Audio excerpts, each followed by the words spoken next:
Tell me somebody how long he will be on my mind.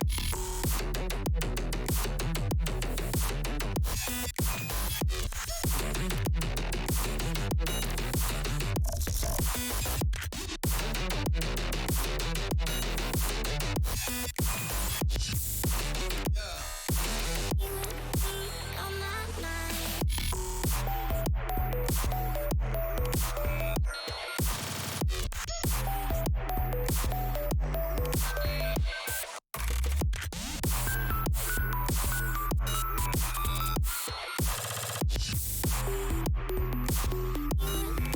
On my mind.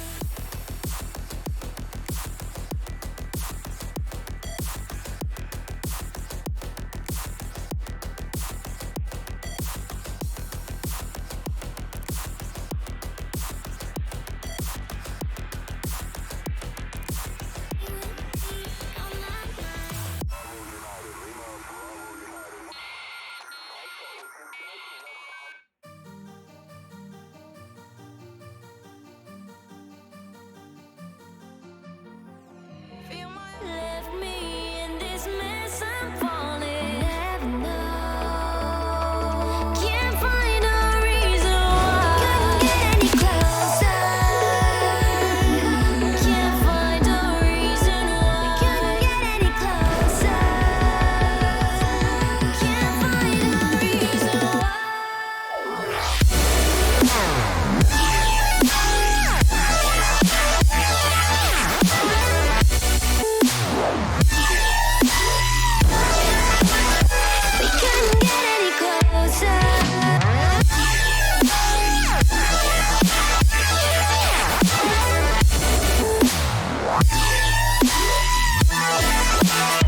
We couldn't get any closer. We couldn't get any closer. We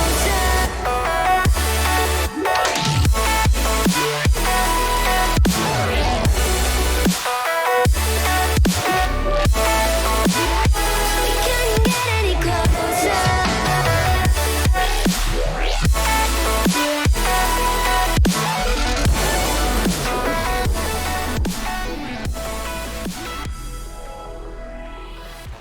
All right, what is going on, everybody? We are back for a special edition of Nemesis Gaming League action tonight. We have the Season 5 Grand Finals, all 5 leagues, coming at you in just a couple minutes here. But first, we have the Season 5 Grand Finals pre-show. Welcome to it. I'm Rockerman, Nemesis Director and host for tonight's pre-show. And I'll be kind of taking control on our ride as we go through the leagues and talk about what we have to look forward to tonight. It should be a fun night. First, got to introduce some good looking guys in the booth with me today. First, we got our boy, 2-time All Star Psychonautic. How you doing, Psycho? I think you're muted, Psycho. Gotta fix that.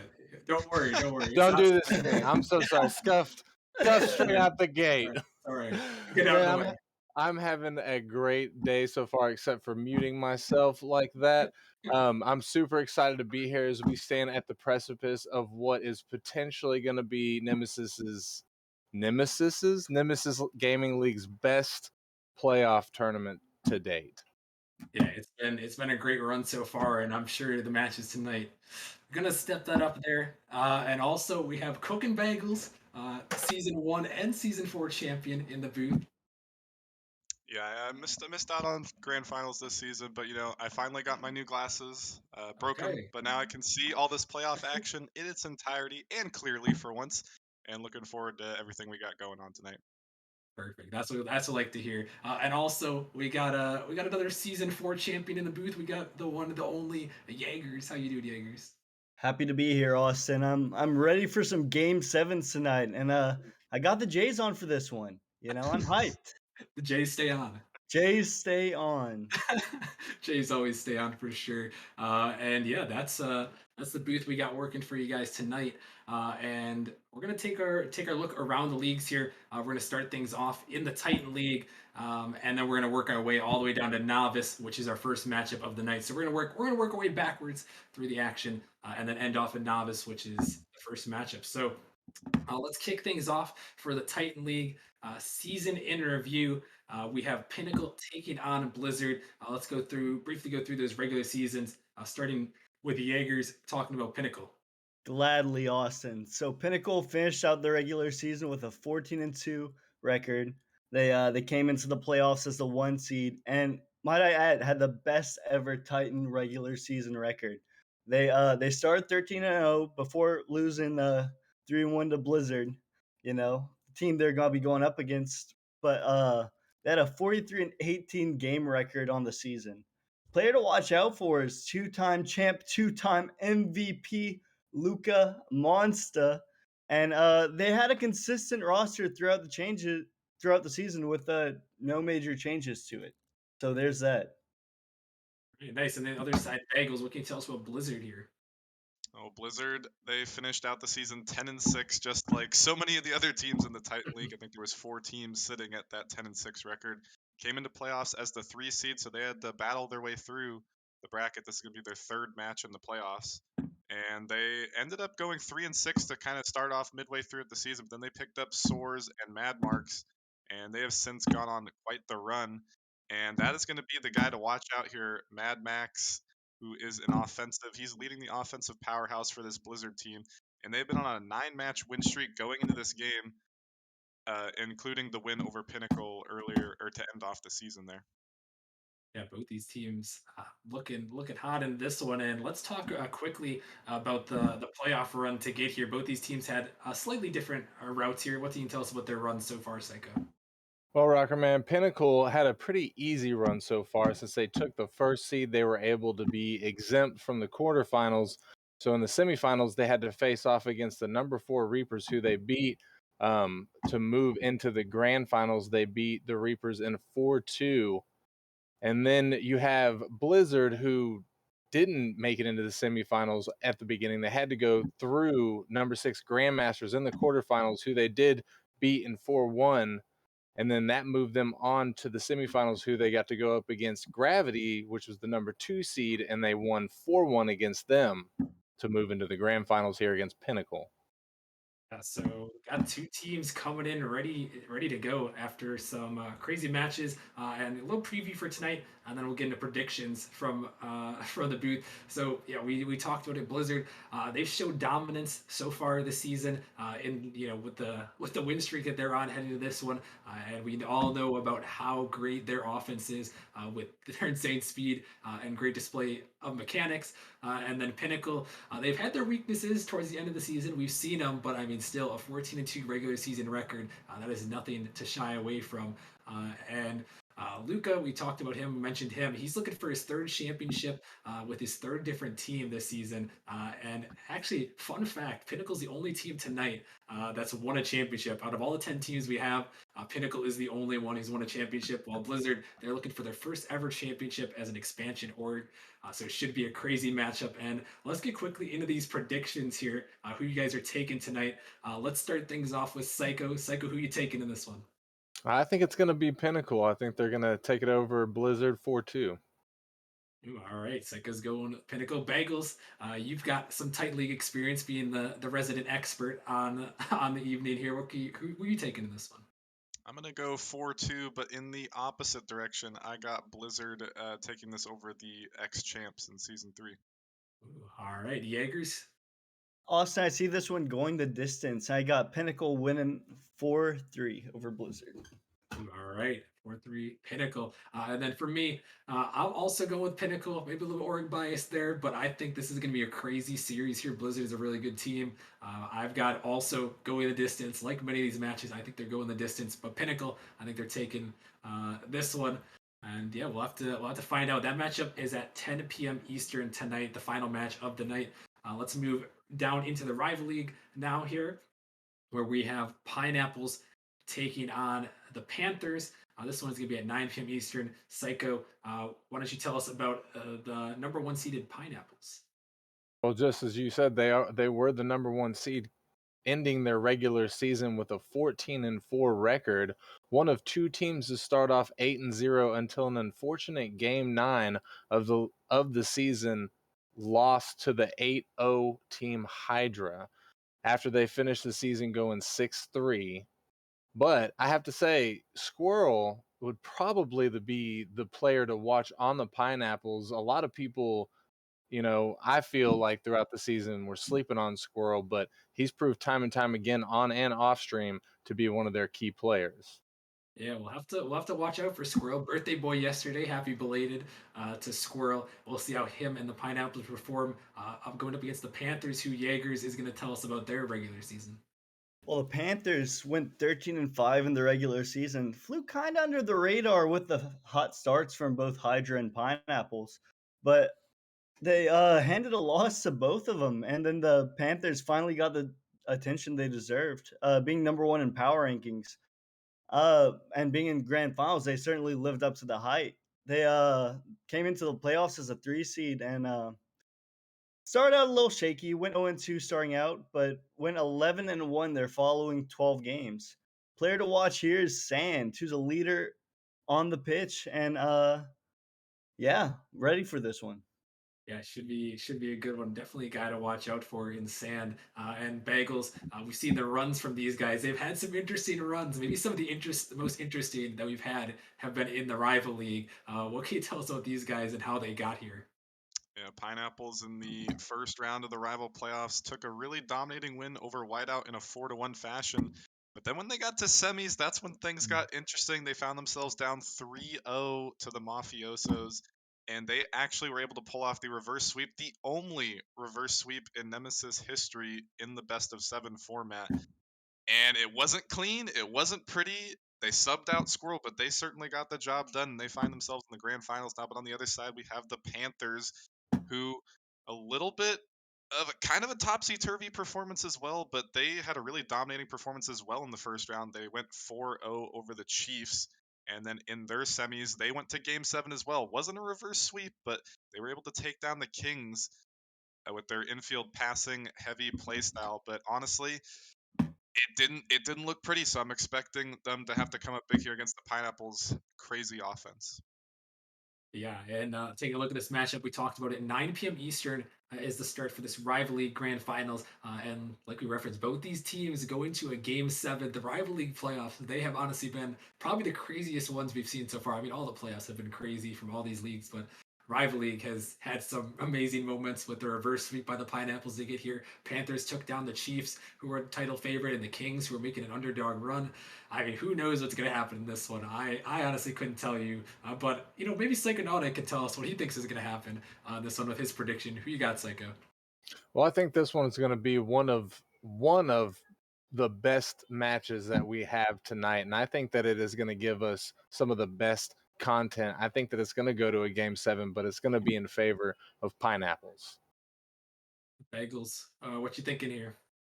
I'm also gonna be going with the pineapples. I'm gonna scratch a game off there from the Panthers. I'm gonna go 4-2. I just think the pineapples overall their offense is way better than the Panthers, but honestly, it could go either way.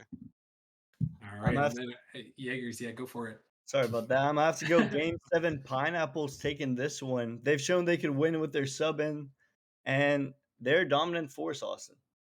Yeah, they definitely are a force to be reckoned with. I'm actually gonna be the defector here on the booth. I'm going with the Panthers in this one. I think we're gonna be seeing maybe a slight upset in this one. I also got to go into another game seven, but I think the Panthers, just the way this playoffs has been, I think we're in for a crazy matchup, and I'm going with the Panthers on the upset here. So yeah, I got the Panthers. Rest of the boys got pineapples. We'll see what that one is going to happen at 9 p.m. Eastern. Let's move right along quickly into Challenger League, where we have Flame, the number 2 seed, taking on Venom, the A seed. Psycho, why don't you go through Flame's regular season? Yeah, they had a really solid regular season, coming 12-6 at the end of it. Like you said, number two seed, they clinched that and did really good. However, for tonight's matchup against Venom, they're actually looking like the underdogs according to our numbers in a 60-40 in favor of Venom. But they do have a player named Zerial who has been known to pop off. So I think that people need to be keeping their eyes on that individual, and it's worth noting that they have won their last 10 out of 11 matches. And Jaeger's Venom on the other side, technically the favorites, but they are the A seed here. Yeah, it's a little weird there, isn't it? Finishing off the season, not the greatest record, 10-8, but came into the playoffs as an 8 seed after a great play-in tournament. Lowest seed to ever make grand finals, and it's their first ever appearance in five seasons. Um, First ever playoff appearance in five seasons. And the player to watch here, in my opinion, is Crow, who's been a scoring machine as of late. And it's also the rookie season for both Crow and Britain, which could explain why they haven't made the playoffs before this season. That's true. Bagels, what can you tell us quickly about their runs to get to this point? Yeah, both teams actually having a tough first round, but first we're going to talk about Flame. Had a 4-2 win over Papayas. It was close, but able to sneak their way through. But then they had a dominating sweep 4-0 over the number 3 seeded Bishops to make it here. But on the other side, we have Venom, the only team to come from the play-in tournament as the 8 seed. They've played 4 matches already. They lost 3-1 to the Papayas in that first match of the play-in, then swept Motion 3-0. First round in playoffs upset, big upset over the Ascension team, number 1 seed in that first round. Then took down Dissolved 4-2, and then they find themselves in the grand finals now to pull off one more upset potentially. Yeah, we'll have to see. It's an interesting matchup, all things considered. I mean, I said it in the news announcement. I think either way that this matchup goes, we're in for an upset. Whether it be Flame, who's technically the underdogs of this matchup, despite being the 2 seed, or will we see number 8 Venom pull the impossible and win the championship as the lowest seed or make the grand finals? That's to be determined. And yeah, let's bring it around. Let's bring it around to the table here for some more predictions, starting again with Psycho. Yeah, I think Venom's going to dominate this one, to be honest with you. I think that Flame's going to be able to get one game off of them, but I think Venom has just got blood in their mouth, or the taste for blood in their mouth, I should say. So I think they're going to bring it to them heavy. Bagels? Yeah, I think Venom is gonna have this one as well. I don't think it's gonna be as convincing as a 4-1. I got them taking it 4-2, but it could absolutely go game 7 as Venom has looked shaky before, but honestly, I think they want this as their first time making playoffs, like Jaeger said, and they want to seal this one. And Jaeger, speaking of Jaegers, what you thinking in this one? This is a scrappy Venom roster, and I'm not sure if Flames pulling out their full force for this one. And I see Venom taking this one in 6. Could go 7, could go 5. Either way, I see Venom taking it. All right. Once again, I'm going the opposite way of everyone on this board here. I'm taking Flame on this one. I think they are being criminally underrated in this matchup. They smacked around the Bishops, took down the Papayas. They looked really good in their last matchup, and I think they got a little bit too much disrespect from the Power Rankings teams being the underdogs. I think Flame is going to come out here and surprise people. I got him in 7 though. I think Venom's going to put up a good fight, but I do think it's going to be very close in the Challenger League Grand Finals. But yeah, let's move on now to the Prospect League, which is going to be happening at 7 p.m. Eastern. Another exciting one here. We have the number 1 seeded Hypernova taking on the number 6 seeded Ember. And Psycho, again, I'll bring it back to you for Hypernova's regular season in review. Yeah, they had the best regular season of any prospect team coming into the playoffs as the first seed. 14-4 was their regular season, which started off hot with a 7-1 record, and then they cruised their way to the 1 seed, ended up with that 14-4, winning 66% of their games. Player to watch, I would say, has got to be Critter, who is also the captain and I believe a moderator for Discord as well. But he is actually absolutely been hot this season. He's been popping off every time he gets on stream. Every time he comes around, he just does the deeds. And also, Hypernova has had back-to-back Game 7 victories in the playoffs. Yeah, they have been pushed to the brink, but they've survived this far to get to this point. Another team who's survived quite a bit is Ember Jaegers. Most definitely. They after a solid 8-3 starts to their season, they went on a bit of a losing skid, losing 4 games in a row, but managed to bounce back and win their last 3 games. Team they lost to though is Hypernova back in week 8. Had an 11-7 regular season and came into the playoffs as a 6 seed. Managed to take down both the 3 and 2 seeds with the 1 seed left on their dock, and between them and Nemesis Glory. But yeah, the player to watch out for Ember is Cruisin' Kid, who's a mechanical wizard and has shown up when Ember has needed them. Yeah, he definitely has, and he'll be a guy to watch out for sure. Critter versus Cruisin' Kid, and we'll bring it back to Bagels here for the playoff run to get to this point. Yeah, and like Psycho said, Hypernova, they're the 1 seed, but they haven't made it look easy. They've had 2 Game 7s in a row. First with a win over Bandits. That was an absolutely crazy series. We peaked at 130 viewers for that matchup. That was a crazy series. Then in the semis, again, a 4-3 victory over the Barbarians. Another crazy series. But on the other side, we have the 6th seed, another one of those lower seeded teams like Venom. They're sitting at 6 for this matchup. 4-2 win over Flurry. Another huge upset. We thought Flurry was going to potentially be here in this spot, but they are not. And then another crazy upset, 4-3 over the Vipers. The upsets continue for this Ember team. And looking at this matchup tonight, that's going to be here at 7 p.m. Eastern. We got Hypernova, like I said, 2 Game 7s. And will they be able to survive one more series here to take the crown, or will Ember pull off one more crazy upset here? This could very well be the matchup of the night, I think. Yeah, it definitely could be. It has all the makings for something that could be absolutely crazy. And we'll see if Prospect League produces another Game 7. Psycho, you rocking with another Game 7 here? Yes, I am. In fact, I do think it's going to be another Game 7. I think it's going to be in favor of Hypernova. Ember is strong, but I think Hypernova is gonna take this one. And Bagels, back to you. You said it was going to be a spicy one, maybe matchup of the night. What are you thinking here? Yeah, I got the Firestorm org winning their 2nd championship since season 2 back with Blaze. I got Ember 4-3 over Hypernova. I'm not sure if they can survive one more Game 7 series. All right, Jaegers, your prospect expert here on the season. Who you got? Yes, sir. I think the dream ends here, Austin, with Hypernova 4-2ing Ember. I mean, Ember's been good throughout the playoffs, but I don't think they can keep up against the pressure that Hypernova puts on offense.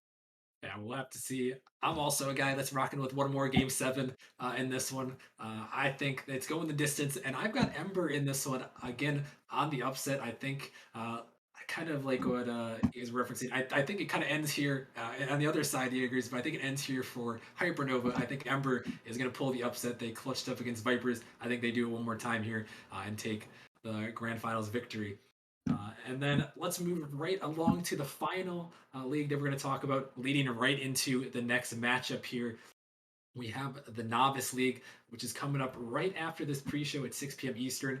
We have Frost, the number 1 seed, taking on Ignite, another 6 seed here, making a run. And let's talk about Frost here, Psycho, one of the top teams in Novice. Yeah, the top team, depending on who you're talking to. 14-4 regular season. As you said, they came into the playoffs as the 1 seed. They traded 3-2 victories in the regular season, with Ignite taking the most recent one. But they are, I believe, 1-1, Ignite and Frost. So this would be Yeah, the third time they face each other. This is for literally all the marbles. And I would say that the player to watch tonight on Frost has got to be what everybody calls Riot. I'm not sure how to say his Riotical. Radical. Yeah, you got it. You got it. Yeah.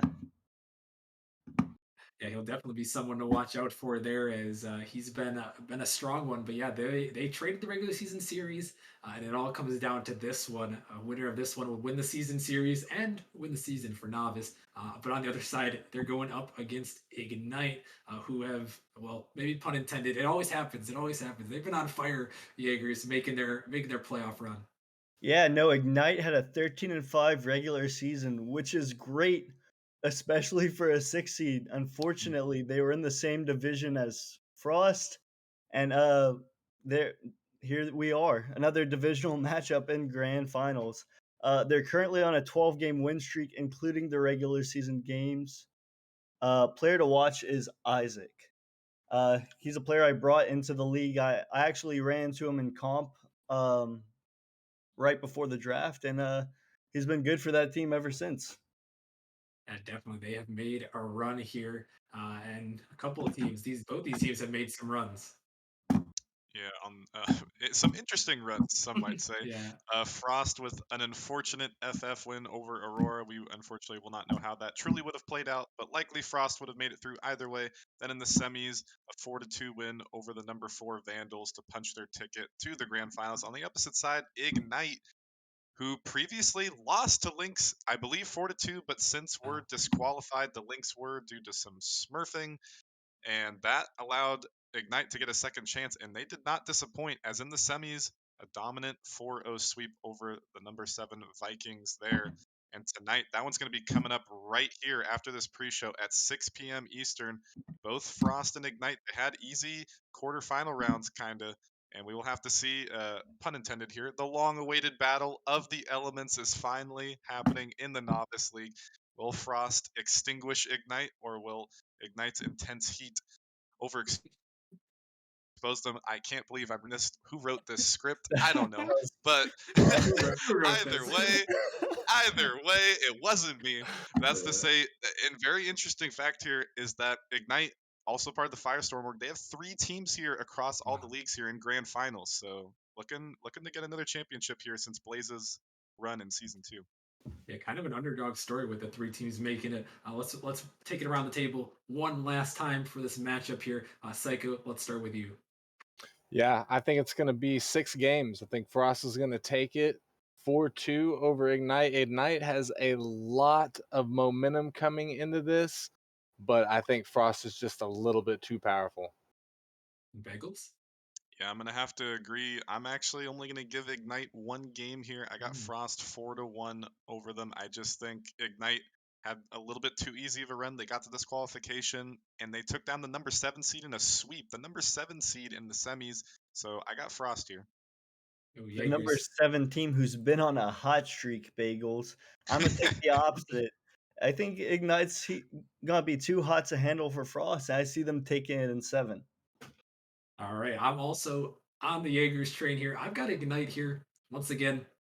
I think the playoffs have been crazy. I think I picked pretty much all the upsets here. Yeah. potentially on this one, but I really do think this has been the craziest playoffs in Nemesis history, and I'm just expecting the match to be that much more crazy. I've got Ignite 4-2 in this one for the Novice League, but we'll have to see. That matchup is coming in just about 5 minutes, so get your friends, your family, get some popcorn because this playoffs has been crazy. It's been a wild run, and we have 5 matches on the night here. All the grand finals. We're gonna give out over $1,000 tonight to the winners of these grand finals, and we're gonna crown 5 champions. Who, some people might say that might be better than the money, just for the bragging rights, for all the glory here. So it should be great. We're gonna be heading to a break here, a short break, but then we have the Novice League grand finals where we have Frost taking out Ignite. We'll see you guys in just a couple minutes.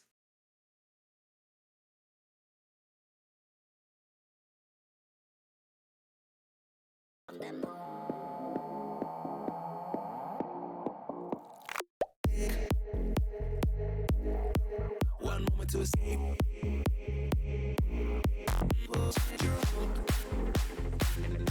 You're walking on the moon.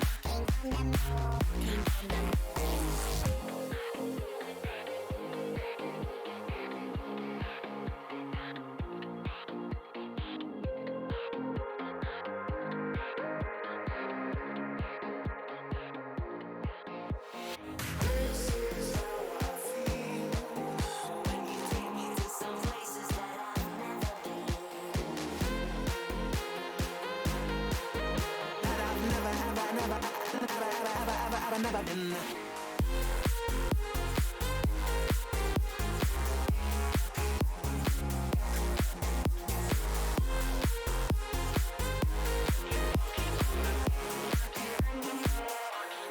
Dance again. All our trouble seems to fade away. This is how I feel when you take me to some levels that I've never been.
hard to escape.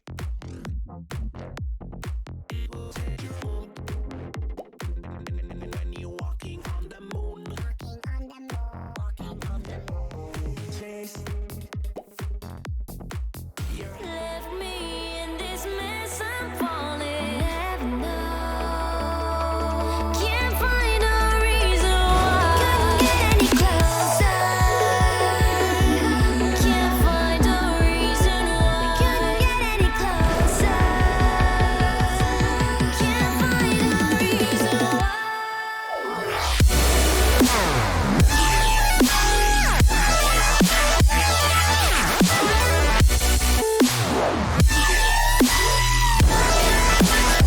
We couldn't get any closer.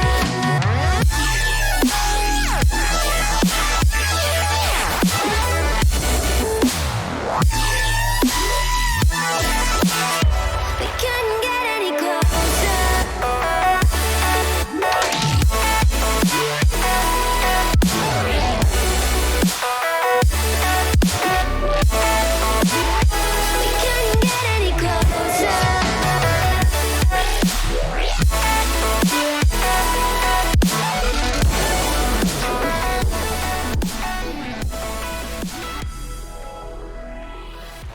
Welcome back, ladies and gentlemen, to the Nemesis Gaming League, where the grind continues. We are back for the moment that we have all been waiting for. It is Saturday Night Rocket League Grand Finals of Season 5. We're starting things off in the Novice League. Your boy Psychonautic in the booth to bring you some of that sweet play-by-play action.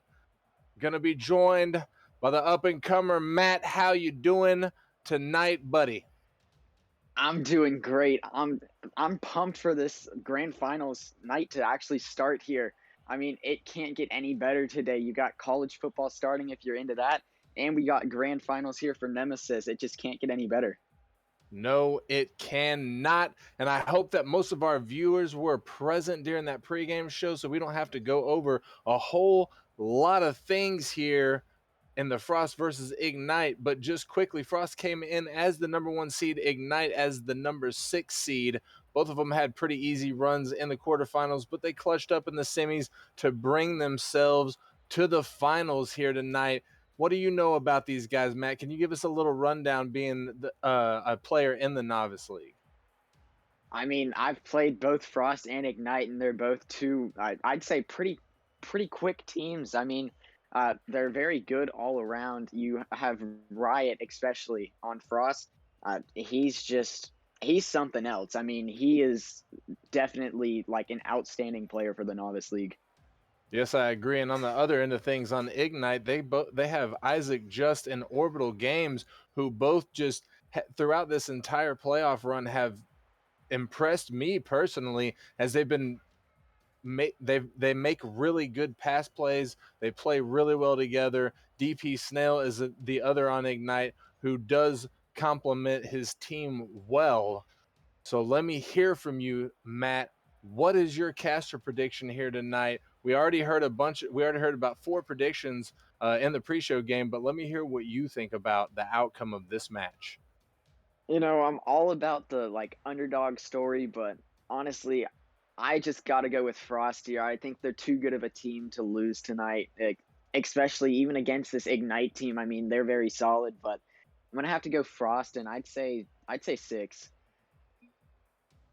Frost and 6, you heard it here first, and we will have to see if that pans out for you, Matt, or if it goes in the opposite direction, if Ignite is able to pull one of the biggest upsets in the Novice season right here, right now, as we get into this kickoff. Frost versus Ignite. This is a best of 7 series for all the marbles. The winner of this not only gets the championship, but also gets the payout, which I believe for the Novice League is about $100. Riot trying to get things going. His shot goes off of the top crossbar. Ice Griff in the corner sends it out to Sage. Sage puts it a little high over Ignite's goal there as he gets put back down. Isaac trying to get it through, but it gets blocked away. Sage in the corner gets the 50 on Orbital. Snail's there, Snail gets the touch, but Riot is there to clear it out of Frost's zone. Riot misses his touch in Ignite's zone. Sage is up there, but doesn't get anything. Riot gets the dunk off of Ignite's defense. Sage missing the ball as it gets sent back into Frost's zone. Riot comes off his own backboard. He's getting a carry out to the midfield. And Sage going to bounce that one through, but Isaac sends it all the way back to Frost's zone. And so far, Matt, neither of these teams have really generated much offense. I'm not sure if it's jitters from just being in grand finals or if these guys are just trying to feel each other out. Yeah, I mean, like you said, it could be jitters, but at the same time, it could be like sort of a tune-up game for them, getting used to like each other's play styles, not trying to overcommit or something, and basically give a team a free goal, especially here in grand finals where any mistake or like anything that happens just matters a lot. Yeah, this is the most important series of these 6 individuals season. So I fully agree with you there, Matt. DP Snail trying to get the first goal for Ignite, takes a shot, but Riot there to make the save. Riot following in the midfield. Riot hitting the second one, trying to find the fat angle, but it's wide, but Orbital does get the touch to send it away from Ignite's net. As Snail tries to get it through Riot. Riot makes a stop. Sage is up, finds the touch on the sidewall. Ice Griff trying to get the bounce off of Ignite's defensive player, but it doesn't go. Isaac trying to get the carry is awkward, but he's still trying to get it out of the corner to get it in front of the net, but Ice Griff takes it. Snail putting one on from the midfield, but it gets hit away by Riot as Ice Griff trying to follow this one. Riot's going to hit it up from him, and we're going to see Frost try and get some offensive momentum going. But it seems like Ignite's just not willing to let that happen yet here, Matt. Oh, Riot trying to get it, but can't. Orbit staying strong. The defense of Ignite here, Matt, has been pretty good so far. Yeah, we're more than halfway through this first game here, and it seems like Frost has started to pick up the pace a little bit. But Ignite, if you are Ignite, you're not going to be able to let them continue putting on this pressure. You're going to need some pressure of your own, especially here in game one, where whoever wins this game, I'd say, is probably going to have the most momentum. Yeah, I don't know that I would disagree with that. That's probably true. And we saw Ignite there almost own goal, and that would have been the most unfortunate way to go down in this game one of the grand finals through an own goal. Luckily for them, it did not happen that way. We see Ice Griff carry the ball up, trying to start the offensive push, but he can't get the double touch. And the ball gets sent out. Isaac trying to get a shot. It goes wide on the counterattack for Ignite as Orbital puts it up to the mid, but Ignite not able to convert off of the opportunity. Sage putting it to the middle. This could be it. Nobody from Frost is there as Isaac just clears that ball out and gets the save. Ice Griff off the side, or off of his backboard, gets the second touch in the elbow of the wall, and it gets sent down. Sage can't get it through Isaac as we reach the final 30 seconds of this match here, Matt. Still, neither of these teams has scored. I got to wonder, it looks like we're going to be going to overtime here. Yeah, it is looking like it could be a 0-0 overtime, but with the way Frost has been playing, I wouldn't be surprised if they're able to snake one through here. Ignite's going to be looking to do that for themselves, but I mean, Ignite's played some very solid defense, even though they haven't really been able to start anything on offense. And Frost has done pretty good so far, putting the pressure on and constant shots. They just haven't been able to quite sneak anything through. And we have ourselves an OT right here for game one, Frost versus Ignite. Just to sort of bounce off of what you were saying, I agree. Frost was having a little bit more of the offensive pressure, though I don't think that they had all that much pressure, only getting 5 shots throughout an entire 5 minutes of regulation gameplay. That is not what I would anticipate from a number 1 seed, even in the Novice League, Matt. Yeah, I mean, the number 1 seeds, especially Ignite, being the 6th seed, they were very close in the regular season, only a 1-game difference there for records, as Isaac is just going to get a touch and he's going to be able to clear that ball out off of their side. And like I was saying, going back into the season, it was just a 1-game difference, so it's not really a shocker that Frost isn't completely dominating here so far, even though being, I'd say, the upper seed by a lot. And Orbital's going to drop one in and get Ignite game 1.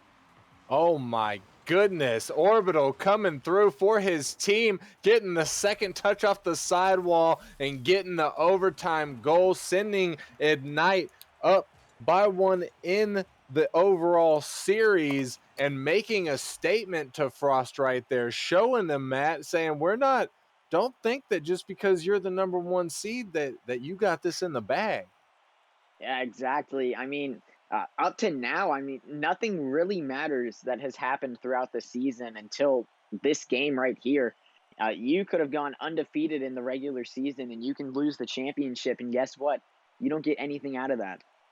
That's very true. And Frost, even though they put all the pressure that they could muster in that game on getting 6 shots over their entire team, Ignite only getting 3, but that just kind of goes to show you that it's not always about the amount of shots that you put down on the net, but sometimes it comes down to just being able to actually hit the back of the net.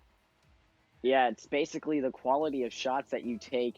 Like you said, it doesn't matter. You can put 20 shots on net, but if they don't sneak through, it doesn't do anything for you.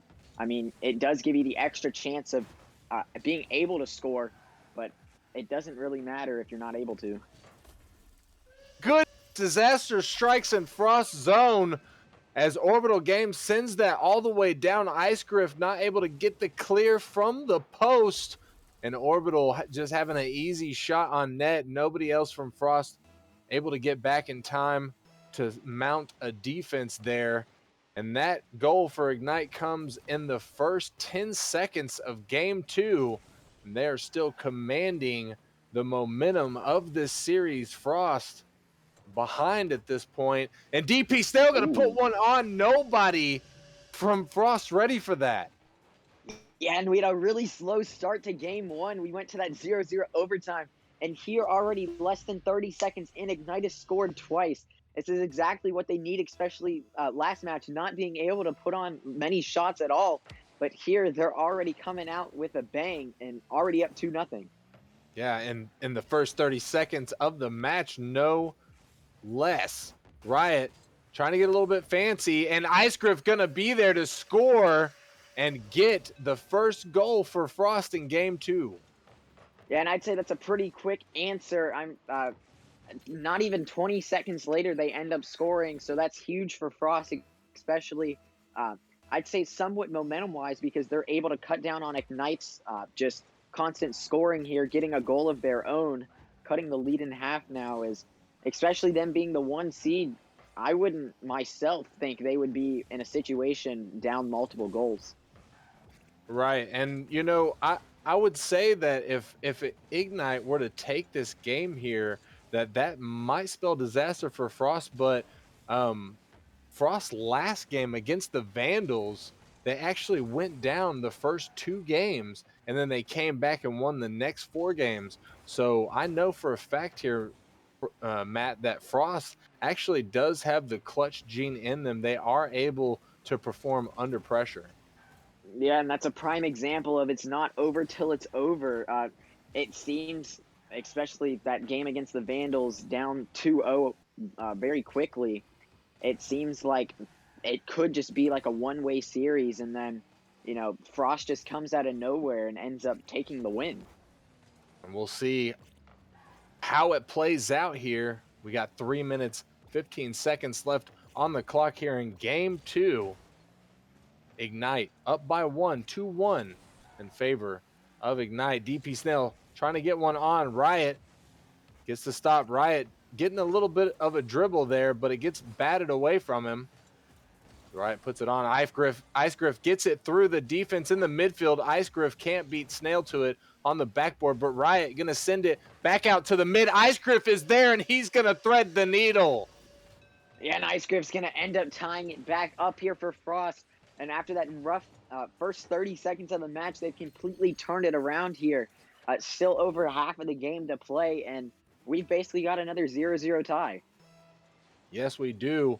With, as you, just like you said, another half of this game to play. Isaac just trying to get the lead there. Snail gonna follow it up, but it doesn't. His shot doesn't go on. As Riot is gonna send it up the sidewall. Riot to follow. Riot leaves it. Isaac just pops it up. Isaac just hits it out, but Sage is there as the ball goes wide of Frost's net. Sage gets it taken by Orbital. A nice shot, but Riot was there to make the stop. The ball floats in Frost's zone. Riot sends it up to Griff on the sidewall, takes it from him. They're both in the corner as Isaac just sends it out off of his own backboard. The ball gets touched by DP Snail, but Isaac just can't beat Icegriff to the ball there. As Riot takes it on his car, pops it off of the sidewall. Sage is up to follow, gets the bump on Isaac, which leaves the net open for Icegriff to take the lead for Frost.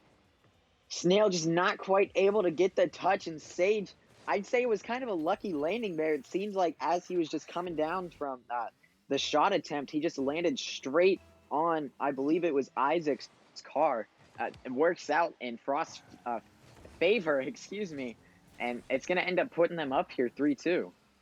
Oh, and Icegriff taking another shot on net there, but DP Snail able to make that stop and go clutch for his team, as that would have put the deficit to 2 for Ignite. As it stands, it's only 1 with 1:25 left on the clock. Ignite still got some time to work with here. Still have a chance to stay alive in game 2. The ball is in the midfield. DP Snail with the touch, but it's weak. Riot going to take it from him. Orbital takes it from Riot down to Sage in Frost zone. Sage again in the midfield. Gets it past one of Ignite's defenders. But the ball does get cleared back into the zone of Frost. As Icegriff gets the touch off of the back wall. And we see Riot miss his touch there, but Icegriff pops it in the midfield. DP Snail takes it from him and sends it all the way down. DP Snail with a second touch. Icegriff to put it to the mid. Isaac was there trying to take advantage, but wasn't able to convert as Orbital puts it back off the sidewall, puts it to the mid, but Sage is there for the clear. And that was a dangerous predicament for Ignite there. Frost up by 1 in the final 30 seconds of this game. Matt, do you think that Ignite is going to come back in the final seconds here? I mean, it seems like right now they have something started, but Frost is just doing too good of a job clearing the ball off their own side. And unless they get some sort of last-second goal, it's going to end up going Frost's way, and it does. Frost is the winner of Game 2. And what a series so far. We move into Game 3, all tied up. Both of these teams really pulling out the stops, doing everything that they can. Ignite coming in with, 8 shots that time, which in comparison to the 3 from Game 1 is quite the bump up to their offensive play style, Matt. Yeah, and we basically saw what we saw in Game 1. I mean, Frost just seems like they had 5 shots, I believe it was, and they scored no goals, actually. And here, Ignite ends up getting 8 shots and only scoring 2 goals, where Frost gets 5 shots and scores 3. So, like we were saying back in Game 1, it's not about how many shots you take, it's about how many you're actually able to score and do something with. Yes, indeed. Quality over quantity. As we move into Game 3 here, we're going to see if Frost or Ignite which team is going to bring the quality gameplay here, which team is going to take this game and go up by 1 in the series, giving themselves the upper hand in this best of 7 grand final match, as Orbital trying to take it out of Ignite's zone, but it gets kept in by Frost. DP Snail finally able to clear it out. The Sage going to send it over him. Isaac going to 50 in Frost zone. But Orbital back. Sage pops it up into Ignite's mid in front of the net. Ice Griff off the backboard. Riot's there to put it on, but Isaac just there to make the stop. And the ball still in Ignite zone. Frost still putting on the pressure. Riot trying to get it to the mid. Sage is there. Can't find the angle. Sage comes back again, but his shot gets blocked a second time. As Riot trying to take it out of his own zone. Ice Griff sends it to the side, keeping Ignite from being able to take a shot as the first minute of this game now drains away here, Matt. And we're seeing a repeat. Oh, no. Frost almost able to get their first goal of the game right there, but we're seeing so far a repeat of game one with neither team scoring and Frost holding most of the momentum so far. Yeah, I mean, Frost, they've done a great job to improve off of last game, but it doesn't matter how many shots that they take. We've said that a lot so far. They already have 4 shots, but still not able to score, and especially against an Ignite team. You got to be able to score, and there you go. Ice Griff puts them up 1. And there it is. Ice Griff with I don't want to call it luck, but he came in there, got the pinch, bounced up off of the ceiling, and what was not luck was his ability to read that ball as he jumped up and fired that straight into Ignite's net, taking the lead for Frost. What a shot from Ice Griff as he tries to get another one, but Isaac just going to put that one away. Isaac just going to make the stop there. Orbital Games in the midfield takes control of the ball. Riot trying to take it off of him, but he's able to keep control of it to an extent. But Sage takes it away from him there. Sage gets it through DP Snail. And Riot going to take a shot. Nobody from Ignite aware that that was going down until it was too late. Yeah, and Riot, I mean, he hit that ball pretty hard, so Isaac, he really didn't have a chance to catch up to that, especially starting kind of late, and that's going to end up putting Frost up by 2 now, and if you're Ignite, you really got to start something on offense almost halfway through the game, and they don't have a single shot yet. Yeah, this is starting to get scary. Riot getting the flip reset right there, but can't manage to get it on target. But like you were saying, yeah, if you're Ignite at this point, you need to start being a little bit afraid. Sage going to put one on, and again, Ignite not able to get in front of that one. And Frost is just going to keep pouring it on now, 3-0. Everybody for Frost has a goal now. And, I mean, they already have 8 shots, and we're halfway through the game. That's as many as Ignite had in the second game through the full time, and they just haven't been able to even get one yet. And I mean, it just seems like Frost is going to continue to just carry on with the shots and the goals. Yes, they are, as I'm sure many anticipated from their regular season, where they practically dominated everybody that they came up against. Sage sending that one away from a dangerous position. Riot gets it past one of Ignite's defenders, but can't get it past Snail. Ice Griff with the unfortunate touch, but he follows to keep it away from his net. Sage sending that one down to Ignite zone. Sage can't follow those. DP Snail takes it away from him, pops it up into the midfield. Riot is there to make the touch. Isaac sends it down. Isaac with another touch out of the corner, and Orbital with the shot from the cross. A great job by Orbital to end up putting one in here for Ignite, and a great job by Isaac to actually being able to center that ball, especially when it was somewhat awkward there in the corner. But that's going to end up cutting the lead down to 2. A little over a minute and a half here. There's still some time for Ignite to end up tying this game up or get something started, but it seems like they could have started a little bit too late. It could be, but like you said, there is plenty of time, as in Rocket League, a succession of goals can be scored within a matter of seconds. Though it is not the most common thing, it does happen from time to time. Isaac trying to show off what I'm talking about right there. Or not Isaac, excuse me, Orbital Games taking the shot there and trying to get the goal, but it does get saved away by Frost. Some immense defense from them. Sage gets the pop in the midfield. Snail trying to follow. Snail being a nuisance to Frost here in the midfield, but Sage gets it through Isaac. Orbital in his own corner. Misses his touch as Riot trying to bring it in front of Ignite's net. Snail pops it up. Riot putting it down, but Isaac sends it all the way back. And that was dangerous, but Ice Griff was able to get in front of it and stop that from going in. 30 seconds left on the clock now. Ignite still down by 2. They need to find 2 goals, and they need to find them quick here, Matt. Yeah, and I mean, they've been putting on some pressure here lately as another chance for him. Not going to quite go in. And Riot's going to end up getting the save. And I think that save may have sealed the deal here. Only 8 seconds left. Yeah, I couldn't agree more. That definitely did seal the deal. If they had scored that goal, that would have allowed them to set back up for a kickoff, which is honestly the easiest way to get a goal within a matter of seconds is off the kickoff. You just got to hope for that sometimes. And I think that's what Ignite was trying to do, but they were unsuccessful in their endeavors. And Frost going to take game 3 there. Yeah, and Frost ended up actually doubling their shots from game 1, and it ends up kind of showing here as they end up scoring 3.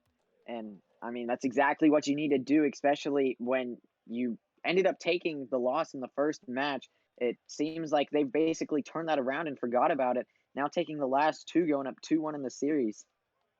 We're going to see Ignite take their tactical timeout here, giving them an additional 60 seconds after the in-between game timer has run out. Now they're down by only 1 in the series, but Frost taking the last 2 matches in a row. So I'm sure that's why they took that timeout. They need to get their heads on straight here, Matt. Yeah, some people may think they may have taken this timeout a little bit early, but like you said, I mean, you can't just allow Frost to end up just pouring it on and taking, especially if they win this next game here, that would basically mean it could be over for Ignite if they end up not taking that timeout. It could be too late, as it seems like Frost has done a great job of being able to score and waste time, especially in the late games. Yes, I agree. And as we wait for this timeout to expire, I don't know, Matt. I mean, hopefully Ignite's able to do something here. Hopefully they're able to turn something around. And I think we're going to leave this lobby real quick because some people don't know how to listen to what a tactical timeout is. So let's all flame them in the chat. Just kidding. Let's not be toxic. But Matt, yeah, Ignite needs to figure something out in this tactical timeout. You know, Ignite needs to get their heads on straight. They need to get into the game. They need to figure out what it was Frost has done these last 2 matches, and they need to turn it around. Yeah, I mean, honestly, not the smartest of plays for Frost to end up joining the match there. As I'd say, I think they gave Ignite actually extra time to actually like talk it over and reset things. But we are going to end up getting back into this lobby pretty quickly. So it didn't add much extra time, but it could be like a little bit longer to help refresh their minds and actually take a win here in this game 4. Yeah, and I'm not exactly sure what is going to happen here, but I think that we are going to go ahead and end that tactical timeout, as I believe they've had plenty of time to get it going. So we're going to have everybody join up now on the pitch, and we're going to get into game 4 here. Frost is up by 2 in the series. We'll see if that tactical timeout was what Ignite needed to get back into this series. Isaac just going to put it down off the backboard.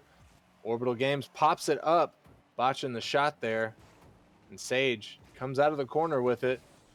Sage can't get it through Isaac as it's going to pinch all the way back to the other corner of Frost. Nice Criff carries it, gets it past Orbital, but Snail keeps it in Frost territory. Right, sends it out to the mid. Isaac just there to find it, and he's going to pop it up, but he's going to find the crossbar, and it's not going to sink right there. And that is a rip Ignite's chance to take the early lead there, Matt. And it seems like throughout this series, they haven't had many great opportunities like they just did there. Unfortunately for them, you got the crossbar hit, and it's not going to end up dropping in, but that one will. Isaac redeems himself, 1-0 Ignite. And it doesn't matter as Isaac's just going to bang that one from the midfield. Nobody from Frost back to even try and make a stop on that. And Ignite's going to take the lead here, 1-0, 3 minutes 58 seconds left on the clock. Plenty of time for Frost to make something happen, but that's exactly what Ignite was hoping for, the early aggression. Now they're able to dictate the speed of the match here, and hopefully take a win, tie up the series as we move into game 5. Riot. Yeah, and Oh, I'm sorry. Go ahead, Go Matt. excuse me. I mean, that's exactly how Ignite needed to start off, kind of like you were saying, but unfortunately for them, or not even unfortunately for them, they just weren't quite able to finish it the first time, but they're going to end up getting it the second time. So it's honestly no loss for them. That's very true. DP Snail having a big save right there as Riot trying to, I believe, hit a double touch, but DP Snail was in the right position and batted that one away, keeping the lead in Ignite's favor. Riot trying to get it through, but again, Snail is going to mess him up. As the ball gets popped into Ignite's corner, Isaac there to follow. Sage going to take it. DP Snail takes it off of him. DP Snail off the sidewall, missing the touch, leaving it for Riot. Riot coming off, getting his touch. Orbital with a dangerous touch as it gets sent backwards, but Isaac was there to pop it up, trying to get the double, can't find it. And Riot sends that one all the way down. That's just going to be in. DP Snail missing an Orbital, not able to get back in time. A very unfortunate mistake there for Ignite, and you can't have things like that happen against this Frost team, as they're already dangerous by themselves, but that mistake's going to end up being a very costly one, and that's going to tie this game up, as I'd say that should have been saved. Yeah, I would fully agree with you there. That was definitely, even for novices, not a miss that needed to happen, but it does happen sometimes, even to the higher ranking players. They miss easy stuff. You just got to move past it. Ignite still alive here as the score is tied. 2 minutes left on the clock. Plenty of time for either team to make a move, take the lead. And Isaac just trying to make that happen right now. Orbital missing his shot there as it gets left for Sage. DP Snail getting the touch in the midfield, pops it directly up, but nobody else from Ignite there to challenge the ball. But it does get cleared out to Frost's zone. DP Snail missing, but Isaac sends it down. Riot taking his time, trying to get control, but it gets popped up. Sage putting one down and on, but Snail there to make the stop, deflect the ball just slightly, as that would have been on point. But he sent it away. Orbital trying to get the clear out, but Sage keeping the pressure up. Sage going for the bump, leaving it for Ice Griff. Ice Griff not able to make it happen. The ball's up in front of Ignite's net. Sage going to put it back down, but the shot is wide. And we wind down to the final minute of this game. It's still tied up at 1. And in your opinion, Matt, oh my goodness, never mind. I was about to ask who has the upper hand here, but it's clearly Ignite. Yeah, I mean, unfortunate for, I believe, it was Ice Griff. He ends up trying to backflip to save that, and I'd say it could have been kind of lucky there that he ends up bumping Snail, at least for Ignite's sake. It could have been part of Snail's plan, but that's going to end up working out in their favor, and it's now going to put them up by 1 here, especially late in this game. And if they can hold on to this 1-goal lead in the final 40 seconds of the match, they will tie up the series at 2 as we move into game 5. We'll see if they're able to do it or if Frost is able to come back tie things up here, possibly push us into an overtime, and they're trying to do just that, but Sage, his shot is going to hit the post. It's going to bounce out. Ignite taking their time, trying to waste as much time as possible off of the clock. Final 10 seconds here. Riot trying to tie things up. The ball still in front of Ignite's net, but Isaac just going to push it to the side. The final second here, all the ball does, touch. Riot keeps it up, but he can't get under it again, and Ignite is your winners for Game 4, tying up the series. And that was kind of a questionable ending there. Is it, at least on my screen, it looked like Riot was underneath that ball. I mean, it happens to, I believe, I'd say most of us, where you have questionable endings where it looks like the ball bounces off the wall or something and it just gets killed. But Ignite's going to end up coming out on top, and they're going to tie this series up. And especially for the content's sake, this is exactly what we were looking for. A tight series. Seems to be going back and forth so far. So far, yes, it does. Frost getting caught out a couple times there on defense, and Ignite able to get the upper hand there.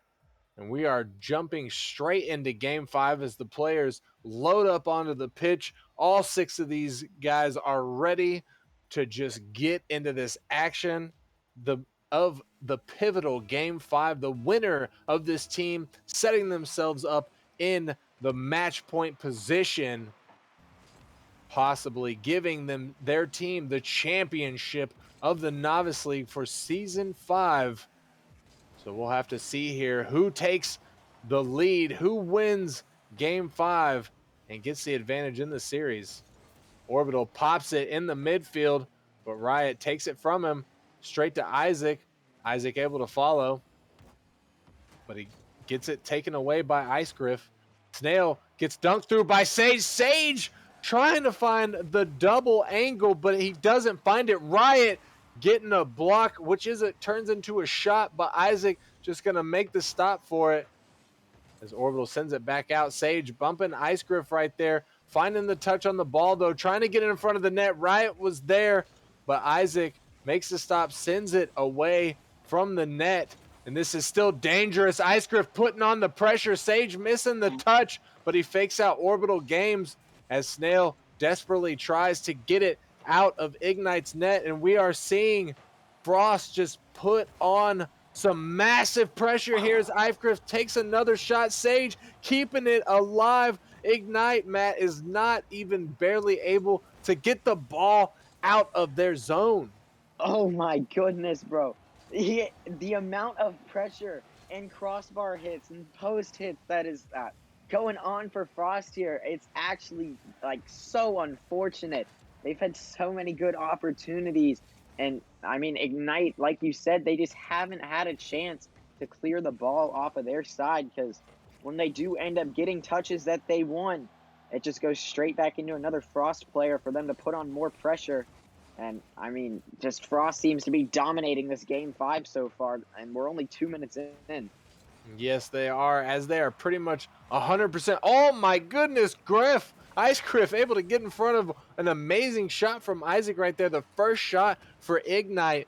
It took them 2 minutes to get out of their zone and start putting on some offensive pressure, but it seems as though they've found the offensive groove now, and they are keeping it in Frost zone.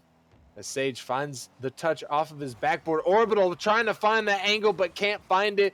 Isaac trying to get the dunk, but it doesn't go through as Sage takes it out of Frost zone into Ignite. He's trying to get the offense going. Riot's there to take the shot, but Ignite bats it away.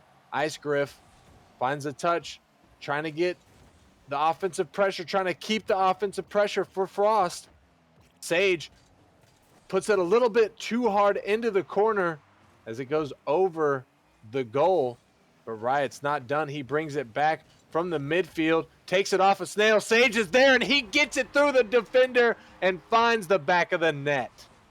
And it seems like that took forever for Frost. I mean, they had so many good opportunities, and just a very unfortunate for him with the constant, like, crossbar hits and everything. but it seems like Ignite was having some boost troubles there as the ball was on their side for so long. They didn't have time to actually gather any boost for themselves. If they ended up leaving their zone, it would basically leave a 3-on-2 or even worse for them. Yes, it would. And Ice Griff, oh no, disaster. That was very close. Ice Griff getting an unfortunate touch, put the ball in front of his own net, but nobody from Ignite able to stop it. Ice Griff weaving Isaac right there, but nobody else from Frost there to take the ball up and possibly drive on the net. As Ice Griff going to miss his shot, gets the touch, but it goes into Ignite's corner. Sage slowing things down, gets it past two defenders. Ice Griff to get it past the third. Ice Griff trying to find it, but he backflips and can't control the ball. Riot gonna take it. Sage finally finds the back of the net and finds his second goal of the game. And now Frost up by 2, a little over a minute left, and it just seems like Ignite cannot catch a break. They only have one shot, and we're 4 minutes into the game. It just seems like Frost, they've done a great job of keeping the ball on Ignite's side and keeping the pressure going.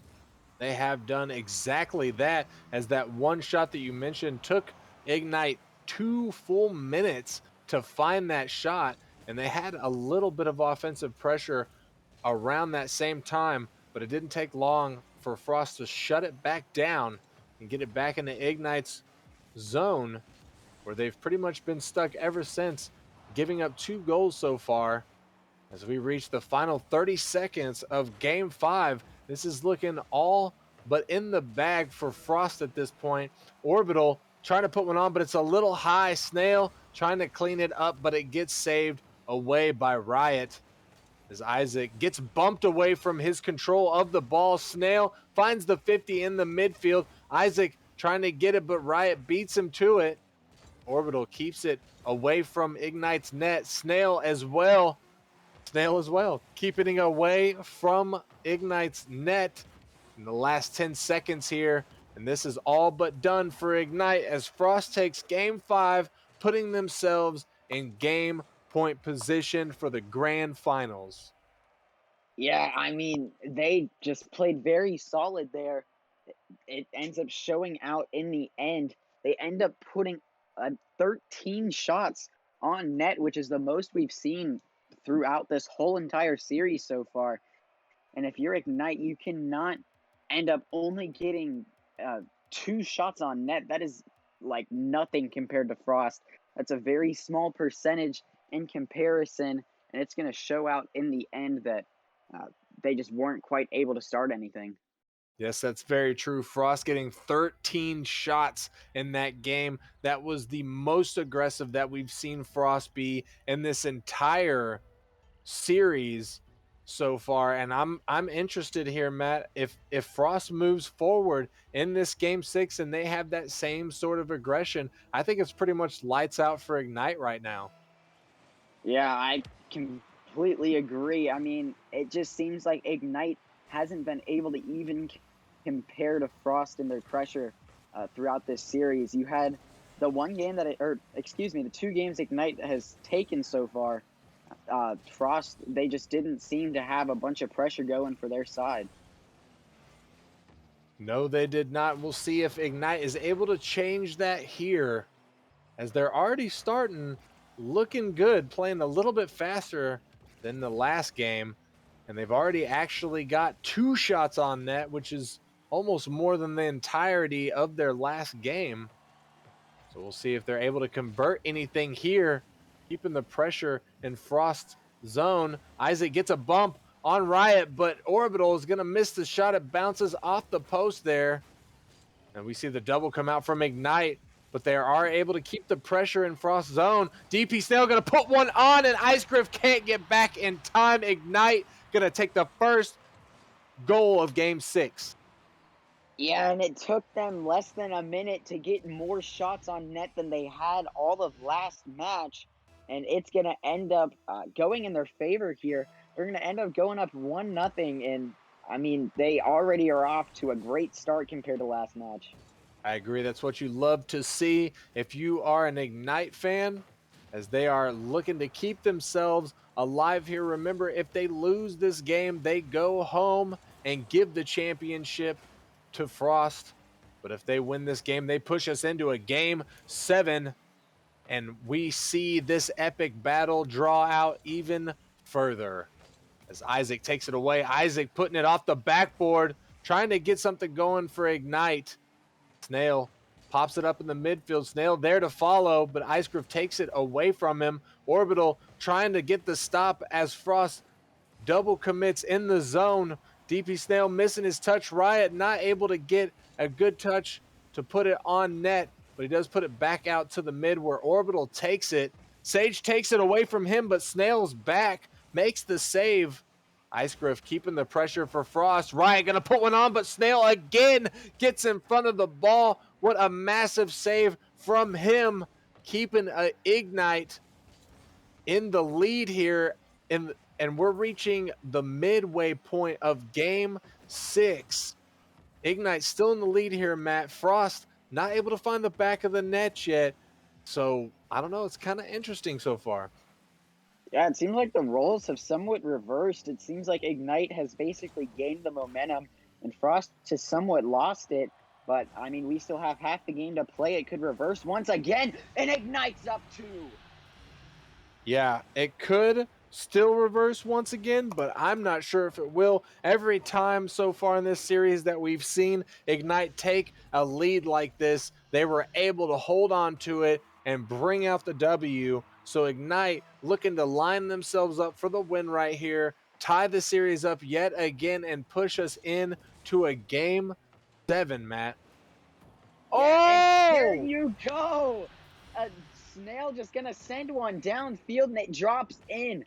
Frost just not able to get the touch, and that's one of the most unfortunate things, especially for him this series. I mean, it's not like a ton of harm. Speaking, they're already down 2-0, but it just puts them in an even deeper hole. Yes, that it does. Makes it even more of a situation for Frost and just secures that game 7 to a T. As Riddle gets it taken away from Snail. Snail gonna find the second touch. Oh my goodness, this man is absolutely peaking. And Ignite is trying to completely close the door here. A great shot by Snail, and that's going to end up being his 4th of the game. Seems like he is putting Ignite on his back, and he could be the reason there's a game 7 and still some life for him. Yes, sir, he is Ignite's host that does the most right now. Snail is popping off and putting Ignite on his back, making sure that Ignite finds this game 7 against Frost, as we want a battle of epic proportions here in the Novice League Grand Final. Riot gets it past one and gets the demo on Orbit. Snail with the unfortunate touch, but it does go high. Icegriff not able to get it through Isaac to get a shot on net. But Snail missing his touch, missing the clear. But he finds another one. Riot bouncing it off the top of him. Icegriff not able to find the touch off of the backboard to get a shot. But DP Snail in the corner of Frost, down to Riot. Isaac pops it up. Isaac trying to follow, can't find the second touch. Icegriff takes it in the midfield, gets the flip reset shot, but Orbital gets in front of it, makes the save, and keeps the goal, keeps the score 4-0 in favor of Ignite. And oh my goodness, Matt, Ignite still not relenting here. Yeah, and I mean, it's not over till it's over, but it seems like it could be over already, as now less than 40 seconds, still up by 4, Oh. and Snail with his 5th goal. And wow, Isaac with the cross right there, puts it all the way up. Snail getting fancy, finds the post, but it still goes in. Like you said, his 5th goal of this game. 785 scores so far, 2 saves as well. He is just doing it all for Ignite at this point.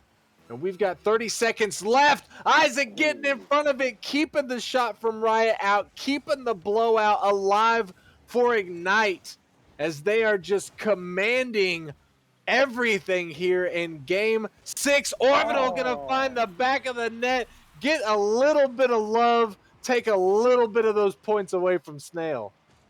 And now this game is over. I'd say basically no matter what. I just don't see Frost coming back in 16 seconds, and it could possibly be impossible.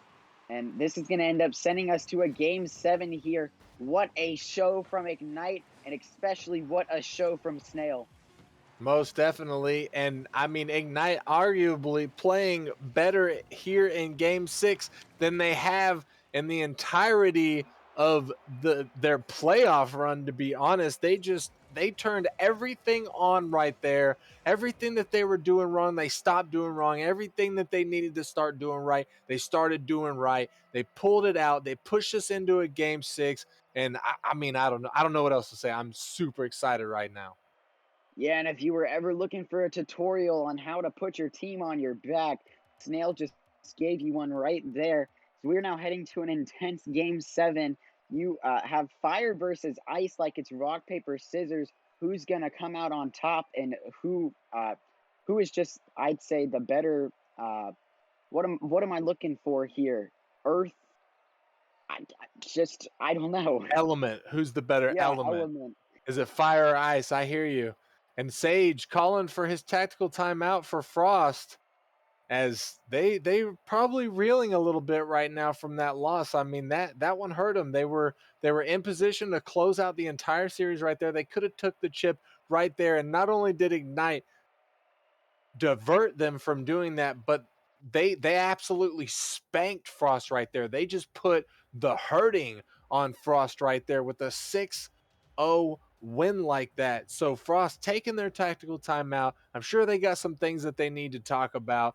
And yeah, Matt, I'm still speechless. This is insanity. Yeah, we were talking about before the series started, Frost has a clutch gene in them. Seems like Ignite has it too, as they were facing elimination and they just absolutely handled that game very easily, as it just seems like they were playing some free play or something there. Yeah. And we are into it. This is it. Game 7. Frost versus Ignite for all the marbles. It's insane to me. They played each other twice during the regular season.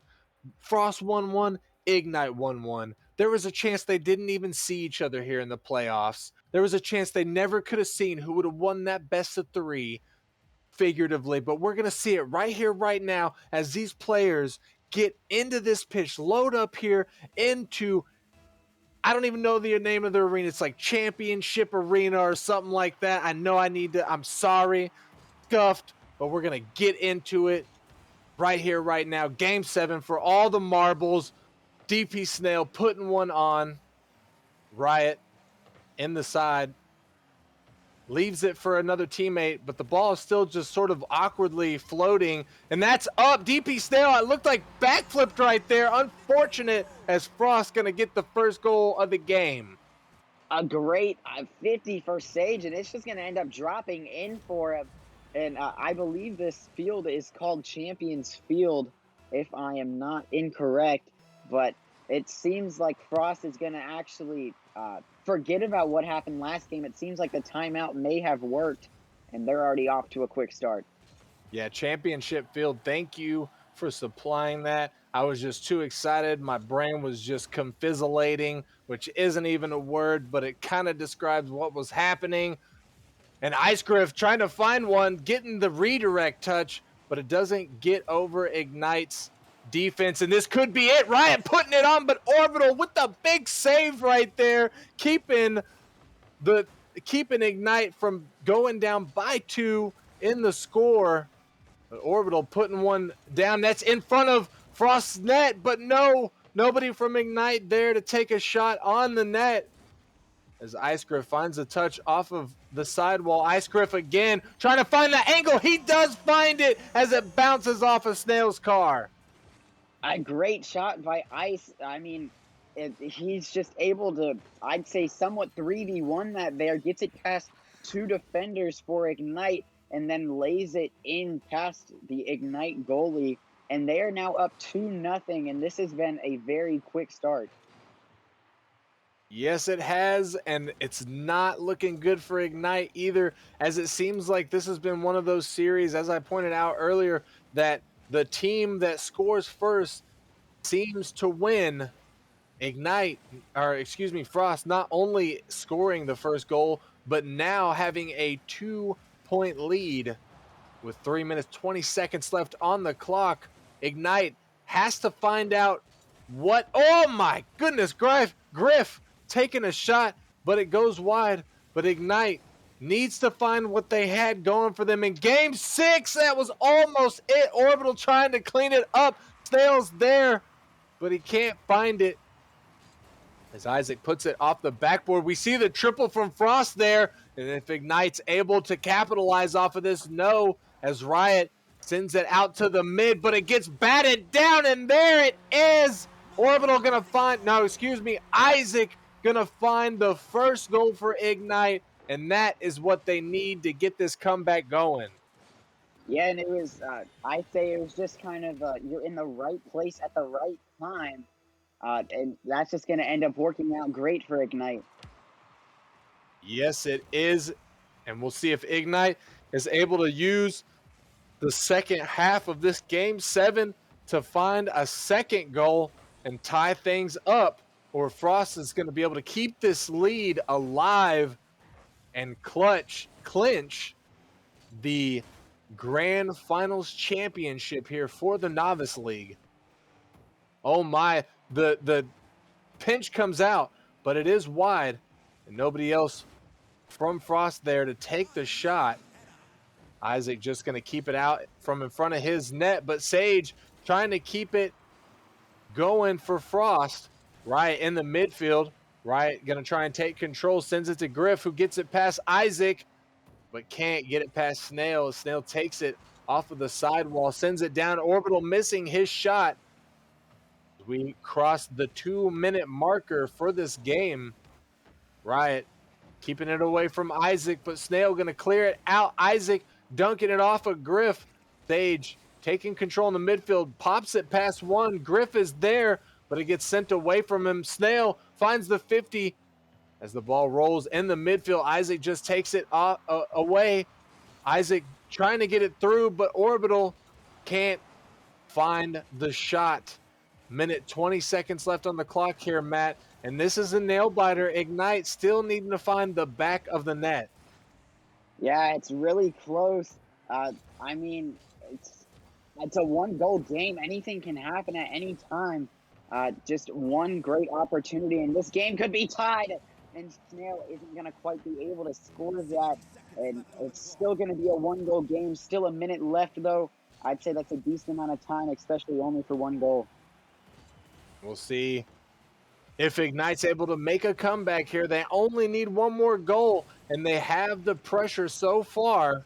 But Orbit's going to get bumped out by Sage. Sage going for another bumps, trying to set Riot up, but Isaac able to get in front of it and make that stop as the last 30 seconds begin to drain away here in Game 7. Ignite still needing to find a goal. They have precious little time to make something happen. The Snail sends it down.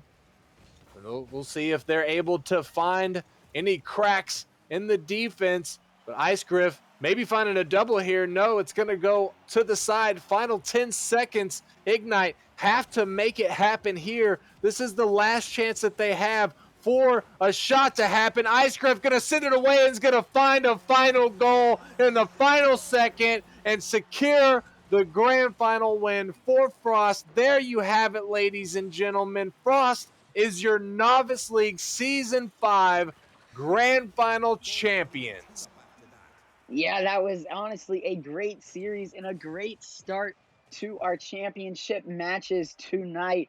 And I mean, I don't think there's a better way to start it than a very intense game 7. Frost is going to end up coming out on top. And I mean, it definitely, it could have gone either ways there. Ignite played very solid throughout that whole entire series. It just didn't go their way. No, it didn't.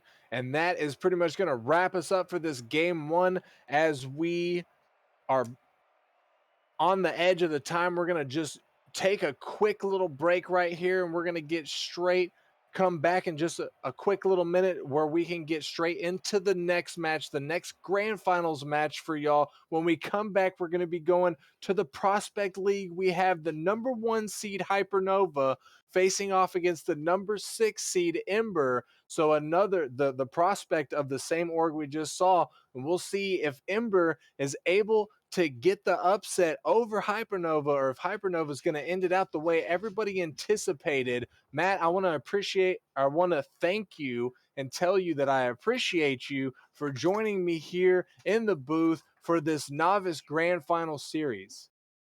Thank you for having me. It's always a great time casting with you, especially watching these great playoff matches.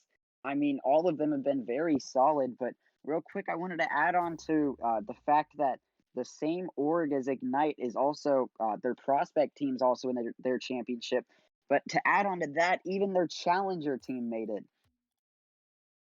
And that is good stuff. Ladies and gentlemen, stick around as we're going to take just a short break here, but we're going to be getting right back into the action shortly. Thank you for coming out, and enjoy the rest of the matches here tonight.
going on, everybody?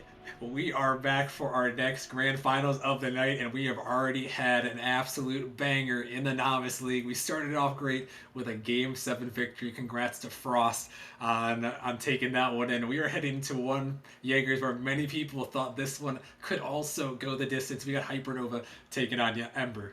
Yeah, we have the kings of Game 7 and Hypernova, and Ember's no slouch themselves as they took down two of the top three seeds with one left to go. And it Yeah. all comes down to this, Austin. Can we go to another Game 7? What do you Yeah. think? I don't know. These guys are talking in the chat. They're having some fun here. They say want Game 7 overtime for the content. And hey, you know what? Who am I to disagree here? If we go to Game 7 for the content, we'll have to find out for sure. Quick shout out to Rogue for subscribing for 6 months here. Thanks for everyone supporting the stream thus far. We got another great match of Jaegers. We're running a little bit behind schedule because of that absolute banger of the last one. Let's get your quick prediction as we get people loaded up into the lobby. I think I said Hypernova 4-2, but I'm kind of second guessing myself. I think this is going to go all the way to 7. I still got Hypernova, though. All right, we're going to have to find out as we are getting the Prospect League Grand Finals underway here. Hypernova taking on Ember with everything on the line. And taking a look at these rosters here, we got Hypernova in the yellow with Critter, Pablo, and Skies. And then Ember with Cruisin' Kid, Frosty, and Glaze. And we mentioned 2 players to watch out for, Jaegers, on the get-go. We talked about Critter on the pre-show, and we talked about Cruisin' Kid. What do you expect from these guys tonight as things get going here with a shot attempt early? Critter sets the tone for the whole Hypernova offense. Pablo's the defensive anchor, and Skies puts on the pressure, but all goes through Critter, and he controls the tempo. And plus, he hypes up the comms whenever he's in there. On the opposite end, Cruisin' Kid, Mechanical Wizard, went off against the Vipers, and was a big part in having them beat the Vipers to make it here. Yeah, they definitely did. It's an awkward ball almost going to squeak through here as we're into game number 1. But yeah, that was a crazy game where Ember, the 6 seed here, pulled off the upset as Cruising Kid looking in for a shot early, but it's denied away. As another pass coming out of the midfield, but Pablo, he's going to shut it down. As Critter looking for the redirect, can't find it. Pablo with opportunity for a shot off the backboard, follow up again, but Frosty with a nice save and a clear out as Cruising Kid banging this one down. Critter has to get to it. He does just in time as Ember harassing some demos are being traded here early on. Both teams trying to find this first goal, and Jaegers, I know from experience, you also have experience. The nerves when you get into a grand finals game number 1, they have got to be all over you. Most definitely. You want to win that grand finals game 1. It's a lot harder climb than a normal series, but at the same time, it's a longer series. Best of 7. It's no more best of 5s. So, first game, not the end of the world, but definitely helps to win it. Oh, that's almost a great shot there. Yeah, this one is so crucial to see which teams can break through and get their first goal of this grand finals. The seasons all came down to this, and now both these teams coming out firing as we see yet again another low-scoring affair, which, the first game that we saw with Frost and Ignite, we saw a very similar one. And my theory on that is that these guys are very nervous, not wanting to give up an inch. And when you get to grand finals, there's so much pressure on the line. We talked about not only for oh my goodness, Cruisin' Kid coming in with the redirect. He puts it home, and Ember strikes first. Cruisin' Kid showing up to the party with an insane redirect right past the defense. What a way to start for Ember. And that was right over the top of the other guy we were talking about, which is Critter. And he goes right over, showing up first for Ember here, who's the 6th seed. As this one an opportunity, and Frosty is going to take advantage of the mistake. Ember up by 2 early. Frosty's going to just outplay the defense with a nice little delayed double tap there, doubling their score. Yeah, great start here for Ember, who are coming into this one. Surprisingly, it's very close here. They are the underdogs, though, by 55% to 45% in favor of Hypernova, but coming out strong with 2 early goals here in game 1 as this one back out of the midfield. A little bit awkward, but Sky's going to leave it for Pablo. He's going to find the clear out to the midfield. Frosty sent this one on net, but Sky's with a nice clear long way is now Critter. Can't quite find the touch as Glaze, sending it back in, looking to give chase to it. As Pablo pops this one up, looking to clear this one out. Frosty, last man back, gotta get to it. He does just in time. As Hypernova an opportunity here. Sky's going through, but he can't get it on. And still, Hypernova Jaegers have yet to find the back of the net and get themselves on the scoreboard. But as I say that, Critter coming through and putting in a goal. The caster curse comes through yet again, as it looked like for a second there that Ember got away with it. And Critter said no, sir, as he pops in the back of the net, lowering the deficit by 1. That nice goal there to bring his team right back into this ball game with just over a minute 30 left. This first game, this best of 7. It's this ball out of the midfield. Pablo taking it down to the corner. He's going to find a touch, sending it up in the midfield. But Frosty going to send it off to the side as now he's on this ball. Critter in the midfield waiting on it, going to flick by him. Frosty looking for a dunk. He's going to find it, but Skies able to get up to the sidewall and find a demo as he's looking for more on the back end. An opportunity for Pablo as the shot going to go through, but it's saved away just in time by Ember, who are now under fire. As Frosty, he's going to clang that one down. But Pablo, he's there on the back end. With now a minute remaining, this ball cleared over the goal. And Hypernova still only 4 shots in this one, Jaegers, as Ember is coming in. Glaze is going to come home, and he is going to put one in the back of the net. It kind of seemed like those game 1 jitters have left Ember a little bit earlier than they left Hypernova, as they go up by 2 goals with a minute left. They're playing out of their minds right now, Austin. Yeah, that is a great start for them, as they have had all the pressure here, and they're looking for another goal here as Critter, he stops on the goal line, and Sky is going to bail him out, as now Hypernova going to see if they can find anything in the last little bit. Cruising Kid, happy to waste some time here, going to flick it by over the top of one towards the net. Cruising Kid with the follow, and Frosty, he finishes it off. A great play, all set up by Cruising Kid. Nice little wave dash dribble by Cruising Kid. Wave dash dribble into flick into shot. Not quite in, but Frosty finishes it off. And Austin, like, if Ember keeps playing like this, I'm not sure if Hypernova can do anything about it. Yeah, they were playing really good, and you saw the mechanics. We talked about Cruising Kid. We saw him in that in the YouTube video from earlier in the season, that horse video game. So we know he has mechanics. And speaking of mechanics, Skies with the follow to bring his team back within 2. Probably a little bit too late, but I mean, Skies gets a nice dunk on the Cruising Kid to cut the lead in half, and maybe grab a little bit of momentum for game 2. And still a chance here if they can pull something crazy off the kickoff, is like this right here, as it's set up to Pablo, who's taking it by, get it by one defender, but that one rolling a little bit too awkwardly for him as it's sent down. Hypernova trying to find any last momentum, but as Ember sends this one down, they just got to waste away the final seconds, as Hypernova looking for one more quick, but at this point, it's not going to matter here, as Ember, the 6th seed, going to come out with the big game 1 victory as they win this game. Game number 1, and a huge performance for them, Jaegers. I don't know if it's what we expected or not, but they came out clutches. They're going to put in one more just for the road to make it 5-2. Glaze is going to steal back the momentum there, as it looked like Hypernova, maybe they were a bit done with that game, gave up a little bit, moved on to next, but Ember did not, and they put in a 5th goal. Yeah, Ember was not having any of that, setting that ball down. They said, we want more, and they definitely took it to them, Jaegers, as a huge performance, as they dropped in 14 shots on 5 goals there, as compared to only 6 for Hypernova. Just a great performance to start things off.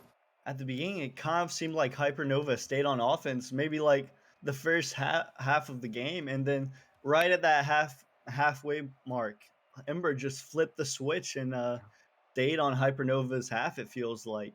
I did notice that you said Ember was a 6th seed, which is true. But I mean, I feel like in grand finals, you got to throw that out the window. And I mean, both teams are there because they're good, you know? Yeah, they are most definitely deserving, and you could argue, Jaegers, with the teams that Ember has beaten, the Vipers and Fleury. You could argue that they take that 2 seed right away because they beat the 3 seed and they beat the 2 seed. So you could argue, and I guess maybe this isn't even an argument. These are the best 2 teams in Prospect this season, and started out with a good one for Ember. Is man. this one almost going to drop in? A dangerous ball. Cruising Kid once more. He puts it home for Ember. Ember's just going to start 11 seconds in with a nice dunk by Frosty. Wasn't able to get that second touch, but Cruisin comes firing in to finish the job. That is definitely another great start. As you said, only 11 seconds in, and Ember once again is up. And this is only game 2 of this series, but you have to wonder when it gets to a point where Ember has to clutch up here. Is Cruising Kid trying to style, but he's erased off the map. As Jaegers, we'll have to see Pablo going for some mechanics. Sky's going to steal it off his car. An unfortunate mistake there, but as I was trying to say, we'll have to see if Hypernova can bounce back and find some momentum, because they haven't really had too much after the first couple seconds of game 1. No, they really just need to settle down and start with their play style, which is a lot of demoings. It messes up the rotation, which I do like about them. It puts pressure on the defense. And shots like that were barely off target. But for all Hypernova needs to do to get back into this is just play their game, and they should be fine. And definitely, they are a great team, and they've gotten this far, taking home the #1 seed in the Prospect League. Still trailing by 1 here. This game number 2 is Critter out to the side looking for a teammate, passing it up, sets it up perfectly for Skies, who puts it home, and that's the Hypernova we're used to seeing. There's that Hypernova chemistry showing up for the equalizer as Critter passes it across to blazing down the middle Skies as they tie the game up. Nice play, and Hypernova kind of getting something going finally here. As they tie this ball game up, they actually lead the shot department here, although it is early. Only a minute and a half gone by in game 2. Skies up to this one as double commit comes up from Hypernova. Could lead to an opportunity for Ember. Glaze trying to get to this one early as it's sent up really high. Skies, he's going to find the clear out in this one. Cruising Kid back to the corner. It's Glaze trying to get out to a teammate, but throws it right towards Skies, who can't connect. Critter back into the midfield. Looking to go to the ceiling here. Does he have a flip? Does not, but sets it up as Frosty banging it right back down into Hypernova zone. Skies can't connect this ball. Awkward here in the midfield. Ember also a little bit awkward on this one as it's sent back down. Cruising Kid trying to get a touch as it's brought back in by Frosty. Both these teams hunting now as Ember was back on the offense momentarily. Sent back in once more. And still, both these teams, they found these early goals here, Jaegers, and now we're kind of in the midpoint here as Frosty, he's not going to find the touch, but Glaze looking for something. But neither of these teams quite able to find the back of the net after their first one. And only 6 total shots on target as Critter's going to put one up there for the lead. Right when we were saying it was getting slow, Austin, the players had something to say with it. And, yeah. Yeah, and that was a beautiful shot from Critter. He delayed it just enough so he could flick it right behind the defender. A great shot there from him. And now Hypernova having a lead. Looking to tie this one up. Tie the series up as they trail 1-0. But Ember looking to answer back. Frosty off the backboard as it's popped up. And this one is shot from Cruising Kid, but only to Skies on the defensive end. Cruising Kid again off the backboard. It's popping up. He finds a double tap, but it's just a little bit wide. Almost a crazy angle, but not meant to be. It's Glaze back off the sidewall. Frosty in the midfield, taking on the dribble. He's going to try to fake it out. He looked for the 50, gets 2 defenders to commit. His Cruising Kid just slowed down. And Glaze, once again, trying to make it awkward. It's still out of the midfield. Frosty off the sidewall. But that one almost an amazing style play, but Ember still yet to find the equalizer. No, Hypernova may be winning at the moment with the accidental double commit there by Ember, but Ember's staying on Hypernova's side of the field. They just have yet to score. And that right when I say that, Frosty's going to put one past the defense. Wow, huge shot here for Frosty. He's just dribbling his way around the map. I was talking to Bagels in the last series. He says, don't dribble in Novice, but you can dribble in Prospect, as proven by Frosty here, who sends a clanger and ties this game right back up. No, I mean, that's what Ember needed, was a Frosty shot right there, because... And I'm not sure what Hypernova's going to do, as, Ember's had the momentum, and... I mean, Hypernova came back, but the way it's looking and the way the amount of pressure that Ember's putting on Hypernova, they need that lead. Yeah, they definitely did. As Pablo awkward on the backboard. Oh my goodness, Critter. Just enough contact to push that attempt wide. And now under a minute remaining in game number 2, Critter on the 50. Cruising Kid, he's all over that one. Sky is trying to drop it out to a teammate, but it's only to Frosty. He's trying to take it down. Pablo sending this one back in. It's the final seconds of game 2 going away, and Higgers, it's going to come down to one opportunity, it looks like, with the way this game is going, or we might be seeing overtime, our first one of the series. Most definitely. I definitely see this one going to overtime. I kind of hesitated there, and Pablo is going to put it right past the defense. I hesitated because I wasn't sure if the caster curse was going to strike, but then it came and bit me back. What a shot by Pablo. It always does. It always comes out here as Hypernova. They give themselves a 3-2 advantage here as they look to tie up this series. As Frosty sends it down, Critter, a back pass. And but this one's right up in the middle. Glaze sets it up high. Frosty has a great opportunity, but no boost. As now Hypernova just got to stall some time. Skies playing the 50 game with no boost of his own as he fights a great one through. And now Ember's going to have to take it the length of the pitch. They're by 1. Can they take it by 2? They can't. Pablo sends it in, looking for the dagger there off the post. But now Ember, one more opportunity here. They pop it up, but Skies shuts it down. And they're going to tie this series up at 1 apiece. No, if any team had an opportunity there, it was Ember with their mechanics. But Skies did a good job shutting it down. And I don't know, like Hypernova did outshoot Ember, but it felt like it was on Ember's side of the half most of the game. Yeah, I mean, both these teams, the pressure game, 9 shots as compared to 6. Ember with 6, Hypernova with 9. And Hypernova, they clutched up Jaegers. I was getting concerned. I know you were too there for a second when Ember was starting to put on that pressure. But Hypernova, they held up in that one. And, they battled back. And that's a good win because you do not want to go down 2-0 in this series. You want to keep it as close as you possibly can here. Especially in grand finals. I mean, 2-0 isn't a death now, like being in a 2-0 deficit myself last season, but it's certainly not fun. It puts a lot of unneeded stress on you. Yeah. And so that was good for Hypernova to get one back there. Yeah, it definitely was, and a huge one there as they tie this series up at 1 apiece in the Prospect League Grand Finals. And now we head to Beckwith Park for game number 3. This ball sent back into the Ember zone early. Out of the midfield. Hypernova trying to get the early advantage. As Cruising Kid back out of the midfield. This one to Critter. Send an eye off the backboard. As he's looking to answer here. Gonna find a 50. This one's popped up in the corner. Gonna send up high above the net. Pablo is there trying to pinch it down. He drops it nicely. But no one there to read it. As Critter once again sending it back in. Ember under attack early. As Sky's on the dribble. Pinched across. But it's gonna go off to the side. And good pressure here early, Jaegers, as Hypernova is putting on a clinic right now on the offensive end as they're trying to break through here. No, definitely. Hypernova seems they got their swag back a little bit with that win in game 2. And they've just been on Ember's side of the half pretty much the whole game, with Cruising Kid getting out of it now. And they're starting up their offense and putting a lot of pressure on that Ember defense. They definitely are, and now Ember turning it around a little bit. This one's back out of the midfield, Cruising Kid. It's Hypernova's corner.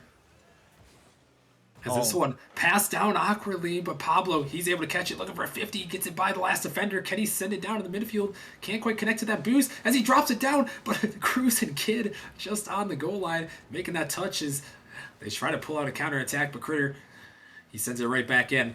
Looking for another follow. He can't touch it. This one out of the midfield. Cruising. Looking for a block. Pablo to the corner. And this one's up again. Skies. Can't quite make it out. Cruising Kid 1-on-1 versus Critter. And this time Critter gets the advantage there as he clears it away. And still, we remain scoreless. Looking a lot to me, Jaegers, a little bit like this game number 1 where both these teams, they've got some pressure, but still scoreless as we pass 2 minutes. I mean, there's a good chance for Ember right there. The Hypernova is playing really well on offense, but the problem is they might be playing a little too well to where they all get too confident and then all sneak up, and then that's viable for a counterattack then. And so as long as uh okay, so as long as Hypernova stays with their rotations, they should be fine. And I'm looking for Hypernova to get a few goals here. They've taken plenty of shots, just none of them have capitalized. Yeah, and actually, it seemed like Hypernova. I was going to agree with you. They have a lot of shots, but actually, they only have one that's on target right now, and Ember only with two. So neither of these teams quite registering the shots that they need. But still, the pressure has been around as this one pops up in midfield. Might be an opportunity for Critter as two players from Ember commit. Skies back in off the sidewall. They're looking for one more, but this one again going to go wide, and another missed opportunity to put a shot on net as once again it's popped over. Skies in the corner on the dribble. Glaze on the backboard, gonna get dunked out, and Hypernova takes the lead. Glaze was in such an awkward spot there as Skies was just dribbling towards him, and it's always hard to get a 50 whenever you're coming off the wall, and Skies just barreled through him for the 1-0 lead. Yeah, that one was super awkward, and Skies, you give him opportunities like that, and he will put them in the back of the net. As now Hypernova up 1-0, looking for more here, as they're hoping to take a 2-1 series lead. This one popped out of the midfield. Pablo coming through, but a great save. Able to deny that one away. As again, Hypernova back at it. Frosty going to find it clear. Looking to chase out to, but not much boost to work with is Pablo. Going to get it over him. Cruising Kid looking for his teammate there. But Glaze not quite able to touch that one. As Hypernova still keeping it in Ember's zone.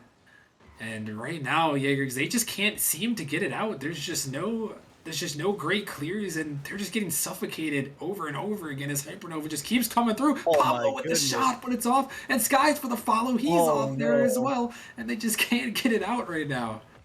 If Ember somehow ties this game back, they're going to be kicking themselves in the leg as Pablo has to go back for that one. But it almost seems like a tale of four different teams, with like Ember going off in the first game and most of the second game, but I mean Hypernova now they're just outclassing Ember like in every way, and they're staying on offense.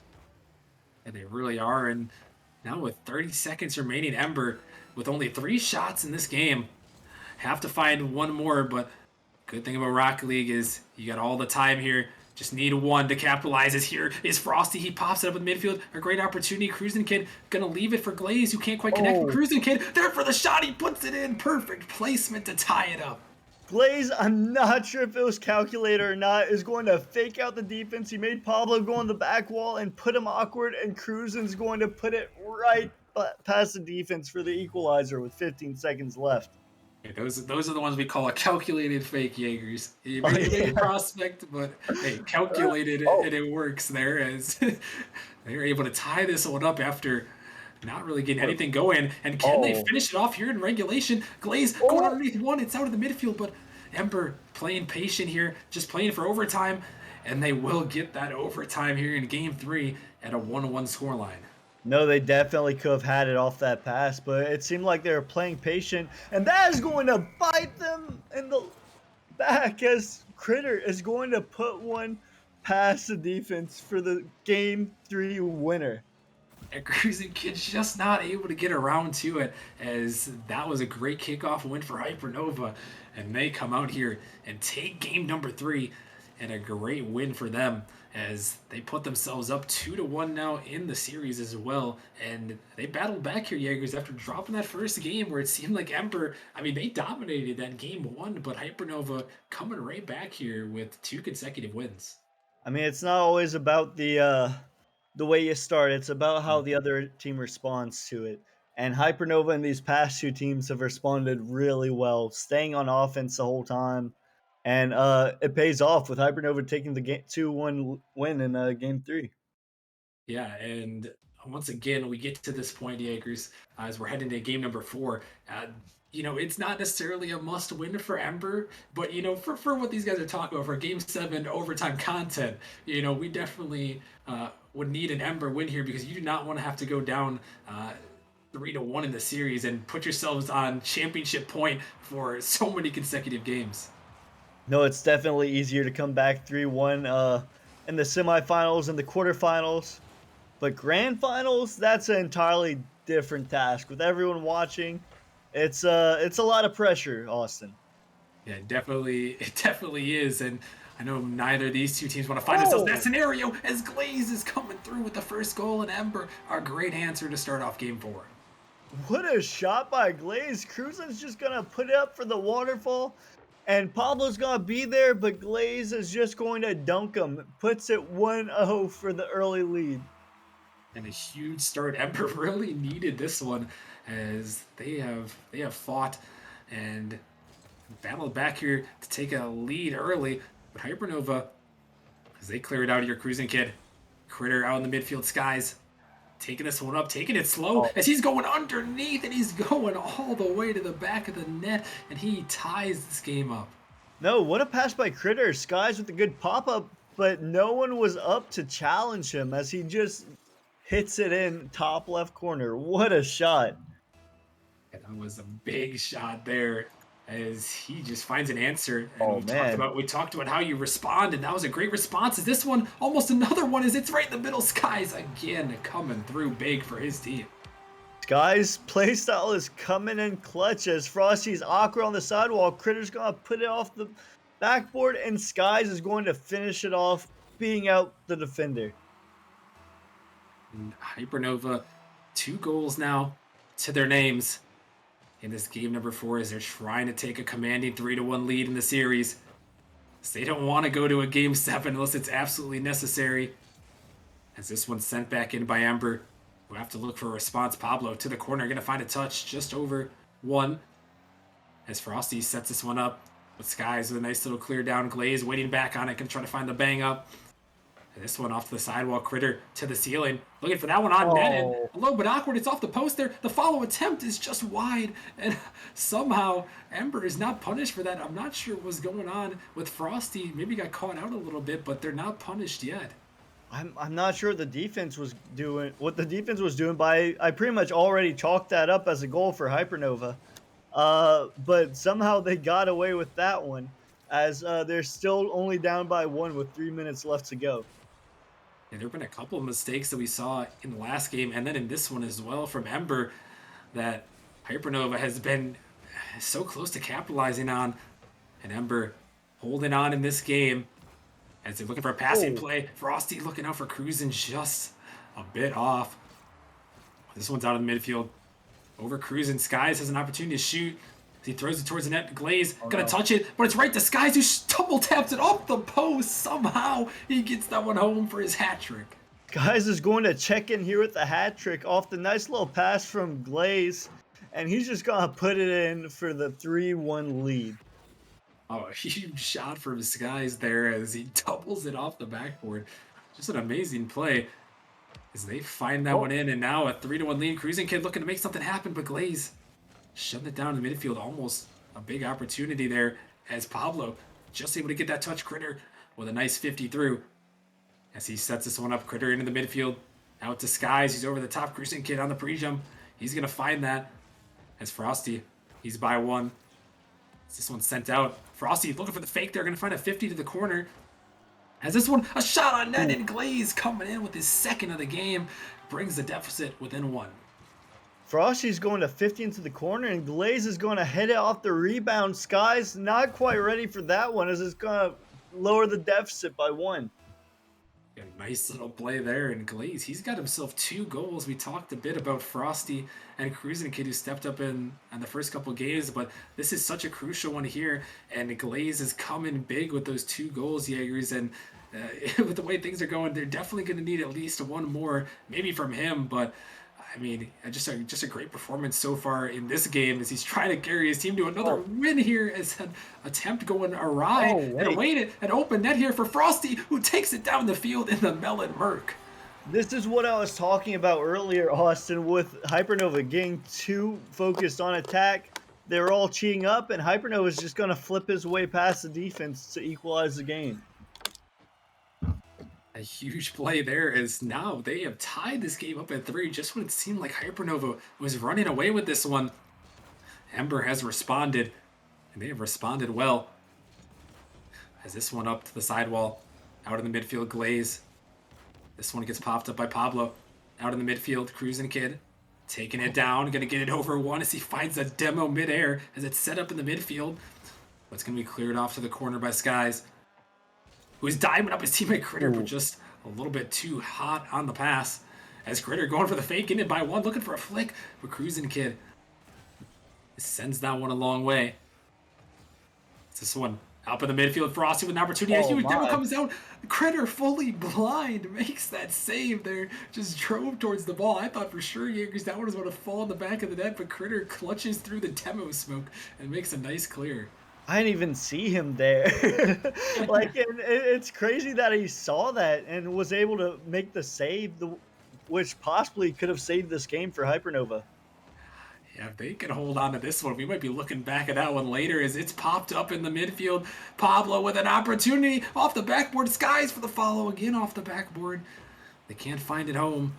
As Critter, he's bumped off the ball. Glaze going to find it clear to the corner. So now it's Hypernova back on the attack. But Glaze with a nice touch. Pablo jumping up to it. A little bit awkward. An awkward touch, and Cruising Kid has the open net to shoot at. Calamity for Hypernova. Just a mistouch by Pablo is going to put Critter in an awkward spot, and Ember's going to score that all day. Yeah, they are not going to miss those opportunities, and a huge one now. With only 40 seconds remaining, they put themselves up by one, and they're looking to tie up this series. It's such a crucial game, Jaegers, and Ember has brought themselves back in it. Most definitely. What was the score before? Was it 1-3, something like that? Yeah, but either way, like, Ember has managed to fight their way back into this one, and this could be a series-defining game right here. It could be. And now there's 20 seconds remaining. Can Hypernova try to force overtime, or will Ember hang on and send us to Game 5? All tied up. Critter try to come off the ceiling, but Frosty was there. Pablo with the shot. Cruising Kid with a great clear. They send it down. The time ticking away. Can they put in one dagger off the post? And Cruising Kid finds it in there. The dagger in this one as Ember looks to tie this series up. Ember is going to take Game 4 with this one with the comeback, and Hypernova, on the other hand, their aggression is just hurting them as they're double committing to balls on offense, and no one's left on defense to save the day. Yeah, they did that quite a few times throughout this game. There at the end, it was justified as this one is hopping in front of the net. Ember looking for one more. Critter says, I will help you out there.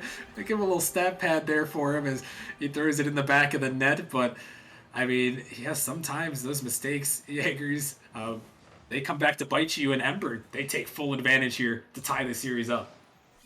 Most definitely. Ember, they did say Game 7, Austin, the pregame. The own goal there, that's what they're talking about right there. It's a Game 7 own goal. They were talking about that, even around a little bit earlier. Yeah. But, man, what a game by Ember to come back. And Frosty, like, he started out on the Batmobile. I thought I was doing fine that one, but he had other ideas as he switched to the Merc, and seemed to pay off for him as he got 2 goals in this one. Yeah, I mean, a huge game for Ember. They needed this one, and I mean, what an answer! 6-3. They may have had 1 goal in garbage time there at the end, but I mean, 6-3 Jaegers. They come back with a huge answer, and this is my favorite part of the afternoon. We get a guaranteed Forbidden Temple, Jaegers. Oh, I love Forbidden Temple. It's always been my favorite map whenever it was implemented, and crazy stuff happens on it. It does, but we have one more map before we get that. We're heading to Manfield Night for game number 5 on this one. And a very crucial one here is this one is going to put someone on championship point, Jaegers, and this is the biggest game they've played so far this season. I think it's the biggest game any of these teams have played ever, because I think this is these are teams full of rookies, as Glaze is going to get the demo there, and Cruisin' is going to put it in for the early 18-second lead. Yeah, a huge one there, and just a demo from Glaze makes it awkward, and who else but a Cruisin' Kid out in the midfield waiting for that ball. He snipes it in the back of the net, and Ember out with the first goal of this Game 5. No, Hypernova is the team that always brings out the demos and brings up the aggression, as we see one right there, two right there. But I mean, Ember is giving them a taste of their own medicine, like messing up the rotations, and has we have a double commit there. It's Oh, not gonna hurt Ember, that one but was almost huge. It almost pulled the reverse card there, but just the shot a little bit wide. That one, a big one that Ember, uh, just lucky that one got away from them. As now Hypernova, they're back on the offensive zone. Skies to the corner, off the back wall. Cruising Kid out. He's gonna beat one. He's gonna leave it for Frosty. He's trying to send it back in, but he's bumped off of it. As Critter now on the 50 pass cruising. Glaze up the sidewall, looking to make something happen here. He drops it down. Skies gonna find a clear off to the side. As this one sent it back out of the midfield. Critter can't connect there. Pablo, he's gonna help him out to get to the corner, but not before Glaze sends it back in towards the net. Ember on the double commit, but so does Hypernova.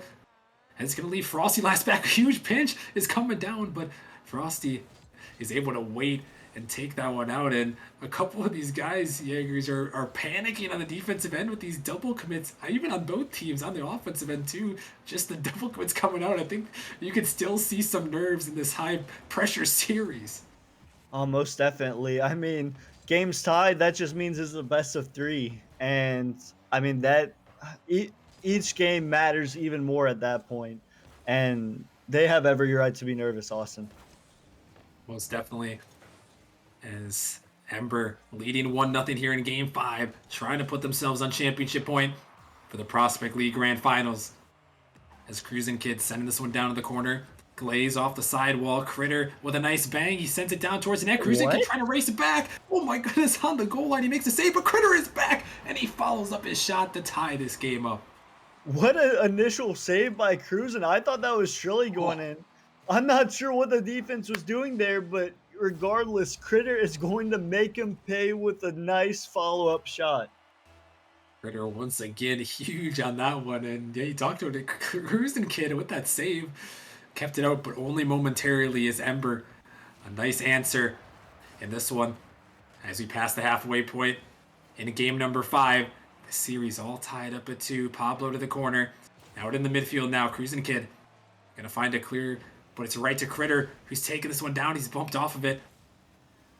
As Skies, he can't quite connect. It's awkward. Pablo is there, and he's dunked out by Frosty. A huge mistake.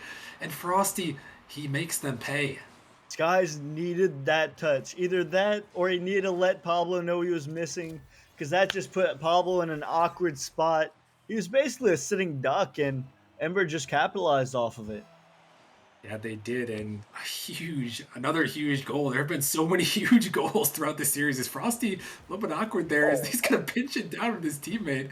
A little bit of a weird little pinch setup there, but they make it happen nonetheless. As Cruising coming through for the fake to set up Frosty for the shot, but Skies on that save is now Glaze off the backboard. Pablo looking out for a teammate, gonna leave it for Skies, but him and Critter collide.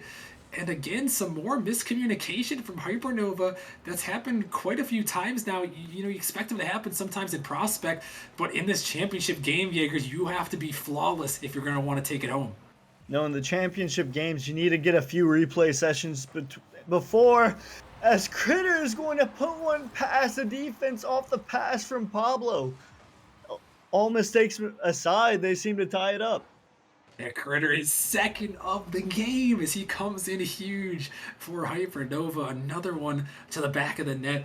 And all tied once more in this back and forth series. Now under minute 30. Who is going to put themselves on championship point? As this one sent up, Cruising Kid towards the backboard, looking for the double tap. He finds a touch, but just a little bit wide. You can't let him get mechanical. And Hypernova almost did there as this one out of the midfield, blocked across by Frosty. As Cruising Kid to the seal, and he sends it towards the net. Pablo on the goal line, making a huge save as he sends it out. And Glaze back in the midfield. Critter banging it down. Cruising. He's waiting as he's going to catch it on the dribble, try to buy some time for his team, but an awkward ball there as Critter almost found that dunk. Pablo off the backboard. Glaze and Frosty awkward. And Hypernova trying to make them pay, but they can't as they survive on the goal line. It looked like Glaze was called off, and even though he probably should have taken it off the back wall, and Hypernova, fortunately for Ember, unable to make him pay, but Skies is going to hit the Doomsday off the sidewall. Another one there. Sky's coming in, and he takes that one. A nice Doomsday. And the defender is nowhere to be found there from Ember as Hypernova. They come roaring back, and now they find themselves 40 seconds away from getting themselves one step closer. Oh my goodness. And it looked like Ember was almost scoring off the kickoff. Demo coming out there, but I mean, 30 seconds left, Austin. Anything can happen. And we've seen Prospect League all season. It's been wild. Is this one awkward in the Oh, midfield? no. Pablo has an open net, but he shanks it off the post. But Skies, he pays him off, and he finds it home anyways. It looks like Hypernova's going to get the clinch there. Pablo, a bit too excited there, is going to accidentally hit it off the back wall, but Sky says, no, sir, don't worry. I got you. And puts in for the two goal lead.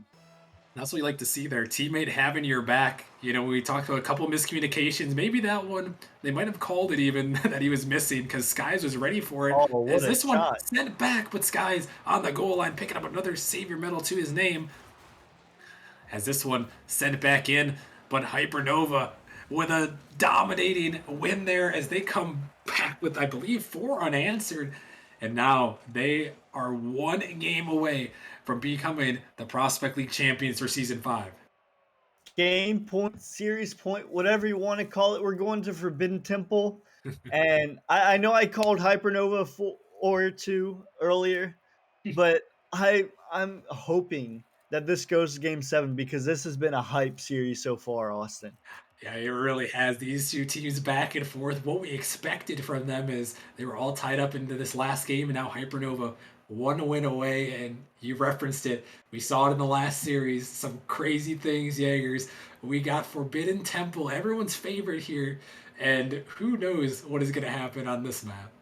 If I don't know. I don't think either team needs to take a tactical timeout here because they're both playing so well. Ember just needs to shore up their double commits on defense. Both teams need to shore up their double commits. But Hypernova was the more accurate team last game, and this one could go either way, Austin. It definitely could, and now Hypernova one win away from becoming the champions for Season 5. But what does Ember have in their bag of tricks? that's the As ball. they send it up, but Pablo somehow finds that read off the backboard. I do not know how he got that touch. As you said it, because that one looked like it was going to be a sure goal, but Pablo just enough. Maybe it's the Merc. Pablo with the clutch save, pulling out the Merc for this one. I had no idea how. Like I thought that was just going in, but he managed to read the backboard and save that one away. And a clutch one to start things off in Game 6 is already some wild things happening. A huge bump comes through. Critter trying to make it happen. As he's going to dribble by one, popping it up in the midfield. Hypernova looking to take this early lead. Skies up, dropping it straight down. Dangerous ball, but Glaze on the goal line with a nice one to the corner. As Pablo to Critter for the shot. A great passing play, and Hypernova has the lead. What a passing play. Ember has the mechanics, but Hypernova has been pulling out the passing plays all day, and Critter's going to put that one away for the early lead. And Hypernova, they do not want to see another Game 7. They've had their share of them thus far in this playoff run. Is they got pushed to the brink by the Bandits. They got pushed to the brink by the Barbarians. They do not want to see another Game 7 if they can prevent it. And right now, a good start sets them up to avoid that scenario. But a shot coming through. What a Oh my goodness. save. Guys on the goal line, saving it away. Oh my goodness, what a diving save by Skies. I was almost positive that one was going in. And with the demo by Pablo, puts Ember in an awkward position on defense. They do find the clear there as this one's up. Cruising Kid. Seeing if he can step up big as Skies. On the wall, going to find the clear right past Glaze, who's forced to retreat back in his own zone. Going to snag the boost and take it up over his backboard. He sends it across, looking for a pinch here. He's going to find it, but only to Pablo, who's shooting towards the net. Frosty off to the side as this ball popped up and back down in the midfield. Skies Setting this one up. Cruising Kid a little bit awkward, but he's going to find the touch. As this one down, Frosty looking for a fake, but Pablo, he's all over that one. This one off to the corner. Off the sidewall, Hypernova running into each other there. This one's still in Ember's zone. Critter trying to make something happen as this popped up. Glaze trying to look out for Cruising Kid, but they can't quite connect. And right now, Jaegers, they are getting suffocated by Hypernova, who's diving this one up. Oh my goodness, Pablo to skies for the 2-goal advantage. What a pass by Pablo. Just air dribbles it to the mid. And I know in comms he's telling his teammates, come shoot it, come shoot it, come shoot it, because I'm running out of boost. And Skies obliges, putting Hypernova up 2-0. Wow, that one, an enormous goal for Hypernova as they now take a 2-goal lead in this championship point. If they win this game, they are going to become the champions for Season 5. This one sent back down Skies to the corner. Cruising Kid sending it down. Pablo is there. He's going to find the block. And No. an own goal comes out from Ember as now they're down 3-0. That's mood killing as the own goal they were talking about comes out as Glaze just gets an awkward touch over his teammate and it's gonna go Hypernova's way. That one, it takes the air right out of this field. And you can tell that Ember, a tough one there, is they're going to try to find an answer. They've got 2 minutes, though. We've seen some comebacks from them, and we've seen them from Hypernova in this one, as they've got some time to make something happen. Cruising Kid looking for a double there, but it's not going to go. As now Glaze, a great pass off the backboard. Frosty a little bit slow to it, but he puts it on. Pablo right there and ready.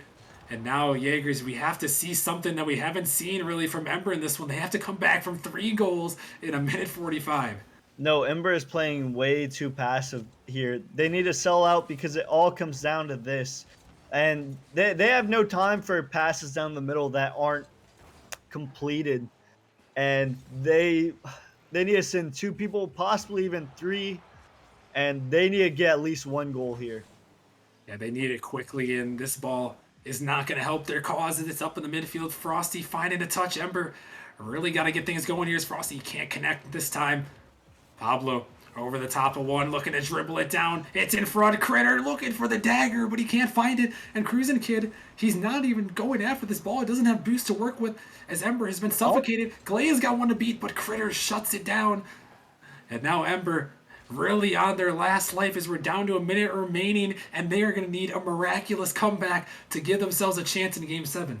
I mean, miraculous. They need a goal. They need a few kickoffs to go their way, but they need to start out with this 1 goal. And Hypernova is not giving up an inch as they're suffocating Ember on these plays. And they really are. And now final 30 seconds here. Critter in the midfield trying to put that one into the net, but it's not going to go. But as the final seconds are ticking away, Ember doing their best, but Hypernova just has to keep it in their zone and play the time game. As they pop this one up in the midfield, Critter looking for the dagger, but Cruising Kid, he sends it away, and now the time. Hypernova can feel it in the air. They are 10 seconds away from becoming the champions as this one popped up looking for one last attempt from Ember, but it doesn't matter. Hypernova, they survived the Game 7s. They are having none of it in Grand Finals, but they are the Season 5 Prospect League champions. What a series. Hypernova may have had the win, but Ember played their hearts out, and Hypernova just pulled out in the end, each person throwing in a goal. And what a series, Austin. Yeah, that was, in fact, an amazing series. There is Hypernova. They just come up clutch, and they had a dominating season, but Jaegers, it's been a season of adversity for them with those Game 7s in the playoffs. But every single time they rose to the occasion, and they did it one more time here, and they come home as the champions. And that's how you want to end the season off. Austin, it might be the suit, but I am sweating right now. That was a good series. Yeah. And it's just Game 2. Yeah, I know. That's the wild thing about this. This is only our second game of 5 on the night, and we've had absolute bangers to start things off.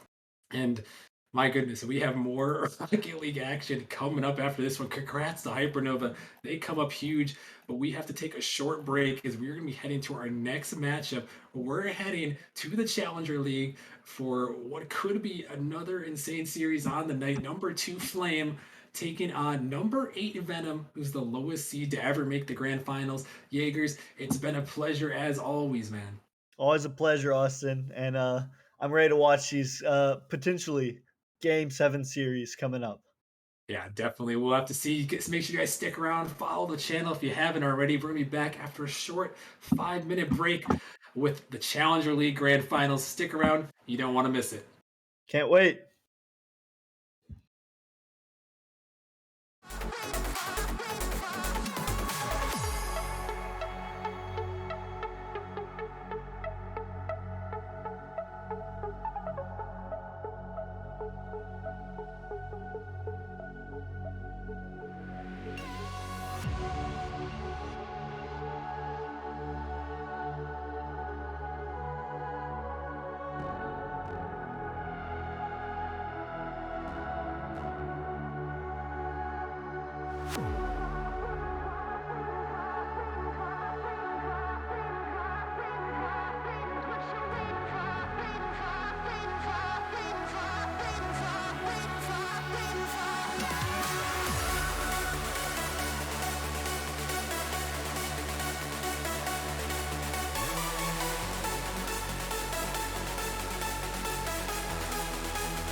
Welcome back, ladies and gentlemen, to the Nemesis Gaming League. We are back for our third match of the night. We're taking it to the Challenger League. We've got Venom versus Flame. Excuse me, let me re-say that. Seed number 2 Flame versus seed number 8 Venom. We have an underdog story here, but it's not what you might think. Your boy Psychonautic in the booth to bring you some play-by-play action. And I'm joined by none other than the one and only legendary Cookin' Baggles. What's up, man? Thank you for the noteworthy introduction. I'm doing great. We've had two crazy matchups so far, and you were talking about the underdog stories. Unfortunately, neither of those 2 6 seeds were able to pull off the dub, but they made it real close. But honestly, I think along with what we saw in the pre-dusk segment there, a lot of people got a lot of confidence in Venom right here as the 8 seed. As they should, because Venom had to go through the play-in brackets. Not only did they have to go through the play-in, they lost in the upper bracket, went down to the lower bracket, beat Motion, swept Motion, qualified for the 8th seed, beat Papayas, swept the Bishops in the semifinals, and brought themselves here. So they have a lot of momentum, and Flame has a lot to fear, in my opinion. Yeah, definitely Flame. I'm gonna correct you for 1 second. Sorry, Psycho, but that was actually Flame. Flame beat the Papayas and beat the Bishops, but Venom, Oh, they were no slouches. They took down the #1 Ascension there. But yeah, I mean they've had a crazy route to the grand finals, and honestly, I think their toughest matches are kind of behind them. But on the same, Flame really dangerous as well. I'm certainly glad you can read, Baggles, because I cannot read, and without you, I would be lost. But let's get into this action. Let me get from you, let me get from that Titan mind, the greatness that it is. What is your caster prediction? Who's taking this one today? I think I'm gonna stick with what I said on the death segment. Oh, yeah. I got 4-2. I got 4-2 Venom here, but honestly, Flame, they've been a really dominant team as well. So I think it's gonna be close. And the first 2 matches so far in grand finals went to game 6, and I expect no less here. And we'll see if that is exactly what happens as Tyler starts us off with a 10-second goal, putting Venom in the lead. Yeah, and just a lot of awkward plays and a lot of good bumps coming out from Crow A to continue to make that Flame defense awkward. And Tyler is gonna put in the open net right there. Venom gets the early lead as Tyler gets it past 2 of Flame's defenders there, and he's up trying to find the second touch, but can't get it as Zuriel's gonna take the ball out of Flame's zone. Zuriel actually the player that was noted during the pre-show as the person here on Flame that you need to pay attention to. So we'll see if he's able to pull out anything fantastic during this match as Crow trying to get a shot, does get a shot, but it doesn't go on. Tyler's there, though, to clean it up. What a banger from him.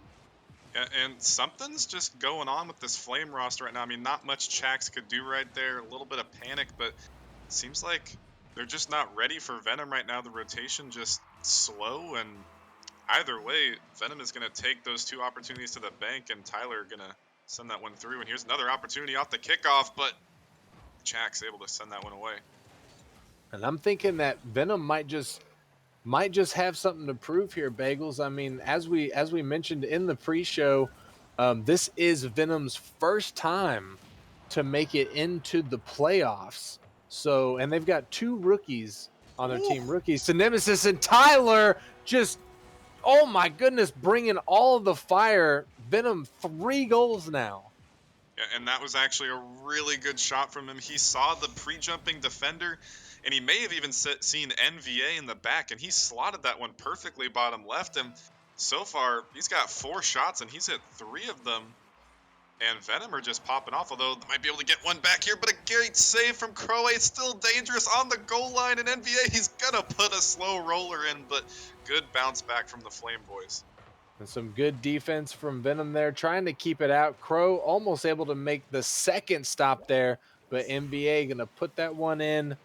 And now Flames only down by 2. And there's 3 minutes, 45 seconds left on the clock. Still plenty of Rocket League to play here in this game 1.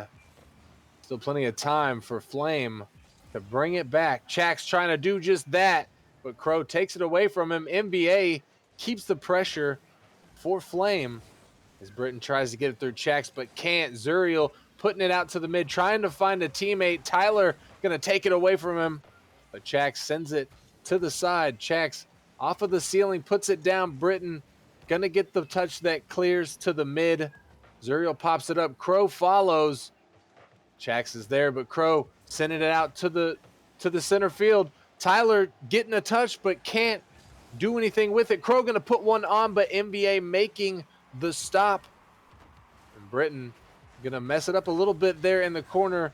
Not able to get anything on point, but Crow going to take it off of the top crossbar with the double there. Yeah, and time again, these Flame defenders, they're just caught themselves flat-footed so many times, and a little bit of a lucky double, well, not a little bit, very lucky and fortunate double recovery there to send that one through for Crowe. But I mean, either way, Flame, they got to be kicking themselves. They're giving Venom so much space here on the defensive side, and I don't know if it's just because Venom are playing so fast and calculated right now, or if the rotation from Flame and the boost management is a little bit to blame here. Yeah, I'm definitely interested to know the answer to that myself. Britton almost finding a 5th goal for Venom there, but it's going to hit the post and roll out as it does. The ball does get cleared out of Flame zone there and put in front of Venom's net, but Tyler with the touch to send it away, and Crow gonna clear it out past the midfield as NBA takes it off of the ceiling, gets the touch, but Britton's there to make the stop. Britton off of the sidewall trying to follow it, can't get it through Chax as the ball gets pinched all the way across. Zuriel's going to put it down, but Tyler pops it up to the midfield there to follow, putting it on, but it goes away as Chax clears it into the corner. Britton gets it past NBA, trying to follow, gets a bump on Zuriel, but it doesn't mess him up enough as he's able to flick past Tyler Crow, putting one on as he gets it through 2 defenders and almost, but I mean, just secures this win for Venom. Yeah, and again, 2 players on Flame find themselves in the same spot, and actually on offense, they bumped each other once or twice there in the last offensive drive there for them. But just Flame, I think, I mean, surely at this point, Venom has us in the bag. A minute and a half, certainly doable, but not likely. They're going to have to head into game 2, and they got to take a little bit of a, they don't have to use their tactical timeout here, but they got to really reconvene and figure out what's going on, because when they are on offense, Flame, they're showing off the mechanics, they look deadly, but I mean, Venom, they are just outclassing them here in this game 1. Yeah, it seems like Venom is holding a majority of the pressure here, not really allowing Flame a lot of room to breathe, and really just making them make save after save as we see yet another one go in for Venom. And again, there's people back for Venom. Zuriel, he's there, but he's just giving space to Crowe. And I don't know why they're continuing to do so. Maybe they're just, taking a moment. They know this game is over, but I mean, either way, it's the same mistakes that have led to all of these goals here. And Venom are just, they're seeing the space given to them, and they're like, okay, we're going to take it to the bank, and we're going to roll with this, because it's just working for them right now.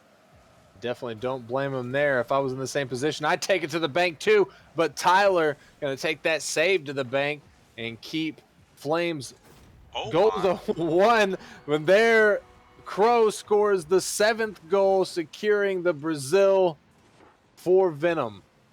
And this is not at all how I expected the first game here to go for him. In the novice finals and the prospect finals, we saw a really close game 1 in both those series, and Venom have just come out here stomping the playing field, showing up with the Brazil. Might even be looking for an 8th one here, as they will, as Zuriel with a poor touch back inside his own box. And at this point, Psycho, there's really not much left to say here. Yeah, it's true. I'm sure all Flame is looking to do is to just run this clock down as quickly as possible, stop getting scored on so we can move into game 2, put this one behind you, try and pick up the pieces of the puzzle and put it back together. Yeah, and Flame, they just got to, like you said, put the pieces of the puzzle back together and reconvene. Because I don't know, it's just Venom. They're playing so well, and I had a lot of confidence in them heading into this series, but not an 8-1 confidence level, Psycho. Yeah, that is pretty intense. That is quite the statement to make in the grand finals during game one, letting Flame know that if you boys didn't bring everything that you've got to the table here, you're not going to stand a chance against us. And we're going to see the ball touchdown. Finally, Venom going to be your game one winners. Yeah, and like I alluded to a little bit, I think Venom's toughest matches are behind them. I still think Flame. I mean, granted, I didn't think Game One was going to go like this, but Flames certainly have it within their capabilities to come back and take it to Venom. But I mean, Venom, they battled it out in that first round against the number one seeded Ascension. And Ascension, they didn't look like the number one seed at times, but I mean, they almost like reverse swept Venom essentially. And Venom had they had to steal it within themselves to kind of just focus up and win. And I'm looking at Britain here. I know Crowe was the player to look out for on the desk, but I'm looking at Britain because he looked really nervous in the past two playoff series, and right now he looks solid. And I think he's the key to the puzzle here for Venom. Yeah, and from what I've heard talking to players behind the scenes, he is kind of what you're talking about there, the backbone of Venom, the grounded one of Venom, the one who you can rely on to be in the position he needs to be in, making the touches that he needs to make sure either that they don't get scored on or he can possibly set his team up for an offensive advance. And we'll see as we move here into game two if he's able to do just that, or if Flame was able to figure something out in between matches, something to bring them back. And it looks like we've got a DC, so we're not Yeah. going to get into this game. We're going to reset the lobby. Yeah, unfortunate for our time constraints here, as we are a little bit behind us. C Money was happily reminding me in between the game to ready up. I'm sorry, C Money. But we are gonna have to get this second matchup back underway here shortly for y'all. But I mean, it gives us a little bit more time here, Psycho, to kind of talk about Flame. And going back to that first matchup against Papayas, that was also a battle. So both these two teams had to battle it out in the first round. And in the semis, I don't really feel like they were tested. But right now, Flame is absolutely being tested, and they need to show up here in game two. And I mean, I know I said it was maybe the rotation, maybe the double committing, but is there anything you've seen from them, Psycho? I mean, we only had one game in the books, but what do you think they need to do here? I think they need to just be a little bit faster, to be honest with you. I think that they're allowing Venom to take control of the pace of the game and dictate what's going to happen. They've given we saw in that game we saw them give Venom a lot of room in their own defensive zone. They just sort of waited on their heels and waited to see what Venom was going to do. I think that they really need to take the initiative in those situations and attack the ball, not let Venom set up any sort of offensive pressure. Yeah, I would have to agree with you. It did look like they were kind of playing into Venom's game there, and if you play into Venom's game, they're gonna win because every series I've seen them on stream, I mean, every time they're on stream, I've been watching them, and they've always been a crazy high shot total team. Haven't seen too much of Flame besides their series against the Papayas, but it just seems like you said Venom is just outpacing them at the moment. Yeah, and I think that if they don't figure that out, I think it's I mean, I think they're doomed. I think that we might even be looking at a possible sweep here, to be honest with you, because Venom, I mean, like I said a second ago, they really made a statement in that game. It's not often that you see blowouts that heavy, especially in like the challenger and up league. Yeah, and I mean, it'd be one thing to have a blowout like that in a regular season game, but like you said, grand finals, the opening statement there from Venom. I mean, I know I was kind of they were talking to me in Twitch chat in between one of their games or whatever, and I was kind of hyping them up, and they're like, "Oh, thanks for the hype," but you know, and they want this and they want this bad, and like you also said it earlier, this is their first time even making playoffs, and they've traveled all the way through the bracket, making it here, and they don't want to disappoint now. Yeah, you wouldn't want to. They have actually done what I would call personally the impossible. I mean, just barely scraping by to get in, losing the only pretty much the only match that they could have lost in the entirety of this playoff play-in situation, and then winning everything else, and not only winning it, but doing it in very convincing way every single time. Yeah, and I mean, yeah, I mean, a little lucky for them to get that loss out of the way early in the play-in tournament where they did have an extra life, but I mean, they have since proven themselves at every corner here, as we are still waiting for one of the Flame players is DC'd, so we still got another few minutes here for that player to come and join back on up before, hopefully not before a forfeit is called, because who wants to forfeit grand finals? We don't want that. Nobody wants that. We've seen 2 game 6s in a row. We want a game 7 in the books here, grand finals. We want to see Flame come back.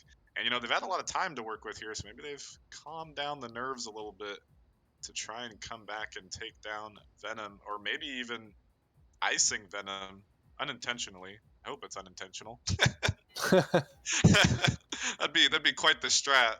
Testing the boundaries of the rules there, which I doubt they are.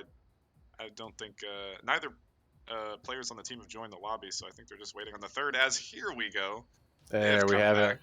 I was gonna say they might just be getting a free tactical timeout, if you will. I know it was more than a tactical timeout. That's a lengthy timeout. But they are all back in here now, so we're gonna get this one back up in a second. Yes, sir. We only need the players to join up on the pitch as soon as they are ready, and we will get things started. Moving into game 2, Venom is still up by 1 in the series, or not still, but they are up by 1 in the series. This is only game 2. Plenty of time for Flame to make something happen here, and let's get into it as NBA is going to put one down in the beginning, tries to find the second touch but can't. Chax is there but can't get it before it is cleared away by Vipers. As Crow puts it to the mid, Tyler's there, but MVA gets the Oh touch, no! and the counterattack comes out as Chax scores the sniper goal. Yeah, and Crowe, I think he just kind of started to bobble the dribble a little bit. He had a little bit of an open net to work with there, but his 2 teammates tried to pounce on that opportunity, tried to keep up that pressure that they had in game 1, and Flame just had to, I mean, just slow walk that one down the field, but they banged it in, and now they start off with a lead early here. Looking for a second one is NVA. He's going to get it crossbar down, but Tyler keeping this one away. Oh my goodness, that was the chance right there. Flame dropping the opportunity to get a 2-goal lead, but Tyler missing his shot right there on an open net would have tied things up for Venom as Britton makes the touch, the defensive touch that he needs. Zuriel keeping the pressure alive. Chax putting one on, but Tyler is strong, and he's there for the save. And Crow's going to have an easy goal as he gets it past the last Flame defender. Yeah, and I mean, NBA kind of just pushed up a little bit too far. Not exactly thinking that Crowe had that much power, that much height on the ball, but either way, 2 open nets here to start off game 2, and I think both these 2 teams, I think Flame, like you said, they're trying to ramp up the pace, although a missed kickoff and Britain's going to capitalize, and looks like Flame, they're trying to maintain the speed, but might be playing a little bit too quick. And I was just going to say they're already doing a lot better than they did the last game, holding at least 1, taking the lead first, and then 2, holding down the tie against Venom, but Venom scoring that one's going to put him back up, and we'll see here if Venom is going to snowball this momentum. Tyler almost finding the fat angle, but can't. Crow comes in for the cleanup, but gets the demo instead. Chax missing his second touch off the sidewall as NBA puts it to the mid. It gets cleared out. This is dangerous for Flame.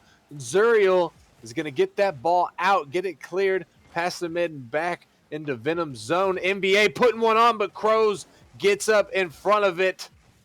Britton is going to clear it to the side.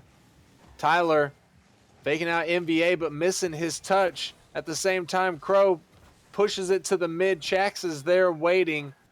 Tyler going to take control of it, flicks it past one Flame defender. NBA puts it down to 0, trying to get the redirect on, but it wasn't on target as Crow clears it away. Britton in the midfield gets it through Chax. Britton gonna try and follow it to get it mid. Tyler's there. He puts it down, but it bounces off of Zuriel's car as we reach the halfway point in this game, and it's gonna just get past Tyler. NBA scores the long goal and ties the game up. Yeah, and again, this time actually the Venom team pushing up a little bit too far. I was gonna say that lengthy break that Flame got seemed to help with the speed, but it looked like they've still been having a bit of a double commit problem. But this time Venom, as hold on, off the kickoff, this one might be dangerous. The follow-up here's Britain, but Jack sending it away. I was gonna say Venom, they looked a little bit uncomfortable this game, but not uncomfortable as Crow A, as he's gonna put that one through. Yeah, getting the second goal for himself this game. I want to say probably the 5th or the 6th goal for himself during this series. I don't remember exactly how many he had from the last, but I think it was at least 5.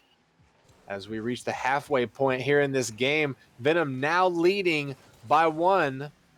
Britton in the backfield takes it up his own backboard. NBA puts it out to the mid. Tyler is there to follow, puts it down. Zerial is going to save it, pick up the Savior medal himself. 3 saves during this match. Oh Britton my. having the angle, but it's high. Bounces off of the crossbar. Tyler trying to keep the dream alive for Venom, but NBA puts it down. Britton with the big save there, Bagels. And we're starting to see that Flame still does have some fight left in them.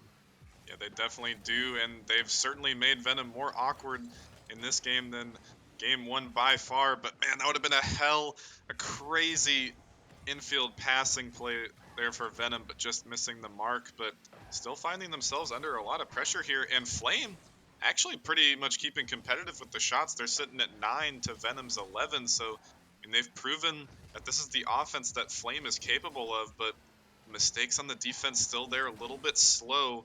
And Venom, the pace has not slowed down from them. They may be awkward, but they are still keeping this pace up and these mechanics. And they're also still keeping the lead with 1:10 left on the clock. That's all they have to do is wear down the time, and they will get the second win of the series. 1 minute remaining on the clock. Chax putting one on, but Crow sends it away, getting his Savior medal. He bounces it past another Flame defender, but NBA makes the touch in the midfield. Britton puts it down. This could be an opportunity. Tyler's there. He's under it. He gets the touch, but it goes wide. Zuriel trying to flick it out. Gets the bump on Crow so he can't follow. And NBA misses his second touch. Tyler putting one on, or excuse me, Britton. But Zuriel with the big save right there. And I had to look at the scoreboard for a second. The Bagels, the amount of saves that has come out in this game is pretty insane. I was just looking at the same exact thing, and perhaps another one going to come on, but Britain, they're just pounding this net crossbar down. Tyler there for the follow-up. Nobody with the touch. Still a chance for Flame to get back onto offense here, but the saves, no save coming out there. But, I mean, Venom, they are hunting down these Flame players. And they didn't score on the last opportunity, but they didn't need to, as they were still up by 1. Venom taking the W right there, taking game 2, giving themselves that much more of a lead in this best of 7 series against Flame. Yeah, and Flame, they had more than a fighting chance in that game. They had a few more opportunities than Venom was giving them, but again, Venom, they came up with 7 saves themselves, Flame with 6, so a lot of defense had to be played there in that game number 2. But Flame, they may find themselves down 2-0 in the series, but if they play like they did in that game 2, clean up the double commits, even somehow try and match Venom's speed a little bit more, they could get another game, 2, maybe even 3 games in a row to take a series lead. But I mean, right now, Venom, they are on the train and they are on the fast track and they are rolling. Yes, and I fully agree with pretty much everything that you just said right there. Flame, even though they lost the last 2, that game showed us that they can make a comeback right there. Even though they had less shots than Venom, they forced Venom to make more saves than they were forced to make. So keeping that momentum going, keeping that dream alive, eventually Venom's going to crack. They're going to let in more shots, and Flame might just be able to take a game off of them in this grand finals. Yeah, it certainly is possible. But I mean, as long as I saw Britain on the ball right there, as long as Britain is playing well for this Venom team, I don't see a world where Flame can come back. But if they can exploit Britain last back as third man, they can start to get a few more in their way. But I mean, first 20 seconds here, Psycho, and Flame is already under duress, but a missed shot right there. Yes, Venom has taken a direct path to assaulting Flame so far here in Game 3. They are unrelenting. They still have all the momentum, and Crow going to find the first goal in a little over 30 seconds. Yeah, and that was unfortunately a big whiff from NVA and Flame. They so desperately needed a clear after being under pressure for the first 37 seconds of this game since the kickoff started, and just couldn't find the touch. And Croat with a smooth double off the corner right there. And Britton off the backboard finds the touch. Britton missing the second one. Opportunity here for Flame, but nobody there to take advantage. Crow sends it down. Awkward touch from Flame, but Chax sends it out. Chax there to follow. Missing his touch in Venom's corner, but he gets their boost to get out. NBA not able to get it through the defense. Zuriel taking a shot, but it goes wide. As Chax keeping the pressure for Flame. Tyler gets it through the defenders. Tyler there to follow. Might have a breakaway situation here. Can't get it through NBA as NBA dunks it off the top of him. Crowe putting it off the backboard, getting the demo open and the net up. Tyler puts one on. NBA can't make the stop. And between the offensive duo of Crowe and Tyler, and that was actually a stellar fake from Britton realizing he didn't have a good shot. But I mean, Tyler, from the beginning of this series to right now, Psycho, Tyler is just absolutely putting these screamers on the net. Yes, he is deadly and accurate. He has been most of the season, some would say, as he is no rookie here in Nemesis. He has made a name for himself before, and he is furthering his reputation here in this grand finals match. As we see him take control again, he comes off the sidewall, putting it down off of the ceiling. NBA takes control, gets it through, almost gets it past Britton. Chack's gonna clean it up and get the first goal for Flame. And Flame really needed this. They need to start getting some momentum back in their favor. And this is what I was saying. If Britton is last back, Flame can start to exploit him. And Britton, he was third man right there, and he didn't make a quality touch. And as soon as Britton starts or doesn't make these quality touches on defense, Flame are going to score. But again, off the kickoff, it's going Venom's way. Yeah, Tyler so speedy right there as Zuriel makes the cross, trying to get it all the way across to his teammate, but Tyler going to intercept the pass and take a shot on net. And these are all resulting from a whiff. There's just one whiff here and there for Flame. And this one whiff is just causing a lapse in rotation. Is off the kickoff, it's going to be another one. And they just got to somehow go back to basics here, Psycho. They got to win these kickoffs. Yeah, things are looking more and more dire for the Flame roster as Crow finds yet another goal. Venom now up by 3 in this game, and we are just now reaching the halfway point. Flame was coming on strong in the first half of this game, Bagels, but it seems like they've been losing a lot of steam. Yeah, and it doesn't seem like they can maintain the speed that Venom are putting up right now. As again, so much pressure being held inside this Flame half, it's scarcely left the blue side, or not the blue side, the red side of the field, with the color blindness coming through right there. But I mean, they're trying to match the speed, but they just can't. And when they are playing that fast, we see the whiffs coming out, and that's how every single goal has been scored for Venom. It's just one tiny little whiff, but that's all it takes here when Venom is playing as well as they are. And we almost see exactly what you're talking about come out right there. But luckily for Flame, it's going to hit post. And NBA is going to send that one down. NBA gets the boost, but leaves the ball for Britton to clear out. And Tyler can't get it through. NBA going to make the blocking touch. Crow does get it through, but Zuriel takes it away from him down to NBA to clear it out into Venom's zone. Zuriel gets it past one. He's going to 50 with his teammate there. I couldn't tell what happened, but Crow gets credit for the save. NBA might have something here. Only got to beat Tyler. He does beat Tyler. That might be just in. No, it's going to hit post. Britton pops it up to Crow to take control of it. But Zuriel keeps the pressure for Flame there. NBA missing his shot on the net. A minute left on the clock here. And that is not what you want to see. And that's, wow, Crow with a good goal right there. Venom up by 4. I mean, I don't mean to discredit Flame here, but they are just, I mean, they're just outclassed. And I really thought at this point, I mean, granted, the reverse sweep is always available as an option, but I mean, it took us 5 seasons, Psycho. It took us 5 seasons to see a reverse sweep in a best of 7, and that was from the Pineapples and Mafioso series. As they're gonna get a 6th one here, but they're just straight up outclassed. Venom, they're popping off. Yeah, Venom is just doing everything that they can they're not relenting, and it is absolutely paying off for them, catching Flame just out of pocket every single time. 50 seconds left here on the clock, and it's just a matter of winding the time down for either of these teams. I'm sure Venom wants to stat pad as much as possible. They'll take as many shots on goals, as many goals and as many assists, saves as they can get. But I think Flames just trying to play the clock down, as it's highly improbable that they'll be able to come back from this 5-point deficit. But Jack's trying still, not able to get it through. Britton Zuriel comes in, takes a shot of his own, gonna get knocked down by Tyler.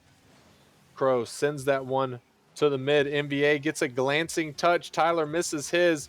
Crow taking possession in the midfield, gets dunked by Chax. Chax putting one on. Britton's there, makes the save, and the ball is going to go in for Zuriel with a top down skis and a last-second goal.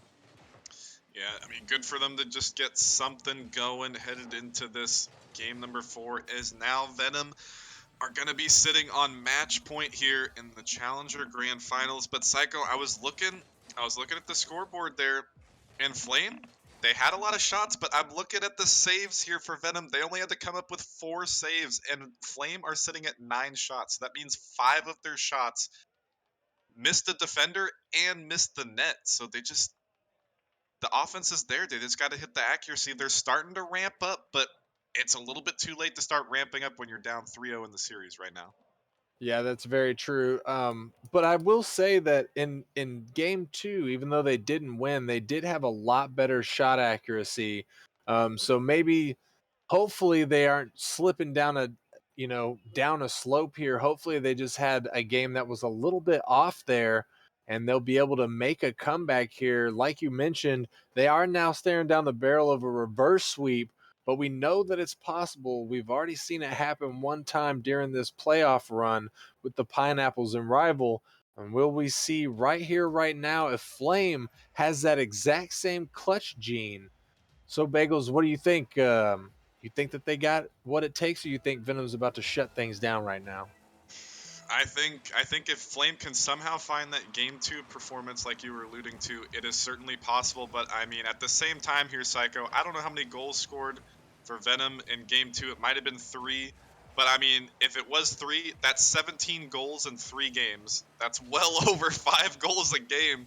So it's just an offensive powerhouse for Venom right now. And Flame, they just got to cut down on these whiffs, make sure their rotation is solid, and hit these shots, because every single game, they're not that far behind in the shot department. They're kind of right there with Venom. It was only 11-9 last game as well, so they're certainly within reason to come back, but it's going to be tough having to get 4 in a row here. But here comes Venom once again. Venom first to strike here in game 4 and take the lead with about 45 seconds gone from the clock. They are sending yet another message to Flame. They're ready to shut things out right here, right now. They're ready to take this Challenger League championship in sweeping fashion. And as we move forward, we'll see if they're able to do that. If Chax is trying to follow, can't find the touch, Britton making the save that he needs to make on the goal line as Venom doubles right there to push that one through and get the clear there. Bagels teamwork makes the dream work. Absolutely, a little bit of panic, and that's one of the few moments of panic we've seen from Venom. A little bit comical there. I'm sure they were probably a little bit frustrated, but I thought it was funny.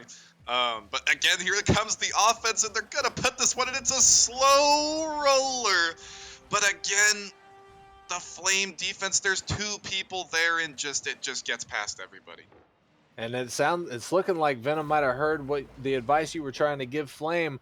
They just took it back to the fundamentals right there. Tyler just with some simple touches to pop it over the defender, and Britton securing the goal. As you said, a slow roller, possibly the slowest goal that we've had during this season, but it didn't matter as Flame wasn't in position to make the stop there. Chax getting a shot on point, but Britton getting up in front of it. I think it was more of a 50, but it did credit them both for a shot and a save. Britton getting another save there off a flame shot, getting his savior medal as Britton pops it out to the mid. Zuriel going to take advantage of it, pop it off the backboard, and Zuriel was there for the double but couldn't find it. Chax with the cleanup shot, going to get saved away by Crowe, and Britton sends it all the way down. Tyler there trying to follow. Tyler gonna find it, put it in the back of the net, and this is not looking good for Flame Bagels.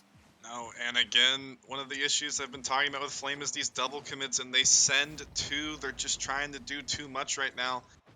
And again, they're leading in shots right now, but this time they have been putting them on net, but the Venom defense has been standing tall. 4 shots and 4 saves is off the kickoff. Nobody can stop Britton and the rest of this Venom team. Yeah, this is getting a little bit out of hand here, Bagels. Venom with 4 unanswered goals from Flame. It's looking like they're going to run away with this one as they have pretty much every single match in this series. And it's looking like they're going to get the sweep here as we reach the halfway point in game 4. Flame really need to find their groove right here, right now, and get a goal within the next, I'd say, 30 seconds if they want to get the momentum back. Britton almost finding another one, but Zuriel able to make the stop there. And Tyler in the corner gets the bump on Zuriel. Crow can't find the ball before NBA clears it away, and Chax is going to send a banger out of Flame zone. Crow takes control of it. He's trying to put one on. He almost gets the read off of the defender right there. That would have been nutty, Bagels. Yeah, that would have been close, but I mean, again, at the same time, we can compliment Venom all we want, but we know what they're gonna do. And now sitting at basically over 20 goals at this point, Psycho, this might be a grand finals record, maybe just even a Nemesis record at this point for just goals per game as a team. And it's got to be like over 5 goals a game still. If they can get 5 here, that would just be a crazy record. But on the opposite side, Flame, they have a minute and a half. They still have the offense in this series. They're 1 shot behind Venom in this game number 4, but they just can't get anything through. And with only a minute 20 left on the clock, not found anything yet, I'm not sure that they're going to be able to find anything at all. Even if they are, probably won't be enough to come back from a 4-point deficit as Tyler trying to get fancy in the air there, but doesn't get it through Flames defense. NBA sends it away. The double comes out from Flame. Zuriel to follow. Zuriel gets it past, but gets faked and misses his touch. Britton finding the demo on NBA, keeping him from coming in to keep Flames pressure alive. And Britton trying to find one, but it gets sent away. Zuriel side-swiping the ball. Tyler pops it up. Chax trying to take advantage in the final 40 seconds of the game. Crow Going to pop it up and across his own net as the ball floats in front. Zerial couldn't get to it in time to take the shot as it gets cleared back into Flame zone. Crow trying to get it through, but both defenders is going to act like a brick wall, make the stop there. Zerial trying to get it onto his car, trying to get the fake through, but he gets bumped from behind by Tyler to send it all the way away. And the final 10 seconds are upon us, Bagels. And you know what that means. Venom is practically your winners at this point. Yeah, they are. Venom will be your Challenger League champions in absolutely dominating fashion once this touches the floor, and it will. And just that might be the most dominating grand finals performance I have ever seen from a team. We've had sweeps in the grand finals before, but individually in the series, games have been close in the past. This was, and no, just, I don't mean to diss on Flame here, but I mean, it wasn't close, Psycho. It really wasn't. Venom just, whew. Yeah, you're right. It wasn't close, not at all. Quite unfortunate for Flame. Not the way that you want to go out, but unfortunately for them, that is the way that it turned out. And we've got a little bit of an interview here, Bagels. Somebody from Venom, I'm not sure who yet. If I had to guess, it would probably either be Tyler or Crow. I believe Tyler is the captain. Yeah, I'm Oh, trying to see who's in the waiting room here, but I don't see anybody. oh yeah, I think C Money's calling for them to send somebody for an interview. I thought Ah, he was saying okay. that one is already waiting, but I am incorrect about that. We'll wait around for just a second to see if somebody from Venom does come up into the booth and give us a little interview here. But wow, Bagels, yeah, Venom, they just tore it apart, like you were saying. They didn't just set some records in Nemesis, they definitely did during this playoffs. And we have who joining up with us? None other than Tyler, the captain of Venom. Congratulations to you, sir. What a spectacular performance.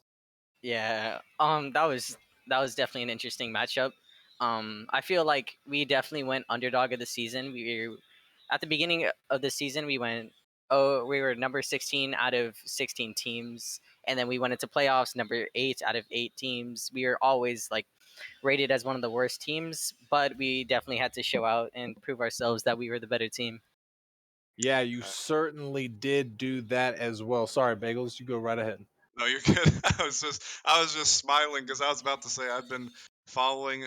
I mean, I know I kind of talked with y'all a little bit a few days ago, but I've been following your team all throughout playoffs, even at the end of the regular season, and it's just been such a run. But I said it on stream, and it really did feel like your toughest matches were behind you guys, and it Yeah, felt like this one was a bit of a cakewalk.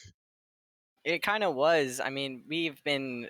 I wouldn't say a cakewalk though, but I would like us to thank kind of like our team for playing as best as we possibly could every single match.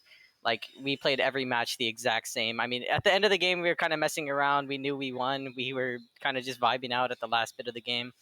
But uh, I congratulate like XL and like Britain for being such a consistent team to play with. We definitely like racked up over 300, 400 matches playing together just with Britain alone. And me and XL have been playing for like about a year now.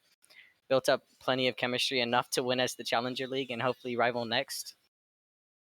And that's Yeah. fantastic. So going into this game, like you mentioned in the beginning, y'all had to fight all the way from the plans. We've talked about it the whole time. Y'all had probably the most spectacular run in Challenger that we have seen. So making it here to grand finals, knowing that you were going up against Flame before you even started in game one, did y'all know that you were about to get a sweep, or did you think that Flame was going to put up a little bit more of a fight? We never or like underestimate a team. We've done it before. We did it with Dissolved back then, like before even playoffs when we played them in playoffs. We underestimated them. We thought they were just bad and we were just having like a really crappy game. That's why we lost to them at the beginning of the season.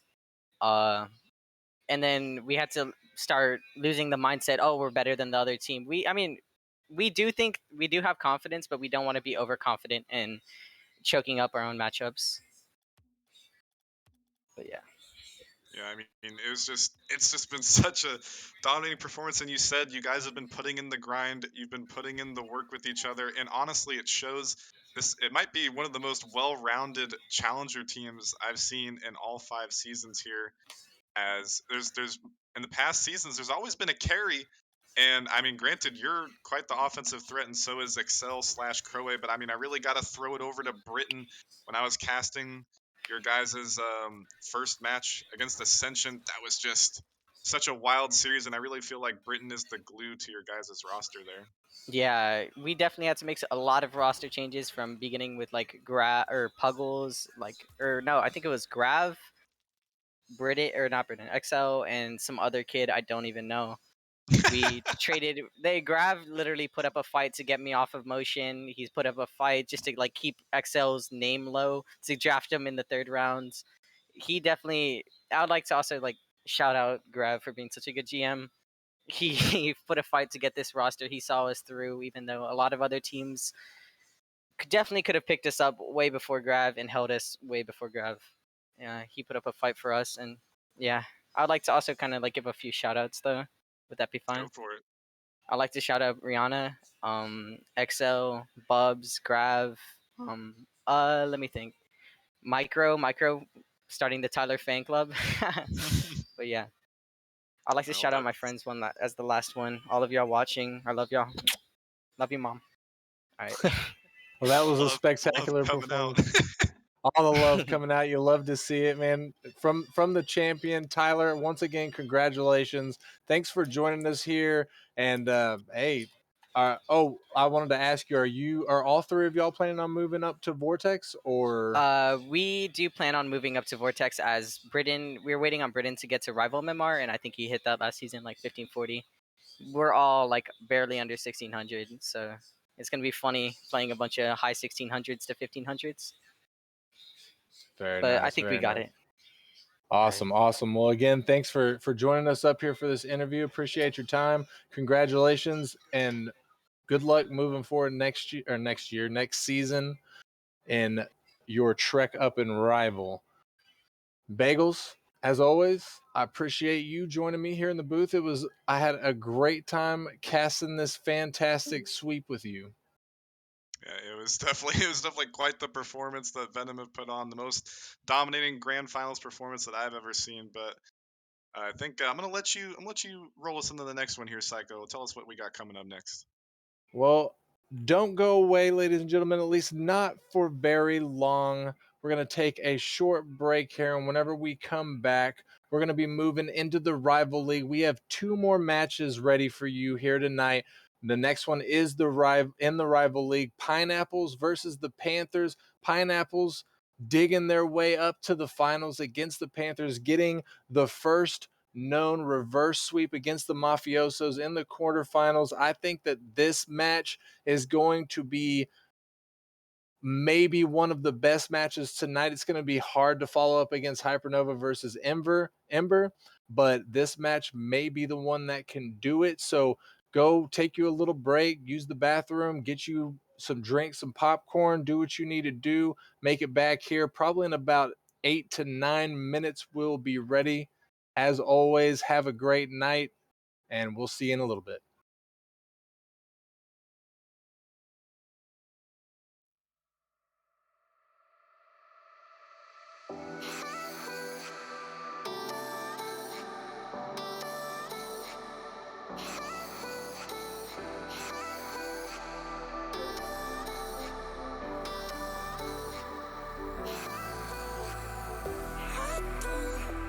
Want to lose it all, lose it all.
the night. The city lights are dancing, slowly falling apart. The shadows causing an outbreak. I'm wishing upon a star. This time I'm feeling stronger, and I know I can do better. The shadows causing an outbreak. I'm turning the light. We're gonna light it up, oh, light it up, ooh, light it up, causing an outbreak. I'm turning the light. We're gonna light it up, oh, light it up, ooh, light it up,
Welcome back, everybody, to another hype playoff series. We are headed over to the rival league where we got Pineapples going off against the Panthers, and I'm joined here with the director. Everybody knows him. We know that smile. We know those teeth. It's Rocker, man. How you doing?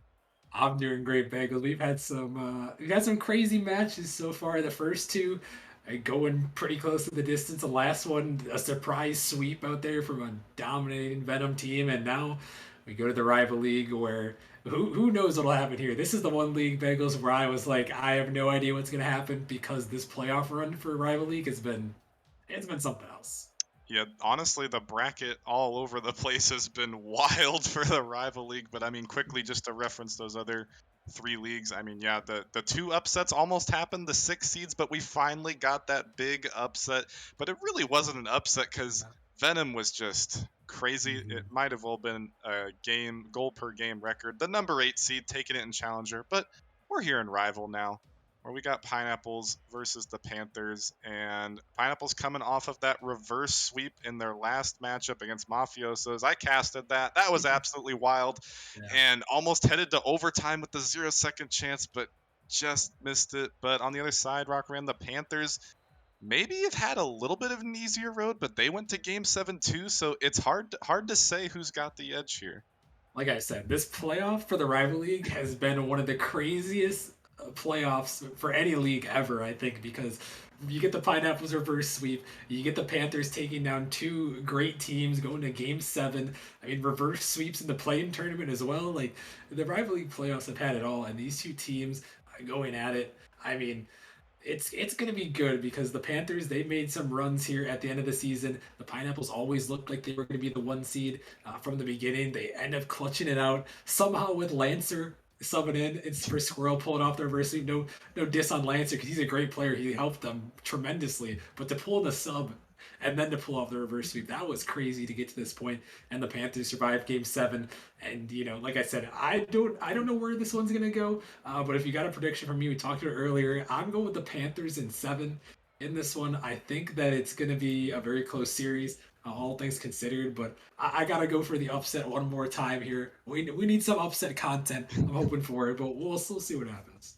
Yeah, it's been a season of upsets, and we missed out on that prime time, Rocker, man. We missed out on prime time in that last series. It was a quick sweep. It was an exciting sweep, but the first two series of the playoffs going to Game 6, and it was just wild. But here we got the Panthers starting it off hot. Here's Sand, but cannot hit the shot. Sends that one off way and wide, as now Pineapple's trying to break out, but living like Carrie, basically Larry, trying to send this one through. But starting it off here, Panthers look to have the Pineapples under a bit of pressure here. Yeah, we'll see what kind of roster comes out from the Panthers because I think we witnessed it. We casted a couple of their games. They are probably one of the most topsy-turvy teams. It's a shot from Sand off the post, and he comes through and fouls it home, and they start out strong. And they're looking like the good Panthers team that we're used to seeing here with Sand coming in clutch. Yeah, and as great of a save as that was from Valence, just not quite enough to keep that one out of danger. But I mean, I know we casted the Panthers one, Rockerman, but you were surely watching the Pineapples reverse sweep, and we saw however many times this overcommitting from the Pineapples, and still as a series of whiffs coming out, almost another dangerous one there. That seems to be the main problem here for the Pineapples, is just overcommitting, and we saw it right there. Ooh, and they're gonna put one home this time. Doodle, not worried about the overcommits, but yeah, you're exactly right. This time it doesn't matter as they just throw that one off the post. Doodle coming in right through the top, and they put it in. And when they're not making those overcommits, the Pineapples are throwing these balls in the back of the net, and their offense is something to behold. And that's the other side of things. I talked about the Panthers being topsy turvy. What kind of Panthers team is going to come out? Are they going to be consistent or not? That's also something to watch. What kind of Pineapples team is going to come out? Are they going to be peak offense, or are they going to be overcommitting as they're firing shots already? Yeah, I think either way, it's one and the same, as you can't have one without the other. If you're the Pineapples, they have such a absolute god tier offense in that series against the Mafiosos. They put up double-digit shot totals every game. As Squirrel gonna get a quick read off the corner, as nobody from Panthers was home right there. Yeah, no one able to get to that one. Sand just a little bit awkward, maybe faked out by Valence, and the rotation just a little bit slow from Drago there. We haven't talked about quite yet. Needed to be closer to the middle of the net because Squirrel, he was looking at that shot all day long, and you give him that opportunity, and he's gonna find the back of the net. Yeah, and I'm actually surprised Squirrel is here as he's a little bit under the weather, very sick at the moment. And as long as he has confidence, though, I have confidence in him because seemingly subbed himself out of the last series. And if Pineapples with a well performing Squirrel is on the field, I would be even more worried about this Pineapples offense, as that is their forte. They just love to just harass the other team. But Oh. Sand on the other side, a little bit of a calculated pre-flip double. I'm not sure what this was here. Yeah, and Sand is always the man to watch out for the Oh, Panthers as he just reads that one off the backboard. Hey, you know what? It goes in the back of the net. But I mean, that's the kind of offense that Sand can provide every time. He is just an offensive mastermind, and he's been the main reason why the Panthers have gotten to this point. And I think it all relies on him. If Sand is playing great, the Panthers are playing great. If Sand's playing bad, they're probably going to be playing bad as well. yeah, and Sand, absolutely the heart and soul of that Panthers team. The Southern drawl bringing the team together. But on the other side, Pineapples, this has just been a very back and forth offensive game. And I was a little bit worried about the Panthers, Rockerman. After that last series, I was kind of doubting their offensive abilities. We saw a lot of infield passes, but it just seemed like they couldn't get the offense going. But game one here, this has been surprisingly, between these two teams, a low shooting game, but definitely a competitive one. Yeah, both teams, 4 shots, 2 goals. Both of them, finding their opportunities, and you know, when they have them here, they haven't had many, but yeah, I think you're exactly right. It's a little bit of a surprise to see a low shooting affair, but we'll have to see how it goes on. As an opportunity, the Pineapples can't put it in there as they're trying to set something up, but Larry able to get back in time, and the offense just trying to get something through here. And Doodle, unfortunately, it was a tough shot, but he needed to hit that one to take the lead. Opposite side now, Panthers. Drago over to Larry, but just off the mark. Sand looking for the follow-up, getting harassed in net. Were Pineapple's defenders, but a big fake from Valence to get past one with the flick. Not quite enough juice to send it over the top of the final two defenders. Sand trying to push out, but getting hard 50'd. A good read from Larry to keep that one out of danger for now, but still, the Pineapples hounding these Panthers on defense and starting to panic as they're smacking it off the sidewall, but it seemingly works to get under pressure here. But Drago Oh. banging that one high off the crossbar. Another opportunity similar to Doodle on the opposite side that went awry, but here is Doodle over to the middle, but Squirrel not in the correct spot, but Valence quickly over.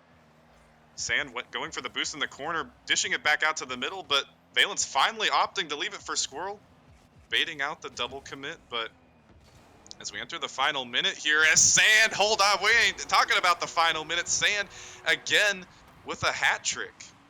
He is just so clutch for this team. This ball, very awkward, and he just bangs it right by the defender. A great shot, and he's got a hat trick in this game, carrying the Panthers in game one, trying to urge them to find this first game in the series.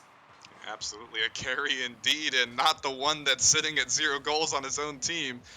As living like, Oh. okay, what the heck? I had the scoreboard up because I was about to do some analysis, but hold on, a little bit of a pinch off the kickoff. Yeah, Doodle just comes flying in from Whoa. a pass off a Squirrel bar downski, puts it home. A great shot to tie it right back up, and that is a beautiful answer. And just when you think you're out of the way of the Pineapples offense, they pull you back in with the crazy team play. But coming right off the kickoff, here come the Panthers again.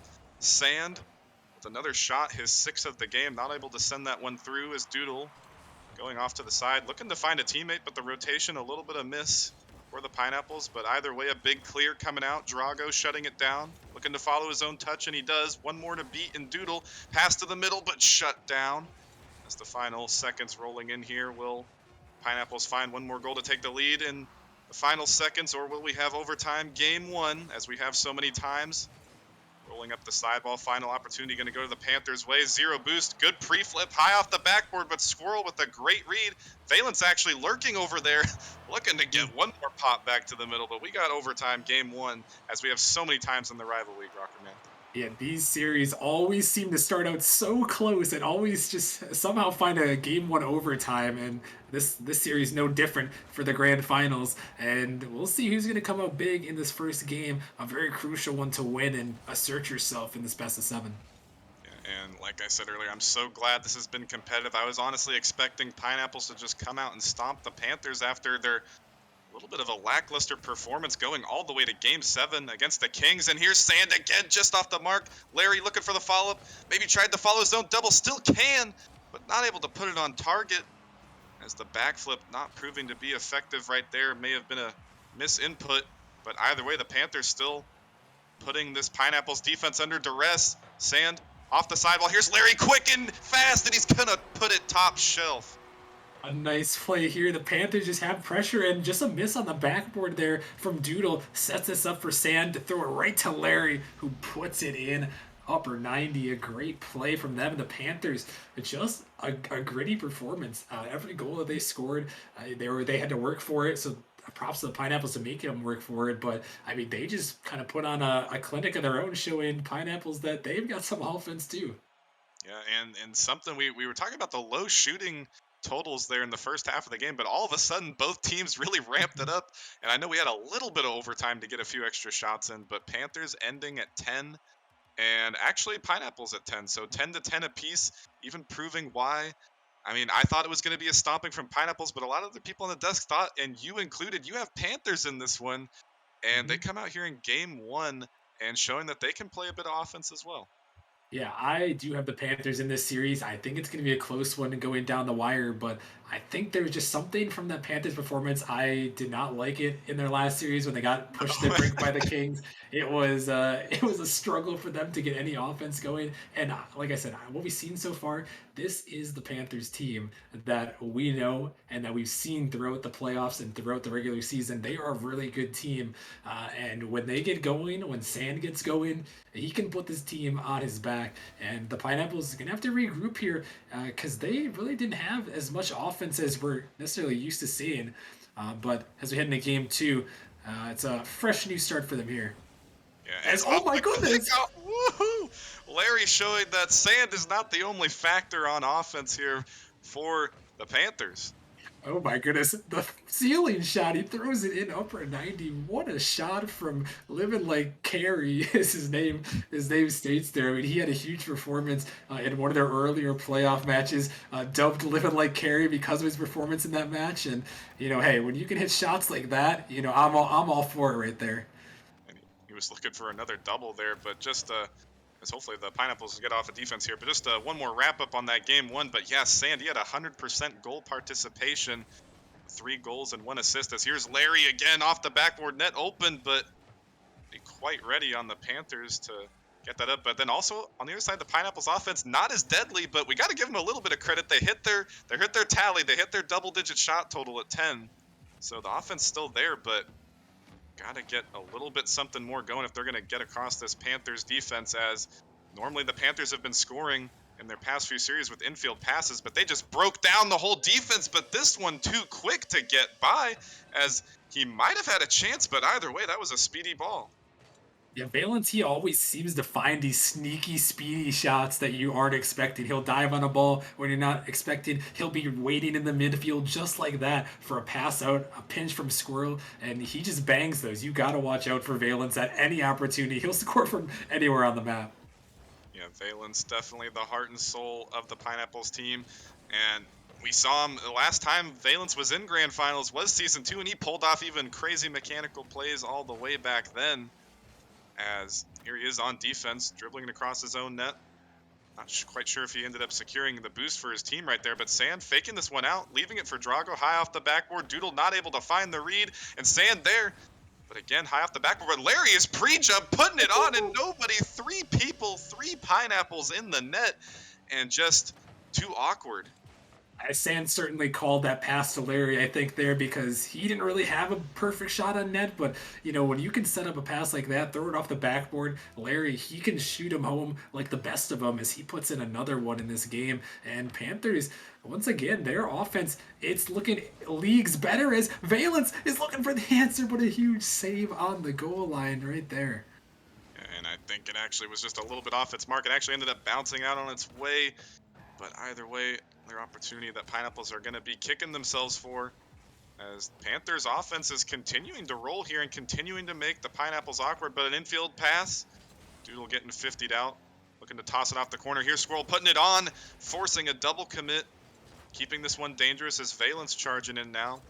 High 50 off the ceiling, Doodle there, off the corner. Larry back to the middle. Squirrel opting to be a little bit patient.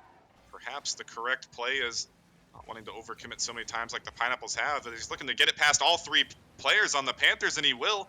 As Valence looking for the follow-up, he's going to put it on, but it's shot right at Larry. All he had to do was jump. Still dangerous for the Panthers. Squirrel trying to sneak his way in through the net. As now Valence, lucky that pinch wasn't a little bit faster, but still able to get this one away. As here's Valence again, high ball off the ceiling, tough read for Drago. Doodle's up, and Valence is there looking to find his own touch. And again, oh, hold on, all three Pineapples have committed. One more 50 high off the ceiling. Larry looking for the read off the backboard. He actually almost found it in back-to-back high-flying efforts from both these two teams. Oh my goodness, these two teams are put it to the brink. There is two almost sure goals from both squads. Just can't go in, and Panthers happy to hold on to this lead, but it's dangerous. As great read from Larry on the backboard. And the Pineapples, they've had quite a couple opportunities. Valence surely should have hit that one in the net there, but just a little bit off, and sometimes that's all it takes, just a little bit off, and one little mistake can cost you a goal. Yeah, and Valence needs to break through if this Pineapples team is going to have success. But Drago, a man we haven't been talking about that much, is going to get his team the insurance goal they need. And Drago hasn't really done too much, but this is a huge goal for their team as he throws it in past the Pineapples defender, giving them now a 2-goal lead in this game too, as they're trying to take a 2-0 series lead over the Pineapples, and they really are looking good right now. Yeah, and after a series of back and forth offensive drives for these teams, Panthers break the silence, and Drago pounding that one through as Pineapples looking to get a counterattack of their own. Good 50 from Doodle to keep it in, but Drago cutting off early. Still awkward, but Sand racing up his own backboard, looking to follow his own touch, but Valence hard 50ing him out. It's now Drago on the dribble, 0 boost, but still somehow muscling his way through, looking for the pass out, maybe even a shot on, but Sand there for the goal secure, and the Panthers are in control of this series right now. They are playing so well right now as Drago sets it up for Sand, who's ready and shooting on that one. And the Pineapples, this is reminding me of the Mafioso series. This is why I picked the Panthers to win this series. There is something wrong with the Pineapples and their offense. I don't know what it is with these three guys. Maybe they need to bring in Lancer for Squirrel or something, but I don't know. There's something wrong with the Pineapples offense that we haven't seen, but nothing wrong there as Doodle puts one home, and they keep it close here, but still 50 seconds left. Yeah, and normally what I have been harping on for the Pineapples has been the overcommitting, but really they haven't overcommitted maybe just 2 or 3 times so far in the series. It hasn't really been an issue for them, but certainly the rotation's still proving to be a miss. But I mean, the offense, it's just such crazy high output, but there's just still something, the coordination between these 3 players on Pineapples, that is just, like you said, something's not right. But again, the offenses could not be more equal as Pineapples and Panthers are tied in the shots, as Larry almost getting one off the corner, but the offenses are equal. It's just Panthers are converting on their opportunities. Yeah, that's all the difference that it takes. Wait a minute here. Doodle finds a crazy 50, and all of a sudden the Pineapples making some noise here at the end here. After this, somehow 50's through to the net, and hey, 24 seconds, 1 goal. That's an eternity here for a couple of quick offensive opportunities. Yeah, Doodle absolutely just ball chasing his way through to secure that opportunity. They're going to need a good kickoff, but this one is going to go towards the Panthers side. Larry wasting a lot of opportunity. In fact, looking for the solo play. Found his way past 2, but Pineapples, one more chance to try and clear this one all the way through. But Squirrel having to use a lot of boost and a lot of time to work his way out of defense here in the final seconds. Off the sidewall, Doodle pushing up too quickly, although he just needs to find his way past one more player. Still lofting off the corner, but not quite sure who that was on the Panthers, but they will put that one into the ground. And now your Panthers, Rocker Man, are up 2-0 in the series despite the Pineapples offense shot totals. Yeah, the Pineapples are putting shots on, but the Panthers are to their equal. They're putting the shots into the back of the net, making great plays there. And the Pineapples, they almost had an opportunity at the end there too, on the last drive with about 10 seconds left. Drago committed as the third, and the Pineapples had a 3-on-1 opportunity. They just needed to get it by him, but they couldn't. And now at this point, they're down 0-2, and this may be familiar territory, but this is not the type of familiar territory you want to have in a grand final spot. As you're down you're down 0-2 in the series yet again. You do not want to have to try to pull back-to-back reverse sweeps to win a championship. It's just not something you want to have to worry about. Yeah, and not maybe familiar territory, but certainly not comfortable territory. Mhm. As I think the Pineapples, the last time I saw them, I think the three main problems were the rotation and the overcommitting. Those are kind of two in the same. But again, the shot accuracy proving to be a main issue for them. As I think the Panthers, they only had to come up with 4 saves, and Pineapples had 11 shots, so that means 7, or maybe not. I'm doing the math a little bit incorrectly, as they scored a few goals here and there, but definitely a lot of shots that certainly missed their mark. At least 4 or 5 that went by the wayside, and they got to clean it up here. Yeah, they have got to find something here. The Pineapples not opting to use their tactical timeout, which a lot of teams have when they've gone down 0-2 in a series. But these Pineapples, they know they have the offensive capabilities. For their sake, they just got to lock it back in and stay focused. Because I think honestly, the Panthers are playing some of their best Rocket League that we've seen them play, and this is what I expected from them here. The Pineapples can't get too discouraged though. Just got to keep shooting, and the shots will fall like that one right there. Squirrel to Valence to the back of the net.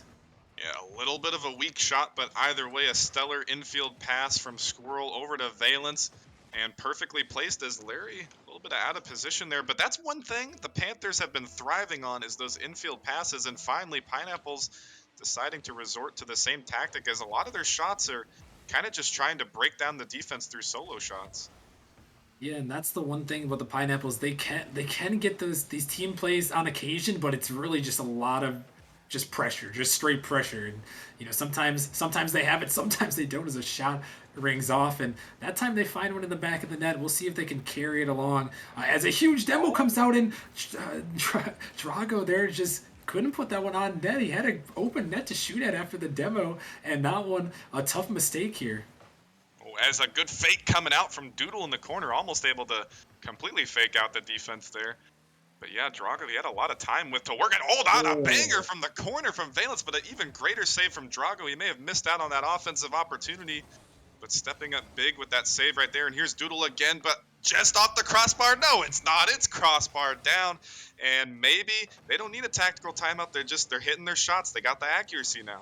Yeah, they can come back and they could do this, and that was set up by Valence, just an absolute laser on the net, forcing Drago to that save. It pushed the Panthers out of defense, and then the follow coming through there from Doodle, able to get a crossbar down, and this is the Pineapples roster we're used to seeing with their offense. They're up 2-0 now, and it's looking like they've got the pressure rolling as a setup comes through, almost a pre-flip to hit the back of the net, but Pineapples, I think they're starting to feel it a little bit now, and if they can keep snowballing this down, Panthers got to be worried.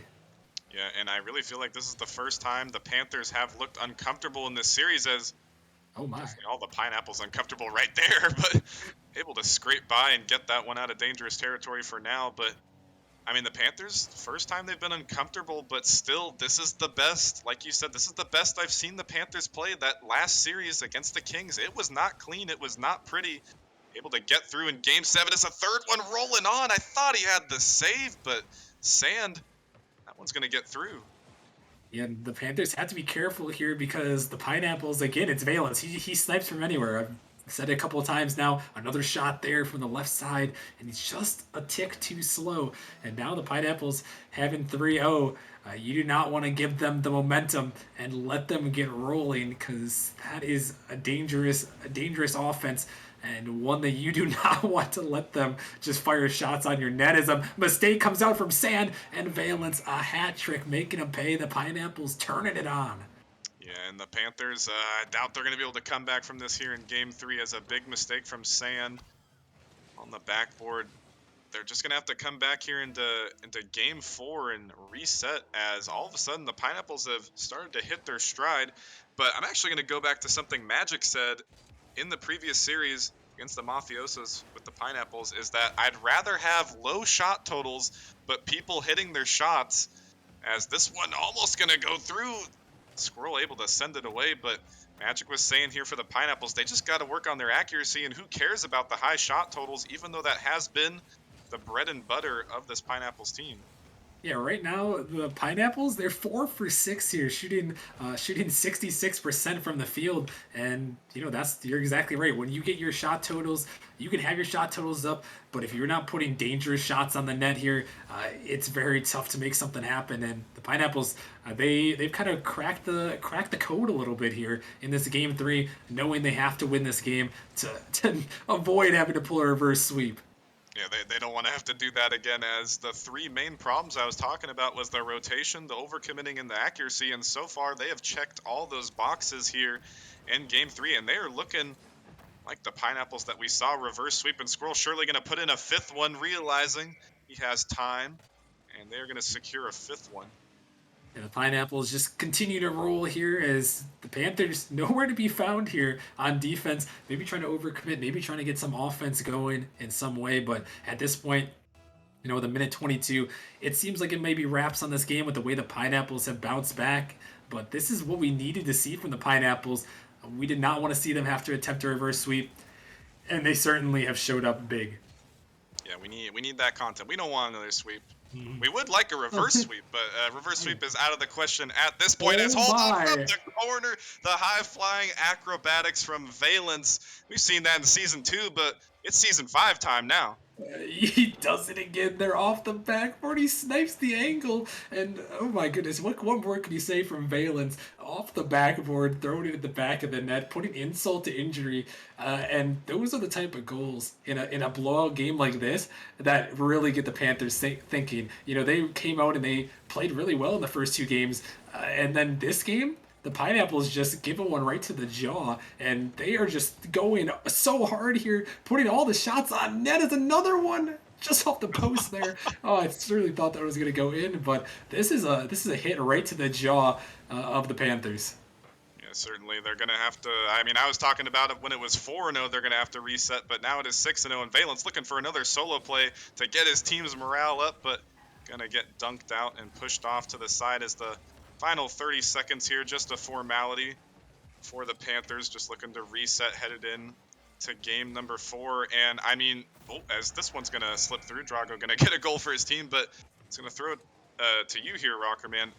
I mean, did the Panthers underperform in this game, or is this the Pineapples that we've come to know and love? I think this is Pineapples stepping up big. And, the Panthers, they didn't do anything spectacular, but I also don't think they did anything terrible in this game. It looks like just a Pineapples masterclass. The offense we're used to seeing, and they just brought it here. They know that they need this game to survive in this series. And, when you got a team like that coming up clutch, it's a good sign for their life in the rest of the series. Yeah, and obviously not a little bit, rather much of a blowout here in game number 3 for the Pineapples. But either way, this was a Pineapples team here in game 3 where all 3 players were on the ball, incorporating themselves on the field, equal distribution almost, and big stat line from Squirrel, a goal to his name and 4 assists. And from somebody who subbed himself out essentially in the last series, this is what we want to see from Squirrel. We want to see him be that support, that base to Valence, to let Valence do his thing. And we saw Valence doing his thing in this game. Oh yeah, we definitely did. 4 goals for him, and the Pineapples. We talked about their passing plays, the potential for them. They got 6 assists on their 6 goals. So really, on this one, they come out, they find each other, and find those passing plays. And we've talked about dangerous offense when they get going. And the Panthers, I think they really need this game because things are going to start to snowball if Pineapples pull off another performance like they did in the last game. Which, in my opinion, it looks like they definitely can from that. So the Panthers got to be careful and got to come out firing with their own offense like they did in the previous games. As one of the players has DC'd here on the Pineapples, so we will get this game number 4 game number 4. Forgot the series there for a second. Back underway here shortly for you guys. But I mean, yeah, at the same time, Pineapples, they had that blowout game, but it's going to be up to consistency at this point as to whether or not they can do that again. I'm not really looking for a 6-goal performance, but definitely I want to see them hit the accuracy there, as that has been the main issue for them. But on the other side, Panthers proving that they can be broken down, but I think, like you said, this is a big swing game for both these two teams.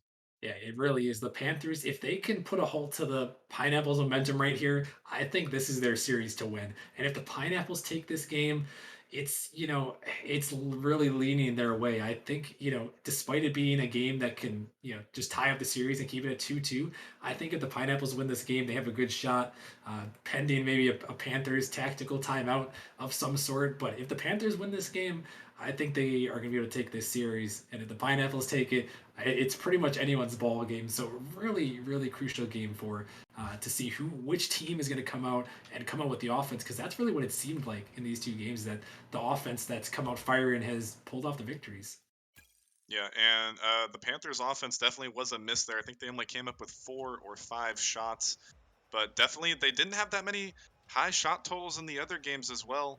So they were able to find success there, but Pineapples hitting their stride. And like you said, if the Pineapples win this game, I would almost say that is an instant 100% opportunity for the Panthers to call a tactical timeout to try and either ice the Pineapples, get them kind of rustle their bed sheets a little bit, get them out of their groove that it appears that they are starting to get into, and on the opposite side, maybe try and get the Panthers back into their groove. But honestly, it's going to have to come down to what we see. It's all theory at this point, but we are going to get this game number 4 back underway for y'all here in a second.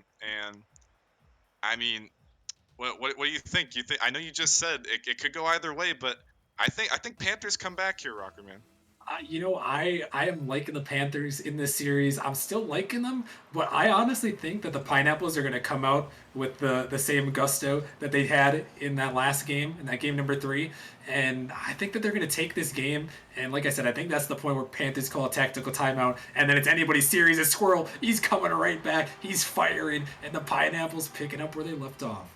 I got really worried for the Pineapples here. They sent 3 players in the air, and none of the 3 found contact off the backboard, as there was a series of double whiffs. But either way, Squirrel able to get that quick read off the corner. And I mean, like you said, the Pineapples score in the first 15 seconds here, and this could be the start of the Pineapples train getting rolling off the tracks here.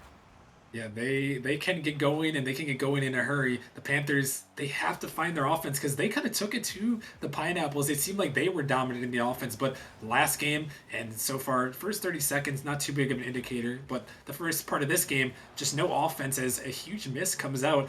Panthers really got to get something going. Is Sand off the backboard to Drago, trying to get going there, but still can't find the back of the net. Yeah, that would have been an absolutely insane read from Sand. A cross-body shot off the backboard as he's following his own touch here, putting the Pineapples in an awkward spot. Drago was lurking on the side, pinching it back in.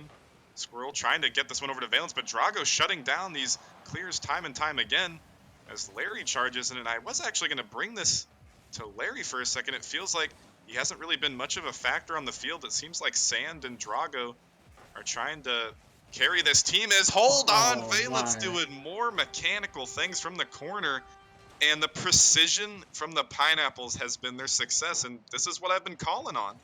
Yeah, the accuracy, and again, it's Valence. He's hitting these angles from these corners, and sometimes they're not the toughest reads, but sometimes they're just absolutely wild angles, and he'll just score them. Just no doubt, no fear in his heart. He will hit those angles, and the Panthers, they got to be ready at all times for his shots, as now they trail yet again. And they just got to get back on offense, because they only have one shot to their name right now, and trying to get one here, but still just a little bit off. Yeah, just a little bit too awkward positioning. But here's Drago. All of a sudden, Drago, a little bit of a non-factor in the earlier games, but he is just playing lights out midfield game right now. He is keeping this ball locked in the Pineapples half anytime he is on the ball, and here he is again, looking to get his way through the middle. Nobody on the backboard for the Pineapples. Larry there for the shot, and Drago continuing to be a nuisance in the side of the Pineapples.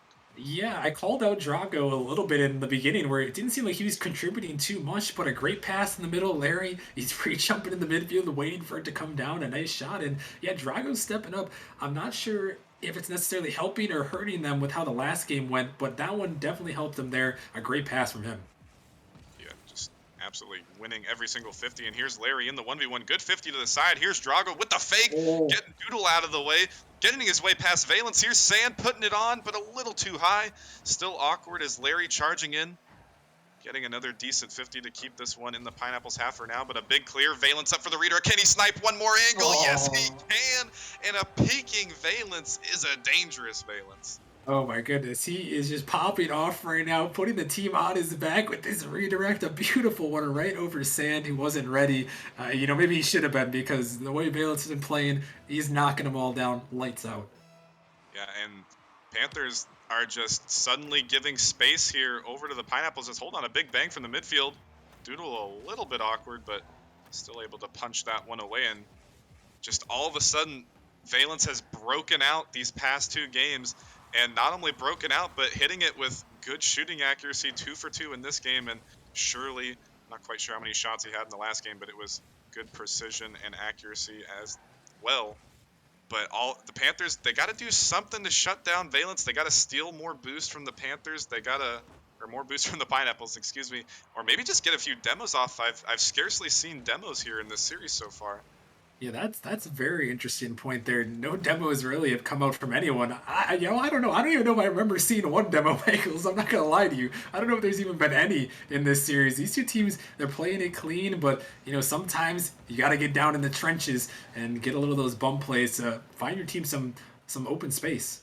Oh my God! Speaking of dirty, as all three players on the Panthers sending everyone, they don't care how clean it is. They want this ball out of their half. As Squirrel trying to get the power shot off the sidewall, but unable to find the speed as Valence or Squirrel actually getting that first demo seemingly, and Oh it's my. the hood of Valence, and Doodle will clean this up. Oh my goodness. Valen's just a mammoth 50, drops it right down into him, God. and him and Doodle just collide there. There is the offense just clicking on all cylinders right now as they are now up 4-1. And, it's a complete turnaround here. I don't know what's happening on the Oh kickoff my. there, but some panic. But this is what I was talking about, Bagels. It's the Panthers not living up to the Pineapples' exceptional offense. And at this point, unless the Panthers change something big, they got to call a tactical timeout and they got to regain as Pineapple's just putting it Oh all my on, God. but Doodle can't connect on that one.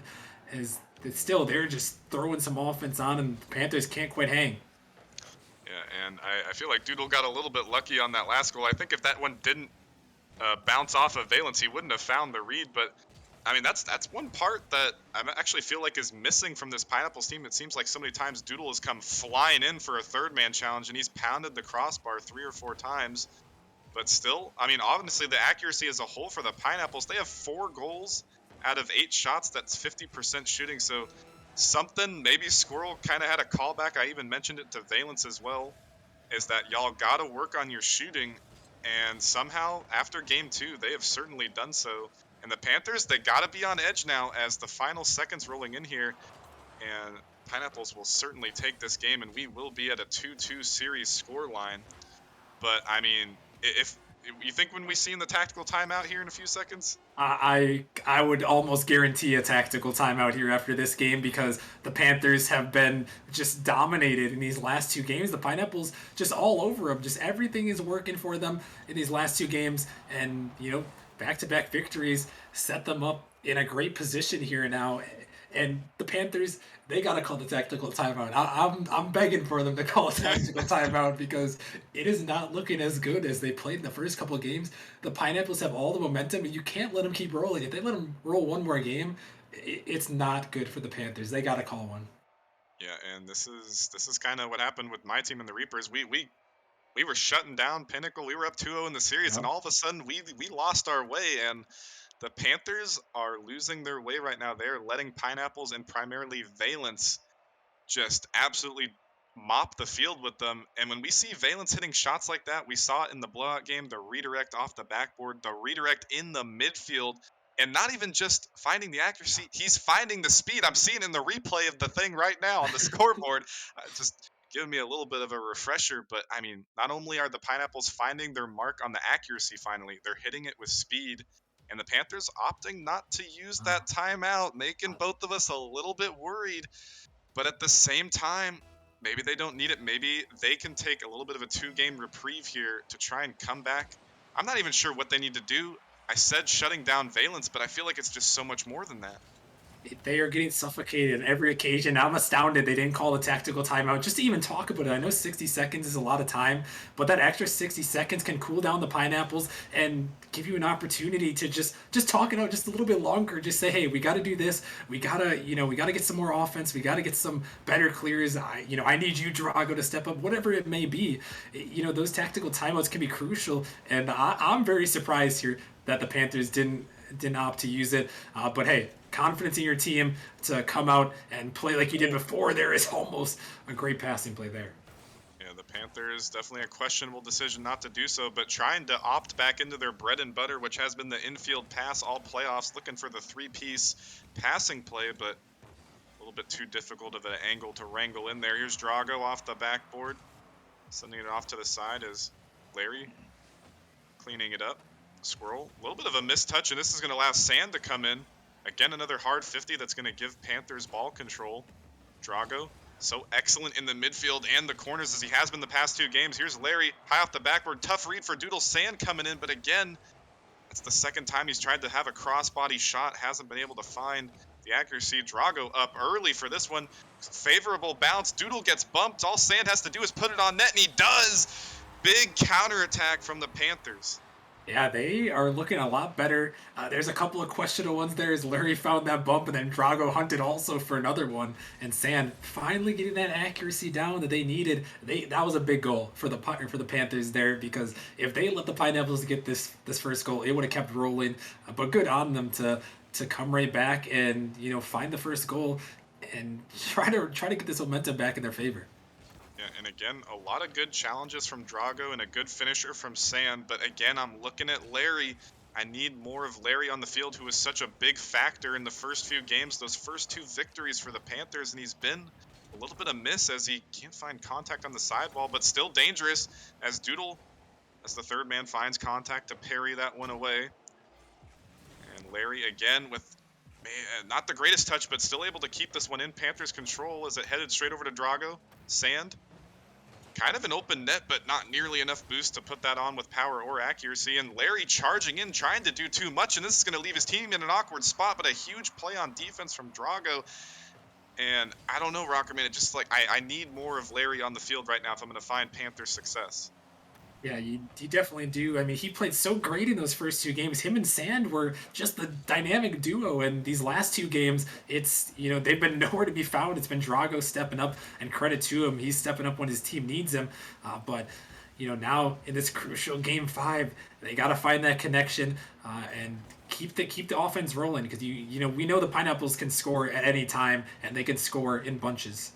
Yeah, and we almost saw it as Valence just 10 seconds ago was looking for another crazy angle redirect off of the clear from his own half as a bump coming out onto Larry, still able to find contact on the 50. But overall, this has been a game that we have not seen yet in this series. This is game 5, but Rockerman, the Panthers are at 3 shots and the Pineapples are at 1, and we have 2 minutes left. There's been 4 shots all game.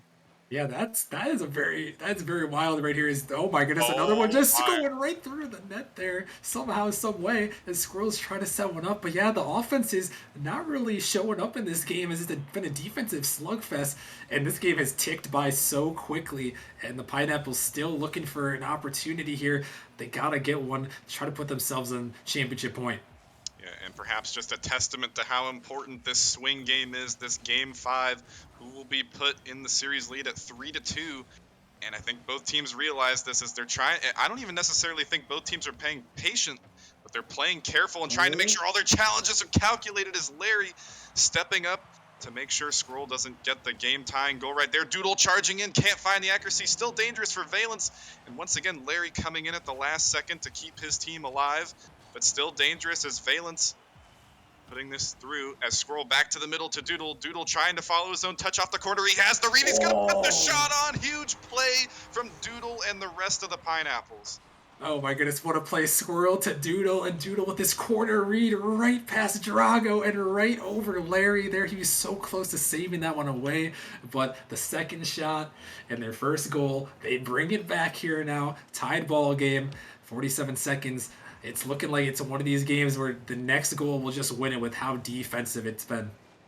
Definitely a huge game and a huge next goal to whoever gets this, as Larry looking to dish this one over to the middle. Sand trying to get it going as Valence finds his way past the final defender. It's going to be open for Doodle, looking for the flick, but Drago, big save in these final 30 seconds. Will someone have a late game heroics, or will we be headed to overtime? Is Sand going to be last back in the 2v1? Good touch over to the corner, but Squirrel high off the ceiling. Nobody jumping here for the Panthers. Doodle going to have free reign as Larry coming up with another big save. He hasn't necessarily found production on offense, but keeping his team alive on the defensive side. Doodle finding this read in the corner, but Sand back over. Valence up early. Can he find contact? Yes, he will, but still, this ball not touching the ground. Larry up. Can he find the shot? The shot was on, but touching the ground, in a huge overtime in this big swing game right here. Yeah, this is the most crucial game of the season here for both of these two teams. The winner put themselves on championship point after this one, and it's so big. I think it's so much bigger for the Panthers here because they need a response here. They can't let the Pineapples take a third in a row, otherwise there might be heartbreak, but if Pineapples can do that, they have got a really good shot. Is this ball, Sand, gonna come through clutch for his team? He's been big all season. He's big in Game 5. And again, Drago with this corner play, making it so awkward as Squirrel a little bit tardy to the defensive stand. Maybe was looking for boost, but again, Drago has proven to be so useful as the third man and just making these plays happen out of these corners in the midfield. He's doing the dirty work for his team, coming up with 2 big assists right there, and Sand scoring them. Larry, he didn't have much to say on offense, but absolutely, he only has 2 saves to his name, but I really feel like it was so much more than that on defense to keep the Pineapples at bay here.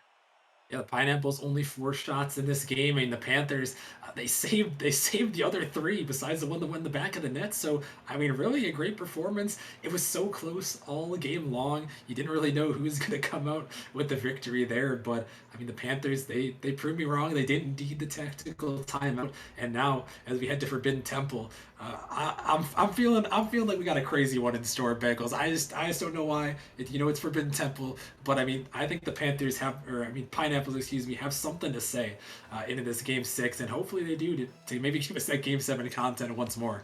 Yeah, and I was just about to say, I have something to say. I want to see the first Game 7 here of the Season 5 Grand Finals here. We've had 2 Game 6s, but either performance has punched a ticket to Game 7 as Pineapples looking to capitalize off the open net, but Panthers defender racing back in time, but nobody getting this one, as strangely enough the rotation opening up here. I'm surprised nobody was back. Yeah, I'm not really sure what the Panthers are doing here. Larry just flailing there, and Drago caught out of net, and they just kind of let that one go. A huge early mistake when the Panthers, 1 game away from the championship. You got to clutch up here. You can't give Pineapples free opportunities. Yeah, and just a little bit of mispositioning there from Larry after such a stellar defensive stand, although maybe he can clutch up on the offense now. I think he may have had the read. Drago coming in, actually putting it on Larry. All he has to do is find the touch, but still Valence at the last possible second on the goal line, sending it away, but still dangerous. But Squirrel with a big read off the backboard. This one might just be straight up in, and it will be off the corner. Sand maybe doubting if that one was in, but I'm not sure if he had any boost either way. What is that read from Squirrel? Just a cross-map snipe off the backboard. And, I mean, that is a huge goal and an insane read because that ball is bouncing off the backboard into Squirrel. Perfect clear right in the back of the net. A huge, huge goal for the Pineapples as they are trying to force a Game 7. Yeah, and all of a sudden the Panthers looking a bit like the Pineapples in their last series. They're starting to overcommit now. I think they wanted to shut this game down early. They don't want to go to Game 7, but at the same time, you got to play a little bit cautious. And I'm kind of surprised as that Game 5, both teams were playing cautious, but all of a sudden the overcommitting coming out, as now the Pineapples are starting to get heated. They're getting rolling. putting this Panthers team in some awkward spots. And I was gonna say, Rockerman, I missed out on the rival grand finals casting last season as I had to warm up for my series, but every single rival grand finals I've casted, we've had game 7, and I'm looking forward to it. Hey, you better knock on your desk right now. 'Cause I don't want to see a caster's curse on that regard there. But the way the Pineapples are playing right now, we might just be heading there as the Panthers just.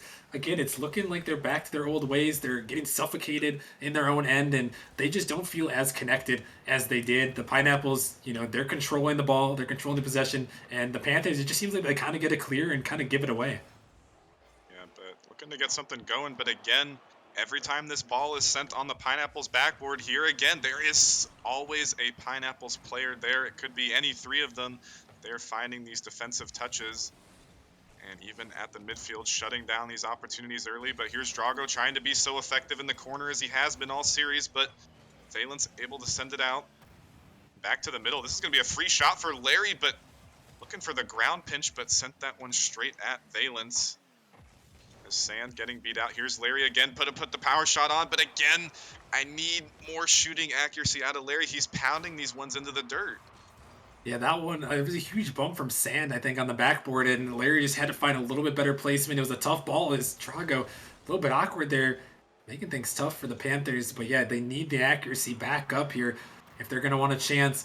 Still 2 minutes remaining, though, so they're not out of this by any means. Pineapples got to play smart for this last little bit as they're shooting one towards the net, but it's just wide. And again, Panthers not that far behind in shots as they have been all series. They've been going toe-to-toe despite the score lines. Even if a dominating scoreline comes out for the Pineapples, the Panthers are there with them in the shots. As an infield pass coming back to the middle, Drago not able to put that one onto net. 2 players up for the Pineapples, Squirrel and Valence. Not really producing too much with that, but Squirrel cutting this one off, keeping the pressure on. Off the sidewall, looking for a pass to the middle, and Valence there. And I was just about to say, every time the Pineapples have infield passed, they've scored. They haven't done it that often. They have been scoring off that, but sent away. And now in the final minute here, essentially, the Panthers, they got to get going. But, just like you were worried about, Rockerman, the Pineapples, once they get going, it's so hard to slow them down. Yeah, and that's why I was really surprised the Panthers came back and took that last game because the way the Pineapples were going, they needed something to stop him. As Sand backflipping there in the midfield, but Valence can't get it, and Doodle does a third goal on the Pineapples. They're fighting for their lives here, looking to force the game 7. Yeah, I think Valence actually may have faked that one out so Doodle could get the extra insurance goal for his team. But either way, this is going to be a comfortable 3-0 lead as seemingly Sand's 2 shots from Larry, I feel like. This has been a smooth ride here for Pineapples in Game 6 in such a tight game here where they were on match point, but they have played this comfortably and coolly. Yeah, they've played so smart in this game, and they've done everything they needed to do when you're trying to force a game 7. Get the offensive pressure, get a lead early, and just keep pounding it because, 3 goals, that is a great cushion here. And now, the final 40 seconds, the Panthers, they're running into each other on the backfield. They are not looking great here. But Pineapple's such a good performance, and now it's looking like it's all going to come down to one final game. Indeed, as the final 30 seconds coming in here, unless Drago can get some momentum here, but Larry off the backboard, finally nobody there on the backboard for the Pineapples, but still too little, too late, maybe not, as Valence saves it, but a little bit too clustered on that side post, and he's going to own goal. Yeah, that's a great shot here from Sand, right in the perfect position, and Valence just barely finesses that one in. Yeah, that was a tough one, but 14 seconds, it may not be possible, but some momentum at least, but we'll see. Yeah, they're going to need a good kickoff here, but this one is going to go in favor of the Pineapples.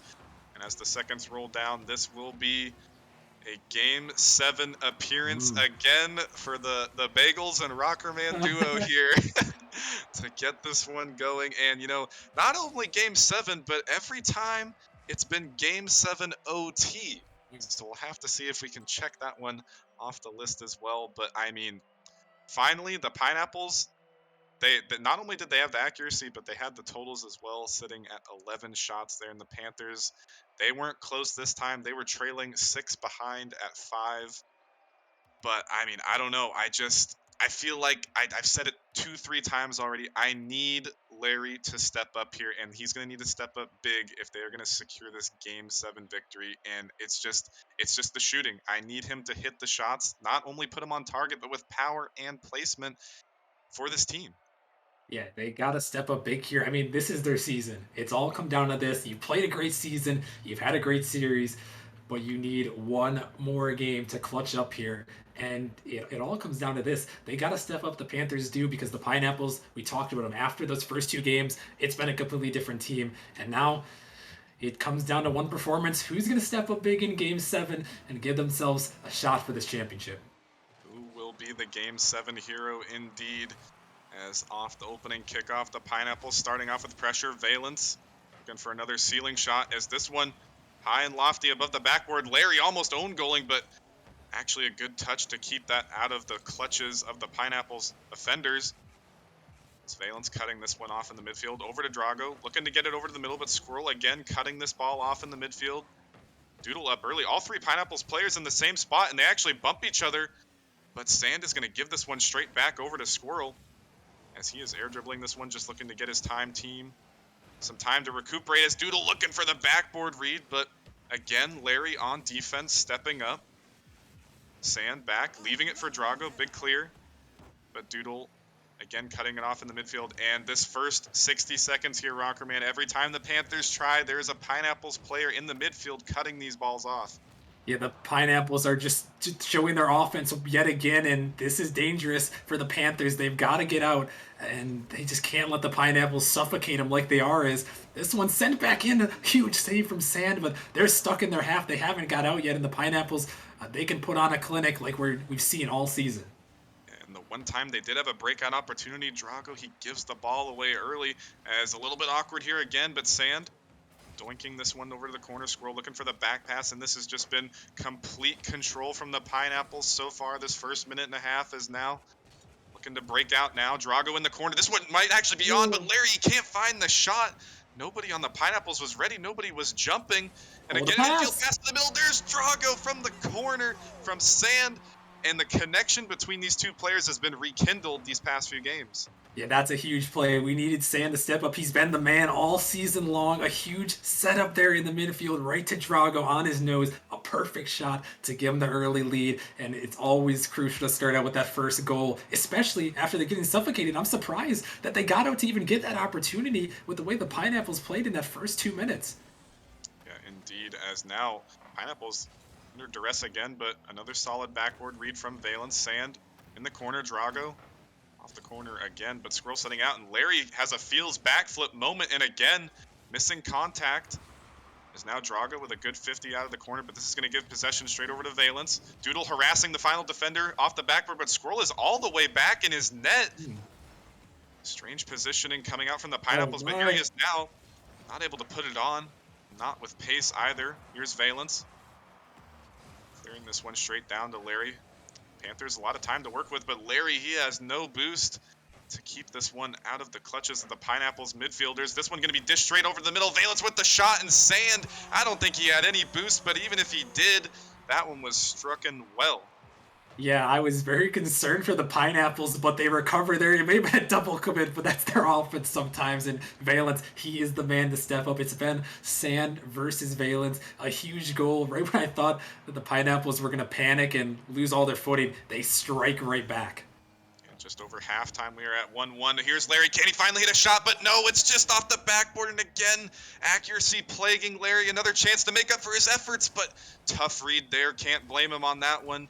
But a big save came out. 2 big saves from the Pineapples to keep those ones away. And again off the backboard, still dangerous. Larry charging it, and finally he hits a shot. He throws his body on that play. He wants to shut you up, Bengals. He's heard you talking. He's just Oh timing my in on God. this one. He comes in. Why not just throw your body at it? Give your team the lead here with 2 minutes left. Yeah, that definitely such an unconventional play, but he is trying so hard. A lot of opportunities as he gets a good bump off the kickoff. Straight over to him, pass over the middle. There's Sand for the shot. He's going to put a power one on, but straight at Valence. Drago looking for the double, missing contact. Even if he found that one on, might have been a little bit too slow, but still Sand in the midfield looking to get it out, but Squirrel over to Doodle. couldn't find contact off the outfield pass. Valence cutting Squirrel off to try and keep ball possession here, but Doodle getting beat out. Squirrel there for the touch. Over to Valence. Another good shot opportunity high off the backboard. And he's going to jump up. I'm wondering if he maybe cut Doodle off from that play. But either way, Pineapples are still going to have to go back to the drawing board here in this final minute and a half. Yeah, that one, I think that was a shot for Doodle, and Valence just panicking a little bit. And this is what can happen to the Pineapple sometimes. They can panic a little bit too much here, as that one going to go a little bit wide. But this is the time you got to play smart. Only a minute remaining, and a shot. Oh my goodness, Drago from Larry. A huge goal to give him a 2-goal cushion. And all of a sudden, Larry has stepped up in these final 2 minutes. Got that big goal there to get the lead, and the big pass over to Draga, who just rifled that one top shelf. But Pineapples, they're sitting here. They're only at 4 shots, and Panthers, they are leading right now. They got 9, and not only leading in the shots, but in the game, they have a minute here to find 2 goals.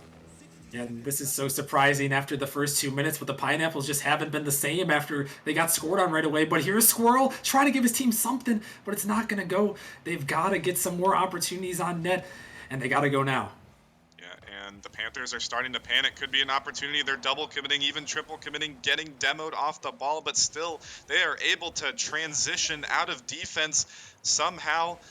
Unlike the first 2 minutes of this game, passing over Pineapples, they're trying everything. The small ball passing plays, they're hunting for the demos, but they can't get anything going. Valence, I don't even know how he made that touch, but still, nothing is working as the final 20 seconds. Doodle getting 50'd out. Drago up for this one, but Valence putting the shot on. It's going to be an open net. Doodle, he just needs to find it. He won't, and somehow able to find the counterattack, but they got 16 more seconds. I don't know what the Panthers are doing here. They just have to camp back, and the Pineapples will take that all day. And now, 16 seconds, it's anybody's ball game. They could easily score one in this time. Yeah, and the Pineapples, they need a really good kickoff here to get the momentum in their way, and they will. Ball to the middle. Squirrel, can he find the shot? It's off the crossbar. The follow-up. Doodle, again, off the backboard. Valence trying to keep this one in. Final seconds, one more, and it's going to dish back all the way onto the Pineapple side. They're going to have to do it with 0 seconds on the clock, and this one will touch the ground, and the Pineapples are your rival league grand champions. Oh my goodness, what a series there, Bagels. And so close. That one is gonna haunt Squirrel's dreams forever, because that one, a shot, it's not an easy shot. You have to come up with speed on that shot, and he just couldn't quite hit it. And the Panthers, they hold on and survive. But what a series, all the way to the distance, and the Panthers hold on and survive in that one. Just another crazy, memorable rivalry grand finals. Yeah, and that was the perfect making for the Game 7 OT. That ball, that was a good kickoff, and they needed that good kickoff, but unfortunately, Squirrel unable to find the accuracy just off the crossbar there. And the Panthers, they're going to be counting their lucky stars. They didn't have to go to Game 7 OT to be the decider of the champion. But, I mean, either way, hey, you know what?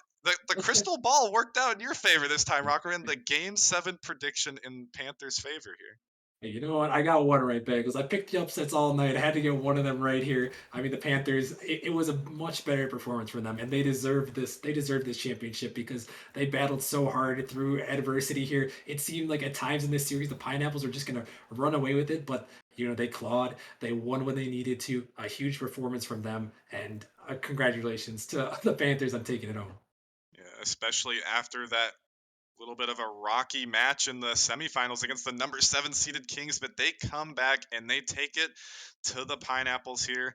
It had to go all the way to Game 7, and we asked for it the first Game 7, and we delivered upon that here in the Season 5 Grand Finals. But that is going to conclude it here for the Rival League. Panthers are your champions, just narrowly edging out the Pineapples right there. But we're going to be going to a break here, and you guys don't want to miss it. On the way back, we have the Titans of the Titan League. We have the number 1 seeded Pinnacle, 2-time MVP, 2-time champion Luca going off against Blizzard, who's going to look to take their first title for the Sub-Zero org, and we will be back in a few short minutes for y'all.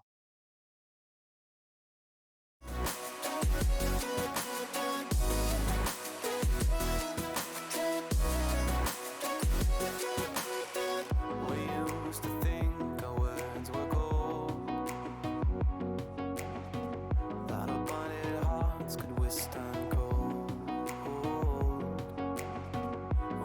catching diamonds in the rain, letting precious water through the drain.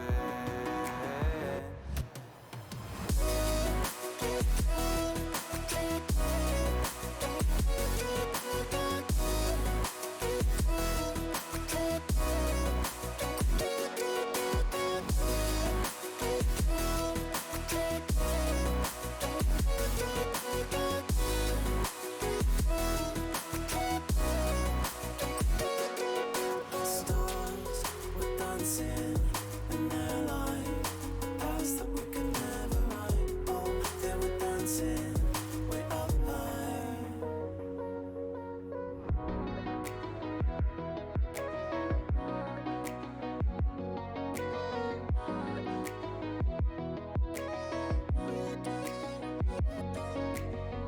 We built these walls so we could find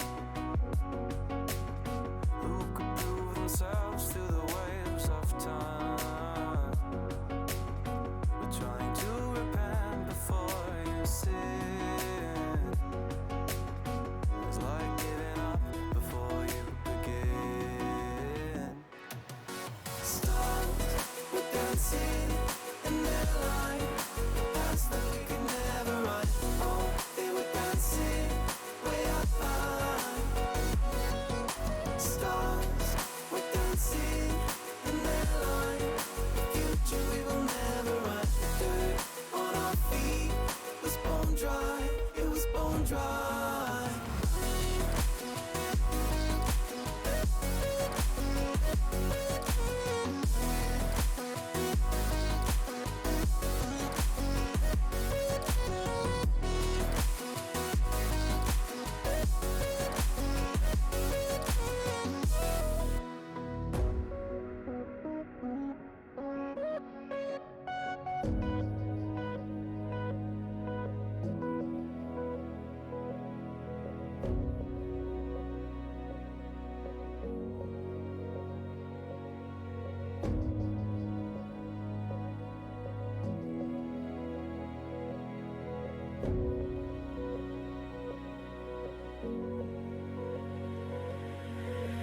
Thought another goal is all we needed. Taking second chances till we bleed. And when all the love had been depleted, we had but no choice to concede. As the stars were dancing in their light, paths that we could never run. Oh, they were dancing way up high. Stars were dancing in their light, the future we will never run. Dirt on our feet was bone dry, it was bone dry.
is going on, everybody?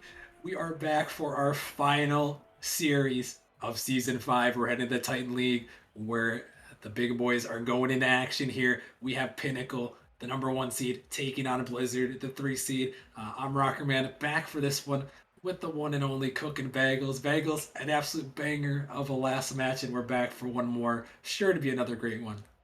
Yeah, the rival league grand finals never seem to disappoint here, but we are headed to the Titan League, like you were saying. We got Pinnacle, we have Blizzard, and I think both these two teams, they want it so bad. They want that.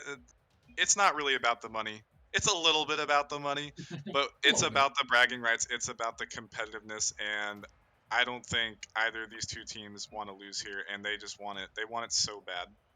Yeah, they definitely do. I mean, Pinnacle, the best Titan season, regular season in Nemesis history, 14-2, a great performance, and then Blizzard that just popped off at the end of the season. Just an enormous win streak we referenced on the pre-show, and they are ready with their high-powered offense to come at Pinnacle and try to take it to them. I know we referenced on the pre-show, but Bagels, just give us a refresher about your prediction here. I had Pinnacle in Game 7. What's your thoughts here as we got everyone locked and loaded here?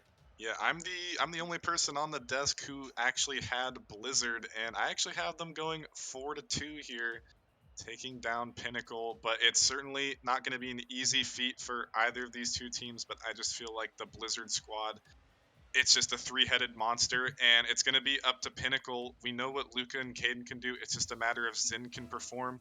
We saw him step up really big against the Reapers in the semis. He's going to have to do it one more time, one more final series to take the crown and make Pinnacle the two-time champs here. I love to see is Blizzard starting off early, not even 6 seconds in, and Mad Max comes through with the first goal. And I mean, just the man I was mentioning, Zin, just jumped up a little bit too quick, and Blizzard are just gonna pounce on that one. Caden saying he was eating a breadstick. I'm not so sure about that. Maybe the excuses come in a little bit, but either way, two players back for Pinnacle that probably should have found the read. But either way, we've seen the offense, we've seen the speed from Blizzard on display in these few short seconds. Yeah, we know that they are ready to go. As Toxic throwing towards the net, but Zinvez right on the goal line. And yeah, this Blizzard squad at the end of the season, they're one of only 2 teams to take down Pinnacle. So if there's anyone to do it, it is most definitely them with their high-powered offense. As Soares cut this one off in the midfield. Didn't really get to talk too much about the rosters, but you know, for Blizzard here, we have Soares, Mad Max, and Toxic, and then on Pinnacle we have Luca, Zinvez, and Caden. And Bagels, we referenced Luca, but when we were exiting off the rivalry grand finals, who's the guy to watch out for on the Blizzard side? I was just about to say it's gonna be Toxic, because this man is just an all-around player. You see right here, just Mad Max dishing it out, but an unfortunate touch from Zin to put that one back to the middle. And my 2 players to watch out for the series are Zin, and so far this first minute, Zin has been underperforming. And on the other side, Toxic, we saw so many times in that Gravity series, it was so close, but the main separator were those demos, and he can step up with the mechanics as well. Like Soares and Mad Max, he can pull out these solo plays, but he is a threat on these bumps. He just got one right there, and it almost resulted in a goal, but he's just an all-around player. And 5 shots already from these guys. 3 from Toxic as Pinnacle's trying to get this ball out of their zone. Caden dunking it down in the midfield. Zinvez trying to avoid it. Toxic almost able to get it around him. This one's blocked back in the Pinnacle zone. Mad Max, he's up for this one, but not a lot of abuse to work with as he just tries to set it down. As Caden popping that one right back out. Luca clanging this one down right to Soares. It's popped up in midfield. Caden sending this one back in off the backboard. Toxic trying to find a read. A missed touch comes out, but Mad Max saves it away. And Pinnacle, 2 minutes in, have yet to see a shot register for them, as they have been known to start a little bit slow at times. Yeah, and starting slow against this Blizzard roster is not what you want to do, especially when it was 2 misplays that led to those goals. But again, 0 shots. Very, very questioning and very concerning here for this Pinnacle team, but 3 minutes left to work with. Here's Caden putting one on.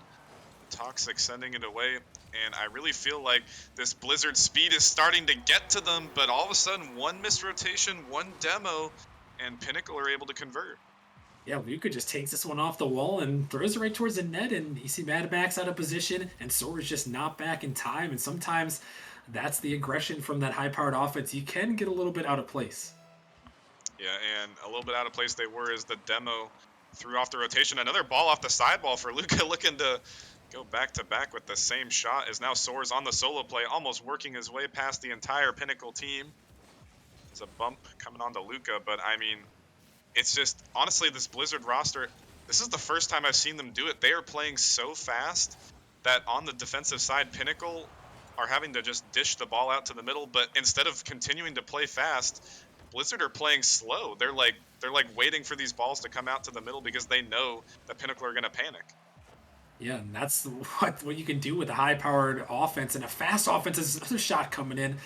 Two players forced to double commit on that one to make a save. As it's dangerous in the midfield, Caden gonna pop it up high. Max, he's the first one up as he sends it out looking for Soares. He finds the redirect. Sinvez re-jumping off the wall there. As Blizzard trying to keep this one in. Pinnacle, again, another double commit comes out from them. As Blizzard back in their zone. Caden trying to find the 50. This one popped out. Luca sending it down the field. Zinvez trying to race to it, but Soares back just in time. And now he's trying to take it back down the field. He sends one of the backboard. Caden dunked out of the midfield. And yeah, minute 29 gone by. Pinnacle still sitting at 3 shots. And Blizzard holding on to control as a couple of double commits have set Pinnacle up in some really awkward spots. Yeah, and this is just the pressure that Blizzard puts on you. And not even just Toxic finding the bumps. All of Blizzard are working on these bumps, but big double commit, but a quick recovery from Mad Max to basically thwart it. And another big save from Zin, but I mean, all 3 players can do any role you need on the field between all 3 of them on Blizzard, as Toxic looking to get a big insurance goal, and Mad Max with the cleanup, and Pinnacle, they are just under duress here.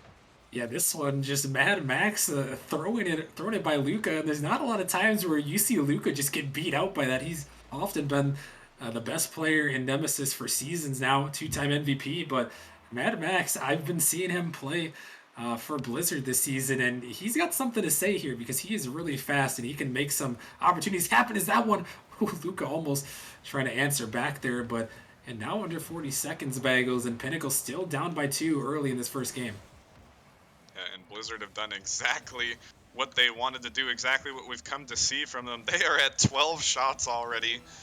And again, just like the Pineapples, another team that can consistently hit double digits on the shots. But final 30 seconds here, Pinnacle are going to have to find something if they have any hopes of trying to take it back in game 1. But Blizzard are continuing to just air dribble this ball out. Toxic with the flip reset, trying to get it through, but Zin with another big save. But it just doesn't matter because the overall mechanics from Blizzard are just destroying this Pinnacle team.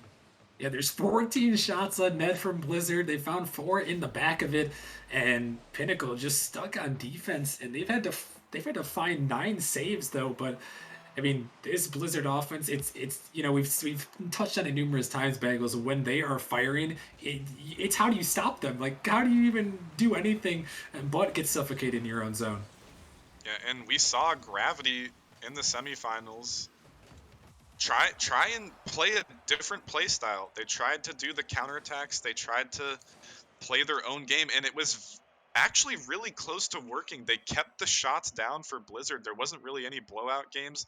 Granted, it was a 4-1 in the favor of Blizzard in that series, but Gravity may have, if Pinnacle can implement what Gravity did but better, it might work, because I really feel like if you try and match Blizzard's speed, you try and match their offense, I don't think that's how you beat Blizzard. I really think you have to maybe get a demo, control the boost, and work on these counterattacks, because if you try and play Blizzard's game, they're gonna beat you every time.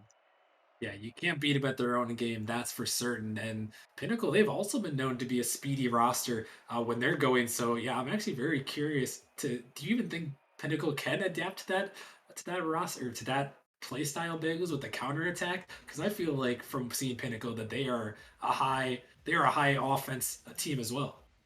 I think it's gonna have to come down to comms in that case, because certainly it's not their bread and butter. But I mean, Luca might be able to realize that, might be able to kind of let Caden and Zin know that this is how we need to take down this Blizzard team. But all I'm gonna say is, I would have gladly wanted to perform in another grand finals, but I am also glad at the same time that I do not have to face this absolute beast of a team. So It's going to be quite the task here for Pinnacle. Despite being the 1 seeds, they have often a lot of talk has been for this Blizzard squad as a shot coming through. Zinvez putting it in the bottom of the net, and Pinnacle finally able to get one to go through. And this is exactly what I was talking about. This is how you beat Blizzard. They demoed the last man, and they got a quick ball, a quick clear off the corner, and there was nobody there. And actually, a final defender may have even found the save, but it was just so awkward. And I said it. You get a demo, you control the boost, and this is how you beat Blizzard. You don't need to beat them at their own game. And Pinnacle, a great lead there so far as they find one into the back of the net. See if they can look for more. Caden tossing it towards the net, dangerous. As Blizzard, a double coming in the corner, Swords out for this one. Luca dropping it off the back. We're looking for the follow. He can't find it as another Blizzard double commit. Caden dropping this one up high. Zinvez nowhere to be found as Toxic clears it a long way. Right back to Luca, unable to connect to that one. But Zin passing out to him as Blizzard trying to get back on their offensive end. It's Caden find a nice clear down the field, looking to get something here as he tried to find a bump. A nice pass in the midfield, but Pinnacle not quite ready, not expecting that one to squeak all the way through, and still is now wait a minute. Blizzard has an opportunity. Toxic just gonna drop it down. A great read off the backboard, and Blizzard ties it up. And all of a sudden, the past 30 seconds or so, Pinnacle has started to play a little bit sloppy. They've tried to get the ball out of the corner so many times. It's bouncing off teammates, a lot of slow balls, trying to get out of defense, but it's not going to work. You gotta play fast, but you gotta play controlled here against Blizzard, and they did neither. It was slow and unorganized, and absolutely a great read from Toxic right there. Was this one almost sent back in, but yeah, great read from Toxic. And you talked about him being the man to watch out for. He's playing well. It's dangerous. It's a pre-flip attempt in the corner. Almost works out. And that one, almost a free shot, but Caden goes right by it. As now Sora's on the dribble. Zinvez and Luca on the way back as Caden finding a nice demo to open up some space. And I wonder, Bagels, well, how do you feel about the demos in this series? We referenced it a little bit, but how big do you think Pinnacle could maybe use the demos to try to pull something back to shut down a high-powered offense like Blizzard? I think it's absolutely the thing they need to do for this Pinnacle team, because as another big one is going to open up the net, all he has to do is put on the shot, and it's the crystal ball moment, Rockerman. I say, how are they going to win? They gotta get the bumps, they gotta get the boost control, and they gotta counterattack, and this is exactly what they've done here in Game 2. Yeah, they've done it to a T, and you see it, as we speak of it, it happens right in front of our very eyes. The demo play, and then the shot comes through, and good answer here from Pinnacle. As in game number 2, looking to battle back as this one sent back in by Soars. Caden on the dribble, gonna find a 50-by-1. He's taking up to the side. Gonna get it over one. Onto the ceiling here for Caden, looking to make something happen, but can't find the touches. Luca was looking for that demo. Zinvez coming in. It's popped up to the side. Toxic out of the middle, looking for the air dribble. Luca diving in on it. As it's sent back across Mad Max. Banging this one up high, looking for a teammate. Toxic is there. Drop this one out in the midfield. Caden and Zinvez is going to pinch that one out. And now Luca looking to chase this one down. Soares just able to get a piece of it as Caden firing towards the net. A nice save by Toxic on the goal line as a pass attempt coming out of the midfield. A shot opportunity. Caden so close, but just off the post. Yeah, that was a shot he needed to hit, and actually Caden and Luca ended up double committing shortly after. This could prove to be dangerous, but Zin getting a good read. Caden continuing to extend this one back onto the Blizzard half, but that's just the Pinnacle team.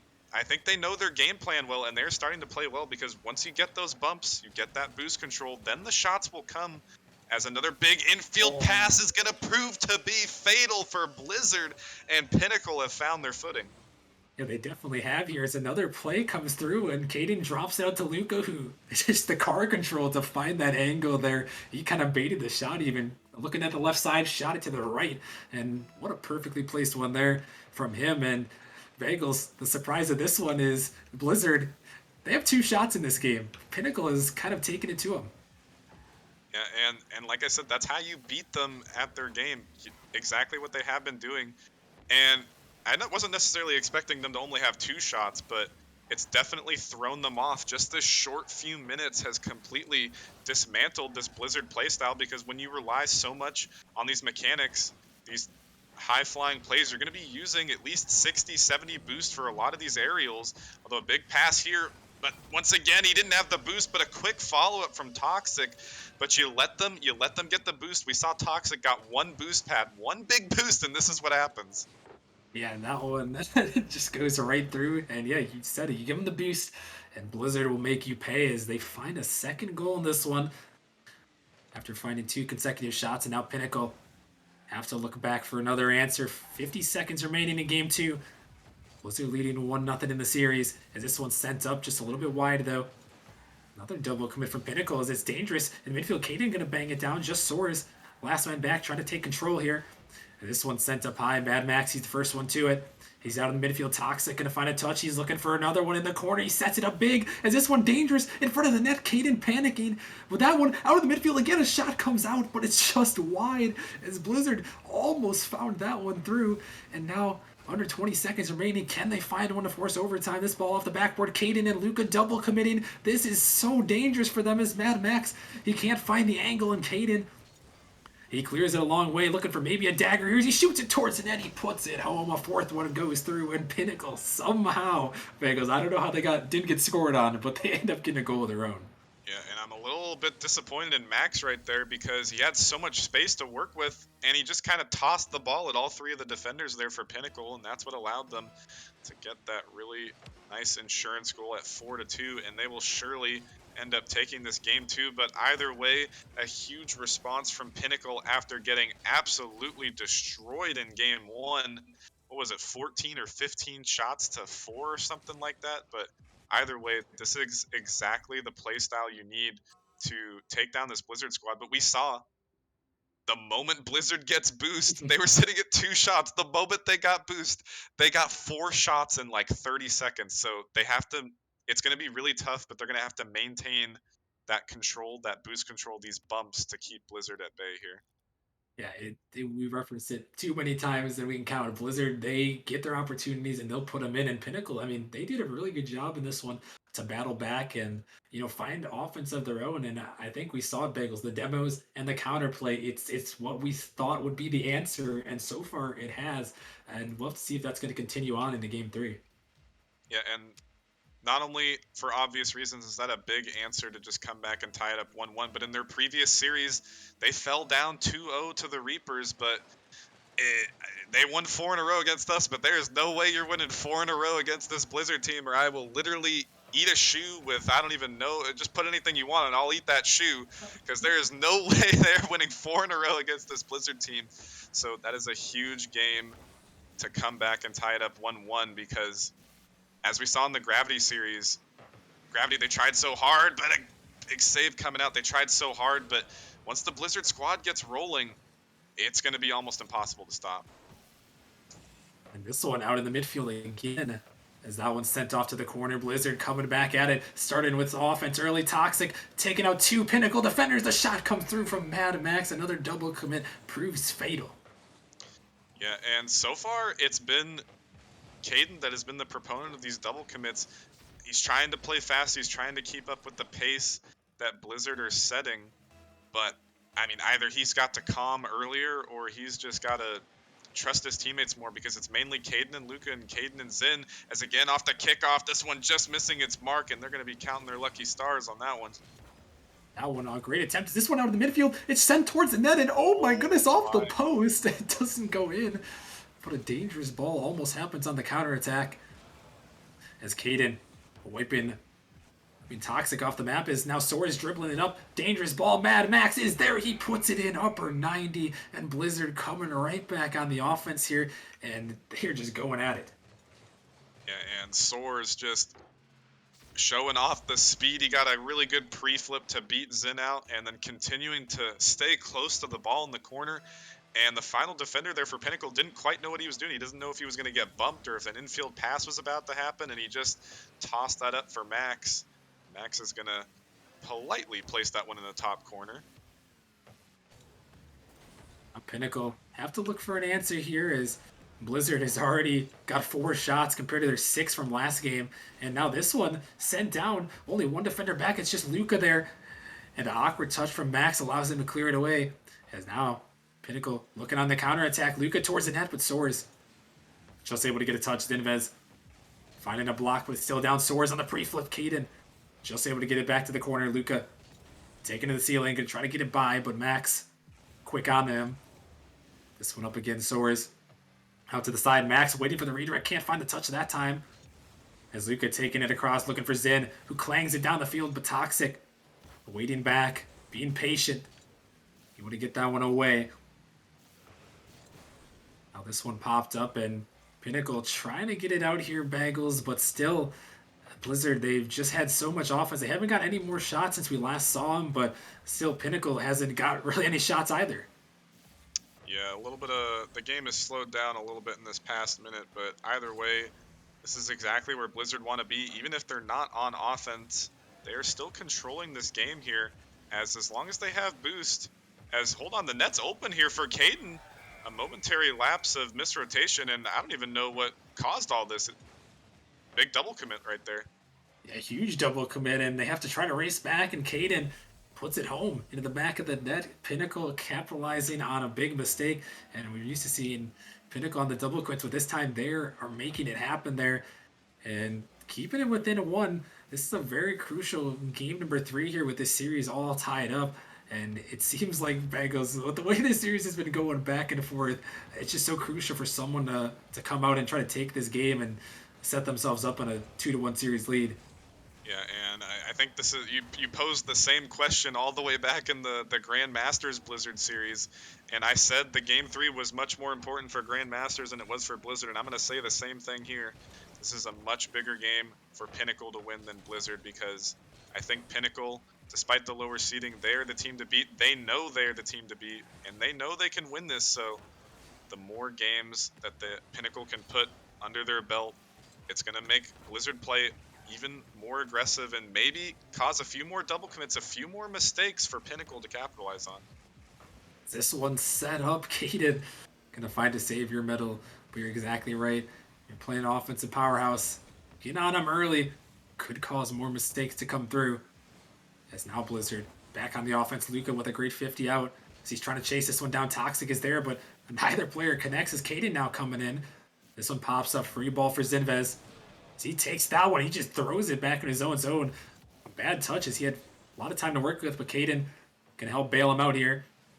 This one popped up. Zinvez trying to get another touch, but a little bit awkward once more as Luca sending it in towards the net. The net is wide open, and it's going to go in off the sidewall. I think a demo came through, but they find it home.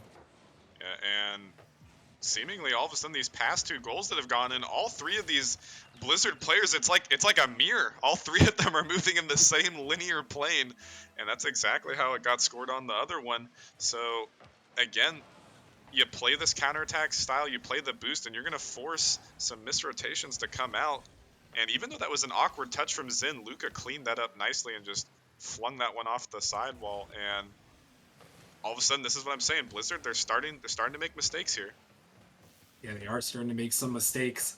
And now with 30 seconds remaining, who is going to come out and capitalize on this one? He talked about it being a crucial one for Pinnacle, but also for Blizzard as they try to take the 2-1 series lead. This one sent it back in. A high lofter. Luca with no boost. He's just faking it out, is trying to set it up for Zin, but Blizzard better to it. It's now final 10 seconds of regulation. Luca out in the midfield, blocked by Max. They send it back in. Soares trying to find the touch, but it's right to Toxic. Looking for the shot there. Zinvez makes the save. It's up to the sidewall. Last opportunity here in regulation as a dunk comes through, but it's going to hit the ground, and we're going to overtime. That would have been something if that somehow managed to 50 its way through. But at this point, as the opening kickoff going to go to Pinnacle's favor, this is the most, and I mean the most I've ever seen Blizzard be put under pressure. They are double committing a lot, and that just goes to show how Pinnacle is performing right now, where they are forcing this Blizzard team to be awkward. But a big infield pass coming out, but shut down from Luca, and Pinnacle very well could pull off the upset here. Was an attempt. Oh no. Oh. The mistake, the unfortunate mistake there in Toxic. He's gonna get the nice little fake, but an own goal mistake from Zen, and it goes right through the net. I mean, it just would have been better if he just didn't even touch it, because That's such a. I mean, Toxic had the flip reset, but he's so low. He's not even that high above the ground that really he has no flick to send that one past Luca, who was last back. But again, at the same time, I was saying Blizzard, they're starting to make mistakes, but that is not going to stop them. You get those 30-second offensive drives from Blizzard where they have the boost, they have the positioning, they have the mechanics, and they're going to make you pay. So just the fear, even the fear of Toxic having that flip reset, and I think Soars was right behind him, so he could have even faked the flip reset. There's so many options for this Blizzard team, and it's going to force a mistake, and it did right there. Yeah, it definitely did. And we saw Blizzard come back with their shots again, as I believe they racked up 12 shots in Yeah. that one. And they were back on the offense, and Pinnacle was struggling a little bit. But I mean, they were right in there. It was a crucial game, but now an even more crucial game. They just stack on top of each other, Bagels, especially in the grand finals. Now, a game four, Pinnacle cannot afford to go down 3-1 in this one. They're going to have to find a battle back. And, you know, Bagels, you're a Titan player. How do you do it here going into this game four? I think that would have actually been a really good time to use a tactical timeout, strictly because I know Caden has the potential to be a little bit unruly, be a little bit loud, be a little bit negative in the comms, but at the same time he can be positive as well as a huge save coming out from Max. But I mean, they just got to reset here, and they know that they had Blizzard on the back foot. I said it. This is the most I've ever seen Blizzard double commit. But again, you have to play perfect Rocket League to beat this Blizzard team if you have any hopes, and they just got to go back to what's been working for them. Get the boost control, get the demos, and continue to force these Blizzard double commits. Yeah, they definitely do. Is they're putting on some shots here, but Blizzard coming through. Caden on the back end, gonna make a save. Is Pinnacle starting out early here, grabbing some good pressure as they're harassing in Blizzard zone. Sora's trying to find a clear out. Toxic is up, but Caden beating him to it. As Max now off to the side. Gonna have a side flip on this one. Gonna allow Zin to pop it up. It's dropping down. The shot coming through. It's gonna go right past the defender. Caden puts it home, and Pinnacle starting out the scoring here in game four. And actually, that was a really smart play from Max. He side flipped because he knew Zin was going to come diving on that, but unfortunately, he had the first half of the play calculated, but then he just jumped up and got a really bad 50, and that's how Zin and the rest of Pinnacle won against Reapers. They just said, screw the challenges. I'm just going to ego challenge everything, and if a player is that vulnerable, they're going to toss themselves on the ball, and more often than not, you'll get a really good 50 like that, and another huge 50. It's not going to go in. But still dangerous. Here's Luca, but he's going to get beat out, and this could be a counterattack the Blizzard way, but Zin clutching up and securing it to his corner. Oh my goodness, I thought for sure that ball was about to pinch all the way. Fortunately for Blizzard, it didn't. But that one dangerous, and another one going towards the net. As Toxic to the backboard, Zin down to Caden. Looking for a pass maybe, but Toxic cuts it off. As they send it back in, and both these teams firing here as Sora's on the dribble, but right to Luca, who was waiting for it just a little bit wide, as he almost read him perfectly. As this one getting popped up, Caden getting it demoed. It's Pinnacle trying to keep it in. It's out of the midfield, but Toxic out to the corner. And they're stuck back again.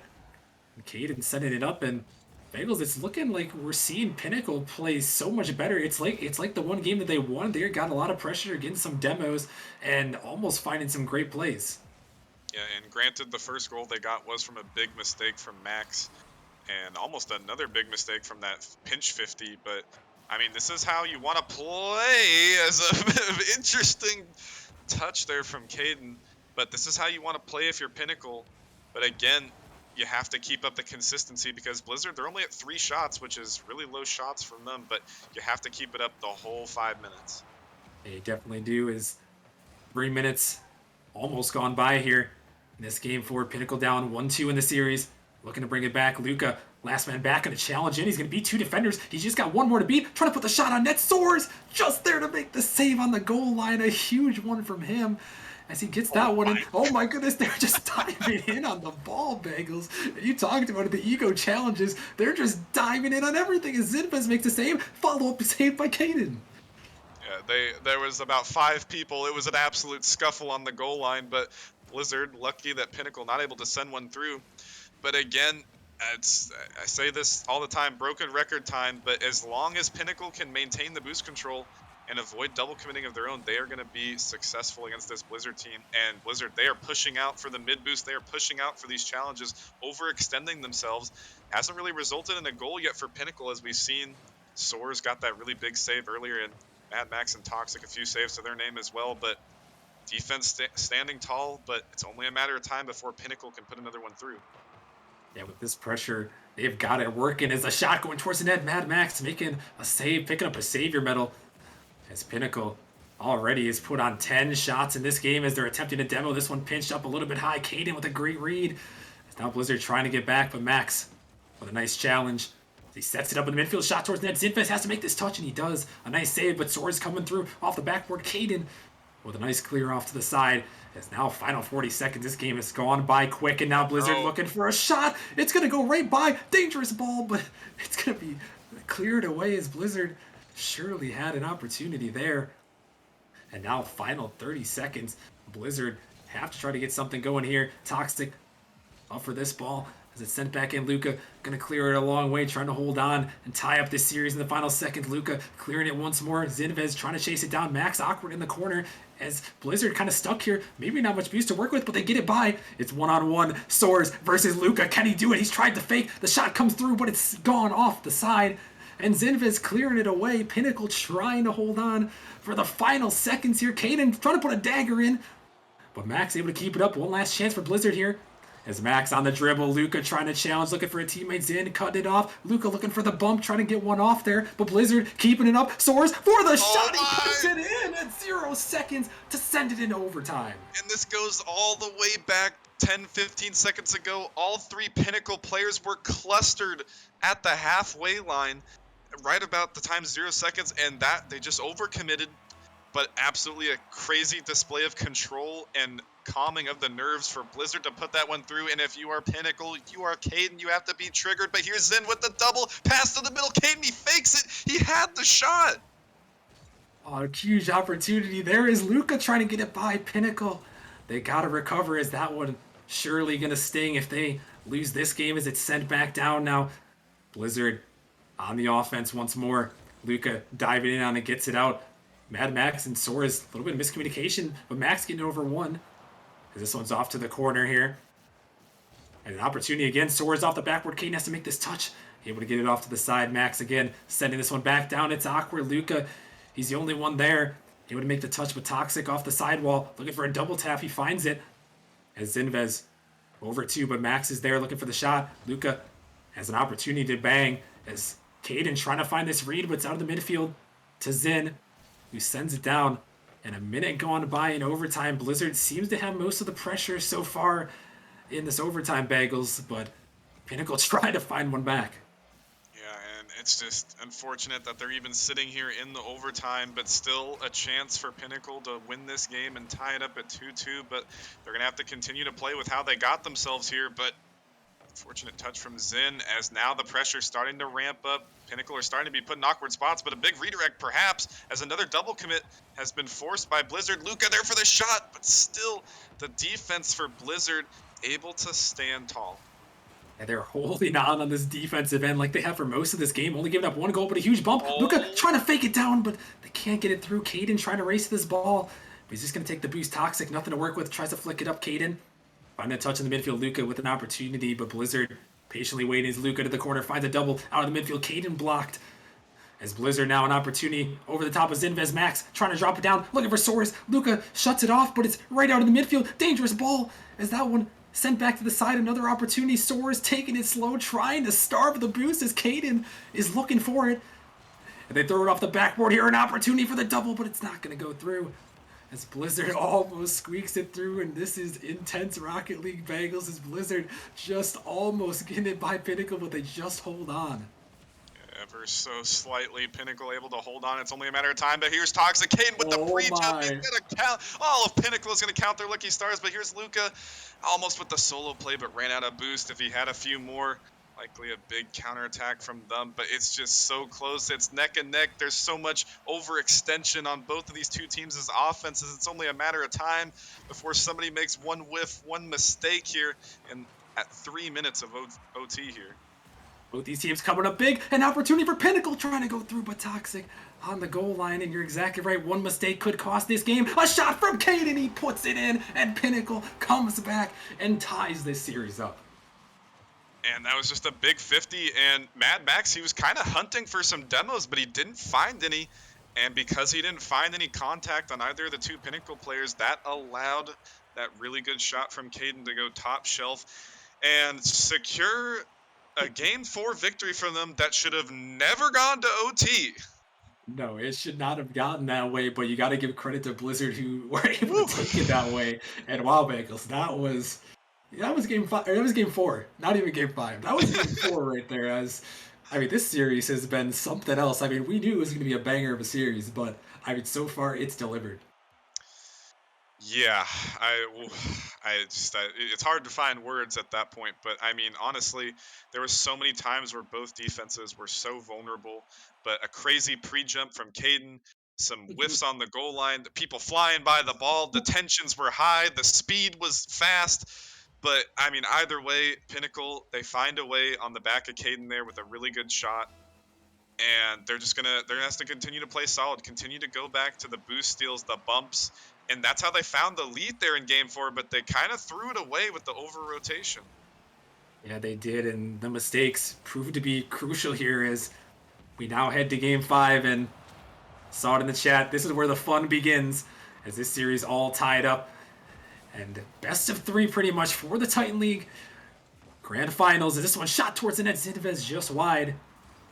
As Luca, he's unable to make that touch. Caden looking for a shot on net, but Toxic, he's there. Able to catch this one out.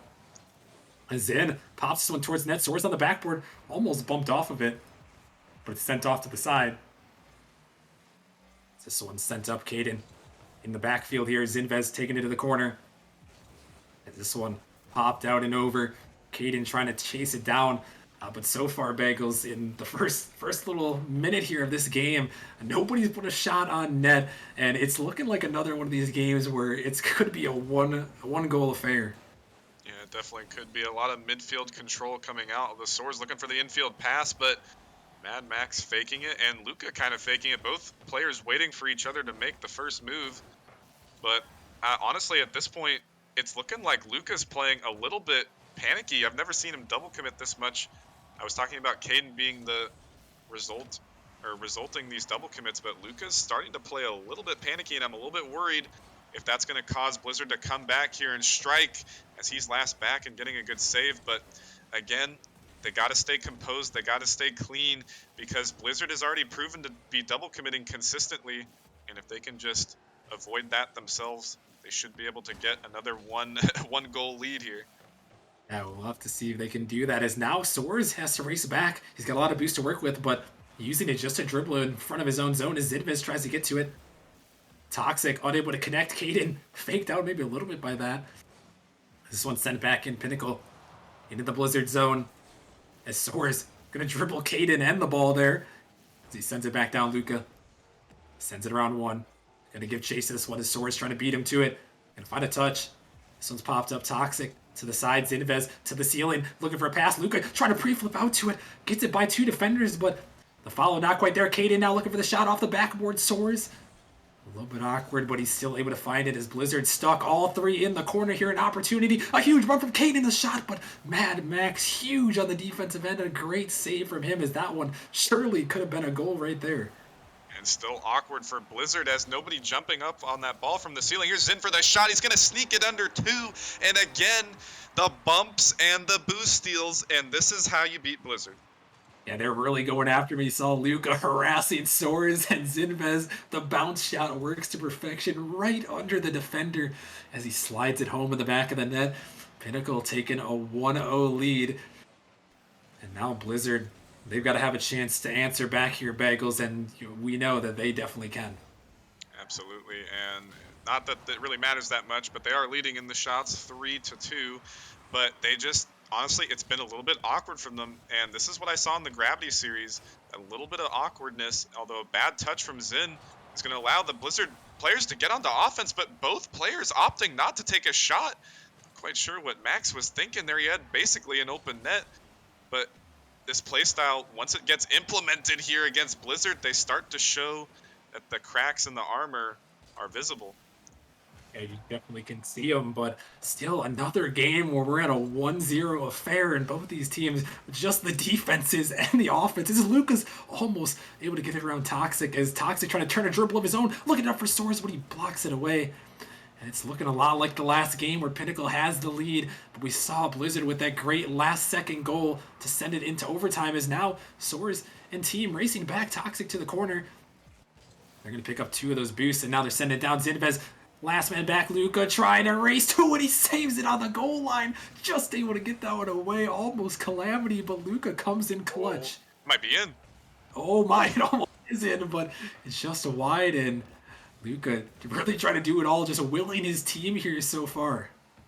Yeah, he's definitely stepped up big. He had a few big double commits to start off this game 5. He had 2 or 3, but has since then calmed down. And the rest of the team, the rest of Pinnacle is not really double committed at all. And instead, Blizzard continuing to have those missed rotations, have those double commits. But again, it may only be a 1-goal lead, but Perfect Rocket League is what it's going to take. And Perfect Rocket League is going to be a 1-goal lead, maybe a 2-0. The net is open. Somebody needs to hit the shot. It's a double commit, but who matters? They get the insurance goal that will likely lead them on series point. Yeah, Zinvez able to get it right around the last defender as Blizzard. They were selling out, and Luca, he puts it home to give his team a 2-0 lead here, looking to take game number 5. And now, final 20 seconds. Does Blizzard have any more last-second heroics? We saw it in the last game, but they were only down 1 in that one. And now they're down 2 as this one's cleared out. Back into their half. Soares looking out for Toxic. He sets it up high. Trying to put it on net, but Luca just cleared it to the side, wasting the time, and that's going to do it here. Pinnacle coming back. They take game number 5, and they put themselves 1 win away from the championship. Yeah, and as maybe a last-second shot going to go to Luca, but Max with the save, and all this is just a formality at this point. Toxic and Soares have both put down their controllers or keyboards. I'm assuming they're both controller users, but that was absolutely the playbook on how you beat Blizzard. That was to a T how Pinnacle needed to play. And Blizzard, they still led in the shots. Blizzard may have very led in the pressure, but we saw glimpses of it with Gravity, the midfield game, the boost control, the bumps, but Pinnacle perfected it here in Game 5. And even when they perfected it, it still was basically a 1-goal game because that is how good Blizzard is. But again, if you're Blizzard, if you can just cut down 1 or 2 of those double commits, they could very well have those 30-second bursts of offense that we've seen where they've put 3, 4, 5 shots in a quick period of time. And it could very well be Pinnacle on the back foot here in Game 6 as we head on to Forbidden Temple. Yeah, and at this point, I'm scared for Pinnacle. I mean, they are 1 game away from the championship. They know they got to hold on, but I mean, when you got an animal backed in a corner, Bagels, it's not a good thing. It's not a good thing. And with how pent up the energy is, I know Blizzard's mad that they haven't scored. They only scored 1 goal in the last 2 games combined, and I know they're mad, and I know they're hungry to find some goals here. As an early attempt, Caden looking to make something happen, but it's saved away. As another shot coming through, just a little bit wide. But I expect Blizzard to come out firing here. Yeah, but you got to be careful with that frustration. You got to make sure you mold it into something that you can bounce back from, because when I was playing this same Pinnacle team, we were all frustrated. We were here on Forbidden Temple, but that frustration led to a boiling point, and we kind of lost our way. We lost our rotation. So Blizzard, they got to stay calm. They got to stay collected and use what has gotten them this far. As Soares trying to use those mechanics, trying to solo play, but again, Pinnacle, they're playing so well right now and showing that Blizzard can be beaten. Yeah, they're playing a great ball game so far. Seemingly needed a couple games to warm up, as they have come back firing here. As this one sent up by Blizzard, Zinvez over the top. As he's setting this one in off the backboard. Opportunity. Soares beat out in this wall.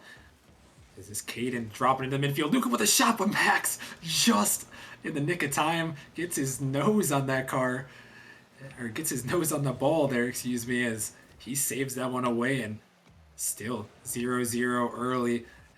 It's got the makings of yet another low-scoring affair. Luca off the backboard. A miss comes out. Soares making the touches. He sends it back down. But Caden faking that one out, getting it by 1. But Max has that opportunity to shoot on net. Zinvez He makes the save, another huge opportunity, but still, we remain scoreless, Bagels. Another low-scoring affair between these two Titans. Yeah, and actually, Caden overcommitted going for a bump on that last offensive drive. And Max, he Oh, had no. a net as there from Pinnacle to capitalize on that. But hold on, that solo play coming out from Toxic, almost 1v3ing, still dangerous. But Caden a good 50. But I was going to say, Mad Max, he had basically an open net. He just needed to put it on with power, but put it way off to the side. So big miss from the Blizzard team right there. But again, such an even game. One shot in 2 minutes, and it belongs to Pinnacle. And this is it's just an absolute battle right now. They really are going all in. This has been some amazing Rocket League here in the grand finals, nonetheless. As we're now approaching the halfway point, still at 0. Caden trying to fire it down. Soares launches it high off the backboard. Toxic with a read as he clears it down. Luca to the corner, taking this ball up. Gets it by 2, but Soares waiting in the midfield. Caden gonna bump him off of it. Zinvez, last man back, gonna make a good touch. He does. Off to the side. Luca can't connect there. It's Blizzard an opportunity to keep the pressure going, but Zinvez by 1, no beast to work with. Gonna leave it for Caden. Soares off the sidewall, looking for another, shooting it towards the net. Dangerous ball. Pinnacle forced to double. As now Blizzard sending it right back in, looking for some offense. Finally, is this one down the midfield? Toxic with the shot. He can't get back to it, and Toxic puts it home. And Blizzard finally breaks through in Game 6. And it came back to that one double commit, but even then, a little bit of a mistouch from Luca. I'm not quite sure what his boost count was, but he ends up pounding that one straight off his own ceiling, and that dished it straight back to the middle for Blizzard there, and Blizzard and Toxic are going to eat that opportunity up, but it stemmed from that double commit between Luca and Zin, and I think they actually doubled quickly thereafter where they bumped each other, so just that one... hold on 1 second. Okay, good recovery from Zin. And this one blocked away, but yeah, I think you're right. The double commits, you just see it. One little mistake can prove so crucial when these two teams are playing at the top of their game. They will capitalize on any mistake, as this one might be a huge one here. Toxic pinching out the midfield. Luca has to race back as Blizzard clinging to life on this 1-goal lead with their season on the line. They're looking to force a Game 7. This ball out of the midfield. A team bump comes through. The net is open. Pinnacle can't put it in.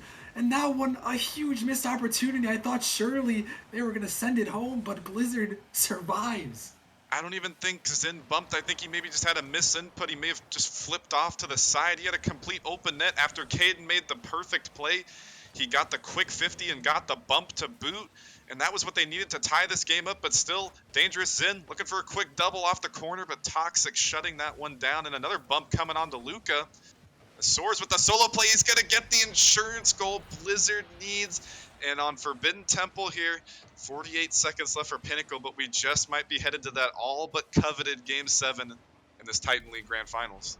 That would be something we all asked for here.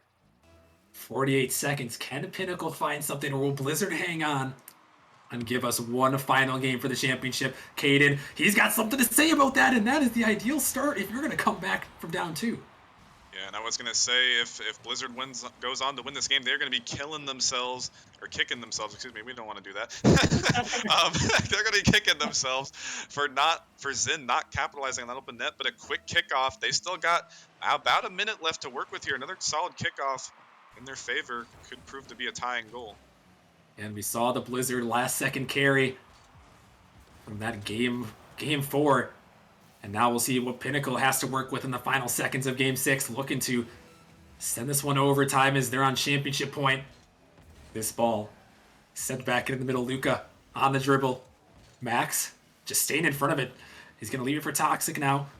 Last chance for Pinnacle. Final 15 seconds. They're going to have to take it all the way down. That ball just off the post. Dangerous ball. But Luca, a clutch save.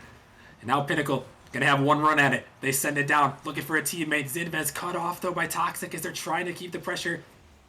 And once again, a shot rings off the post. Pinnacle, can they do what Blizzard did? They can't.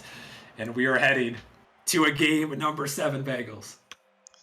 We are headed to Game 7 Champions Field. Gonna be the decider for this Titan League Grand Finals. But again, I mean, Pinnacle, they had Blizzard kind of right where they wanted them for the first 3 minutes of that game, but then that one double commit, that one mistake, led them to get counterattacked on. And even then, Zinni had the open net. He was completely open off that Caden pass and that Caden bump, and then they got a goal shortly thereafter. But then at that point, they're still down. But as Caden, the morale still high. He says for the script. Still riding high, thinking that they got what it takes, and they very well could. But it's going to come down to if Pinnacle can play perfect Rocket League or if Blizzard can avoid that one double commit. Because really, the moment Blizzard makes one tiny mistake, they get counterattacked on. But if they don't make a mistake, we know the shots, we know the mechanics are going to come rolling in. Yeah, we definitely do. And folks, Season 5, it all comes down to this in the Titan League. Game 7 on Champions Field for the title. Pinnacle versus Blizzard here as Soars try to start it out early. Who is going to come up with the first goal? Who will play hero and send themselves to a Game 7 victory? Is this one awkward for Pinnacle? Is it sent off to the side? Soars on the dribble here. A demo coming through by Mad Max. Luca on the backboard. Doesn't look like he has much boost to work with. He's going to find the 50. Great control by him. As Blizzard sending it back in. Caden, as Sin was being harassed, a nice little bump comes through. As Mad Max sets it up. Luca trying to clear it out, but Sin, he got bumped off the way. And so far, this one, Caden, opportunity, the shot, but Soars on the backboard. A huge save, but Luca coming back looking for a follow. It's not quite going to go, but the Bagels, this first goal is going to be so crucial, just the way it has been in all these games. They've all seemed to be one-goal affairs, and it just seems like whoever scores first is going to be monumentally better. Yeah, the first score could very well be the victor here. Here's Mad Max looking for the shot, but just off to the side. But it's been such a scrappy first minute of play. Multiple players just getting bumped off the ball, even defensive bumps coming out to avoid shots coming in. And it's just both these teams, they want it bad, but it's just going to come down to who can keep a cooler head, and that team will likely prevail. As another double commit from Blizzard being forced could be Pinnacle's opportunity to strike, but nobody there to clean it up. This one sent back in. An awkward mistake. The net is open, and Toxic makes Pinnacle pay for their miscue. And just all three players for Pinnacle are back, but maybe Zin thinking Caden was going to cut that ball off, but a little bit of a fake coming out from Toxic or Soars on the sideline there. But either way, somebody needs to just plant themselves on that 50. They need to pounce on that ball, but off the kickoff might be able to get one back, but another save from Soars. But again, another opportunity that Pinnacle needs to be not making those mistakes. Yeah, you can't have those in a Game 7 as Luca trying to dish it out to Caden, but Blizzard right back at it here as they hold on to a one-goal lead in Game 7. Pinnacle back on the offense. They're in Blizzard zone. Toxic is there. Luca right around him towards the net. It's on the goal line when it goes out. Zinvez for the shot, but it's saved away. And now one halfway down and out. They needed to capitalize there, but again, I'm liking the pressure from Pinnacle. They're playing their game. It was just that one mistake, one shot coming through from Blizzard. They're playing a perfect game, but just that one little mistake slipped up. And again, Blizzard proving to be that they can get scored on here, but they're looking so awkward. Another big 50 coming out, but again, the third man getting absolutely harassed, and Caden and the Blizzard team showing that they can get these bumps as well and keep this Pinnacle team as bait just as they're starting to heat up. And this one sent down. Luca making a save now. 2 minutes remaining. Pinnacle is hunting for a shot to tie this one up. It's sent up in the midfield. Caden feels back for the man in the midfield, and now Soars has a net to shoot at. A race back from Luca. He bails his team out as Blizzard again in the midfield. Caden, he's off to the side. This one again sent in the middle by Toxic, but Zinvez right down, right into Soars as he finds a touch. Is this one an opportunity? Caden comes through, puts it in, and ties up this ball game. And I'm so glad Caden was the one who scored that goal, because his last 30 seconds of play has been a little bit sloppy. He had at least 2 or 3 feels backflips, a few missed aerials, but showing up big there, and actually a huge overcommit there from Mad Max, who went way too quick up for that aerial and missed his touch, paying patiently here off the kickoff, but almost able to find that one through Zin. But either way, Caden and the rest of Pinnacle tying it up at 1-1, minute and a half left. One more goal could be the decider. And very well maybe with the way this series has gone. It's been so close. They've all seemingly been one-goal affairs. And next one could just give their team a chance. As Soars with the flip reset sets it off the backboard. Caden to the ceiling looking for the follow. A nice touch from him as he sets it up to Luca. We see this combination one more time. to end the season. This one up. Soars now on the touch, looking for an opportunity. Toxic. He blocks it around in the midfield. He's by one, but Zinvez with a great clear down. Soars camping back. He's got a lot of boost to work with. Pops it up high. He's bumped off of it. Gonna allow Caden to make the touch off to the side, but Soares, he's there on it again, finds a double tap. It's awkward up in the midfield. Caden, he's the one to get to it. As Zinvez, a little bit of an awkward jump there as they're trying, and Bagels, we're under a minute here, and both these teams are feeling all the nerves of a Game 7 Grand Finals. As a shot going towards the net, a bump attempt, but it's not gonna go. And Toxic and Soars both getting huge bumps there, but last ditch, last second saves coming out from Pinnacle. Still dangerous. He has the flip reset. Oh. The double commit force it. It's going to go through for Blizzard. And one more big double commit could spell the end for the Pinnacle season. Yeah, there it is again. Luca and Zinvez, they dive through, and Toxic, the placement, he puts it in the back of the net. And Blizzard, 29 seconds away from the championship. Can they close it out? Or will Pinnacle have one more opportunity? Caden out of the midfield. Now popped up high. Luca, he's looking for the attempt here. Off the backboard, right down, but Mad Max, he finds a touch. Zinvez trying to keep it in. As Pinnacle, desperation time here for them. 15 seconds now. They need to find a goal, or Blizzard will be the champions. This one sent towards the net. Luca with a huge save. But now they're going to have to take the length of the pitch. Blizzard just has to play smart, and Max, he takes up. He's got boot to work with. Luca out to the midfield. Toxic shuts it down. And last chance for Pinnacle. Soars off to the side looking for the double tap. He tries to set it down, and he does. Blizzard holds on, and they are your Season 5 Titan League champions. Yeah, and deservingly so. At the end of the day, it was so close. It was such a battle between these two teams. But ultimately, the double commits just proved to be too much of an issue for Pinnacle, and I really don't blame them, because when you see players like Soars, Toxic, and Mad Max on the ball, the threat of the mechanics, the threat of the flip reset at there at the end, and that was actually a much different story than the other flip reset goal we saw, because he had the height, he had the threat, and it was just so close. They found the save, but it was just such a battle.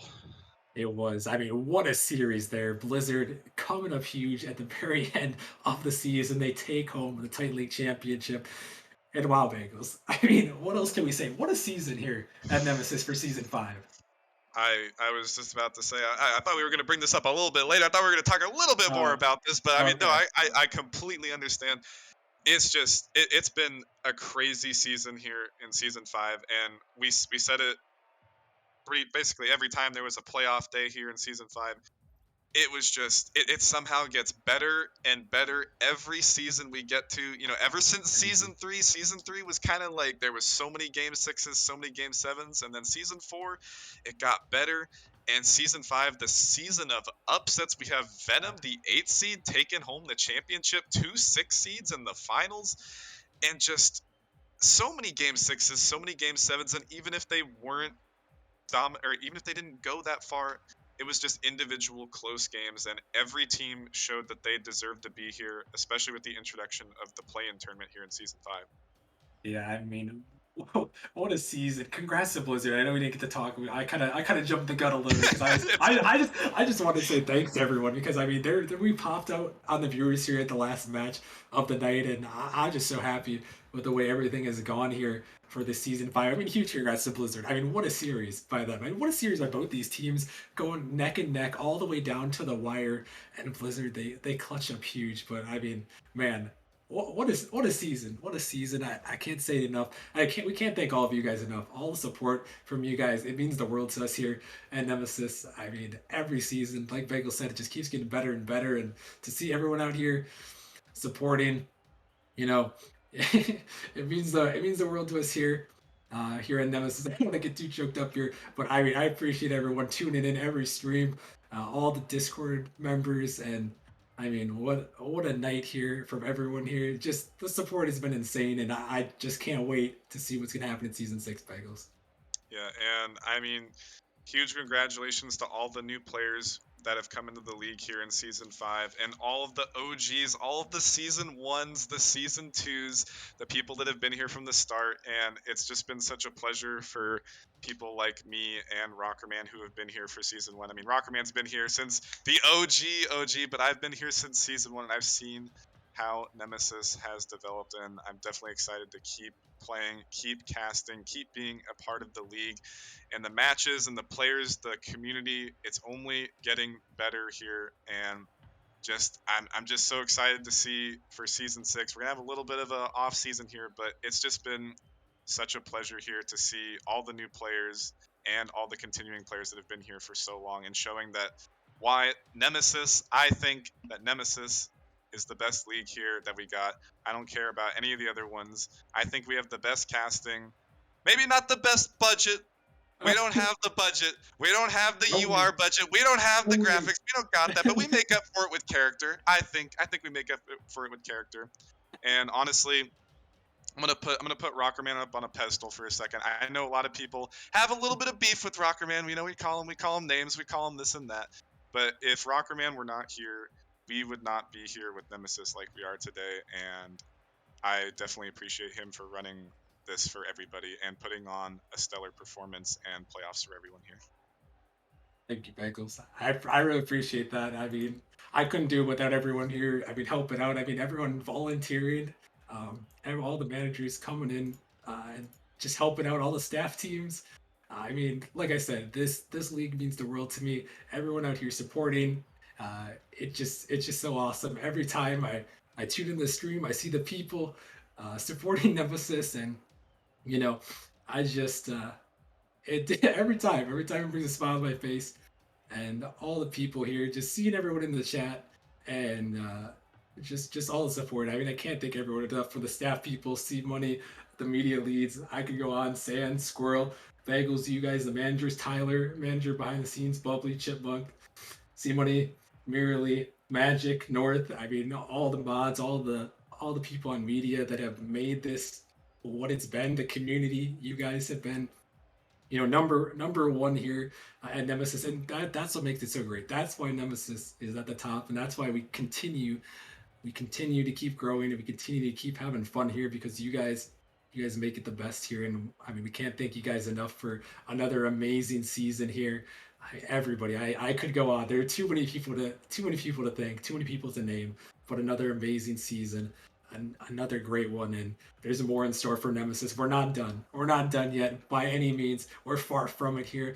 We got season 6 coming up soon. More information on that'll be in the coming days. But wow, what a season, Bagels, and it's been a fun one. I can't wait to see what's in store next. Yeah, definitely. I think what's in store next is we are gonna have the season 5 awards show coming up in a few weeks here. But I mean, one more big shout out to the community here, and one more congratulations for all the teams that have won: Frost, Hypernova, Venom, the Panthers, and finally Blizzard rounding it out with that crazy last series as well. Big congratulations to those who are taking home the dub. They're taking home the money, but they are taking home the Nemesis pride and the valor that it takes to win here and be a champion. Hey, my camera may be messed up, but it happens sometimes. I'm just happy to be here, guys. It's been fun. It's been great. Congrats to everybody. We are done for the season, but there's a lot of off-season content coming your way, including the draft lottery, a new addition for the next season. That'll be one of the first things coming your way. And then Bagels reference the award show. You don't want to miss it. Huge shout out once again to C Money and all of our media leads and all of our media team and all the staff here at Nemesis. You guys mean the world to us. We love you guys. And thank you to the community once more. It's been fun. We're signing off for the night here for season 5. Thank you all for tuning in, and have yourselves a great night.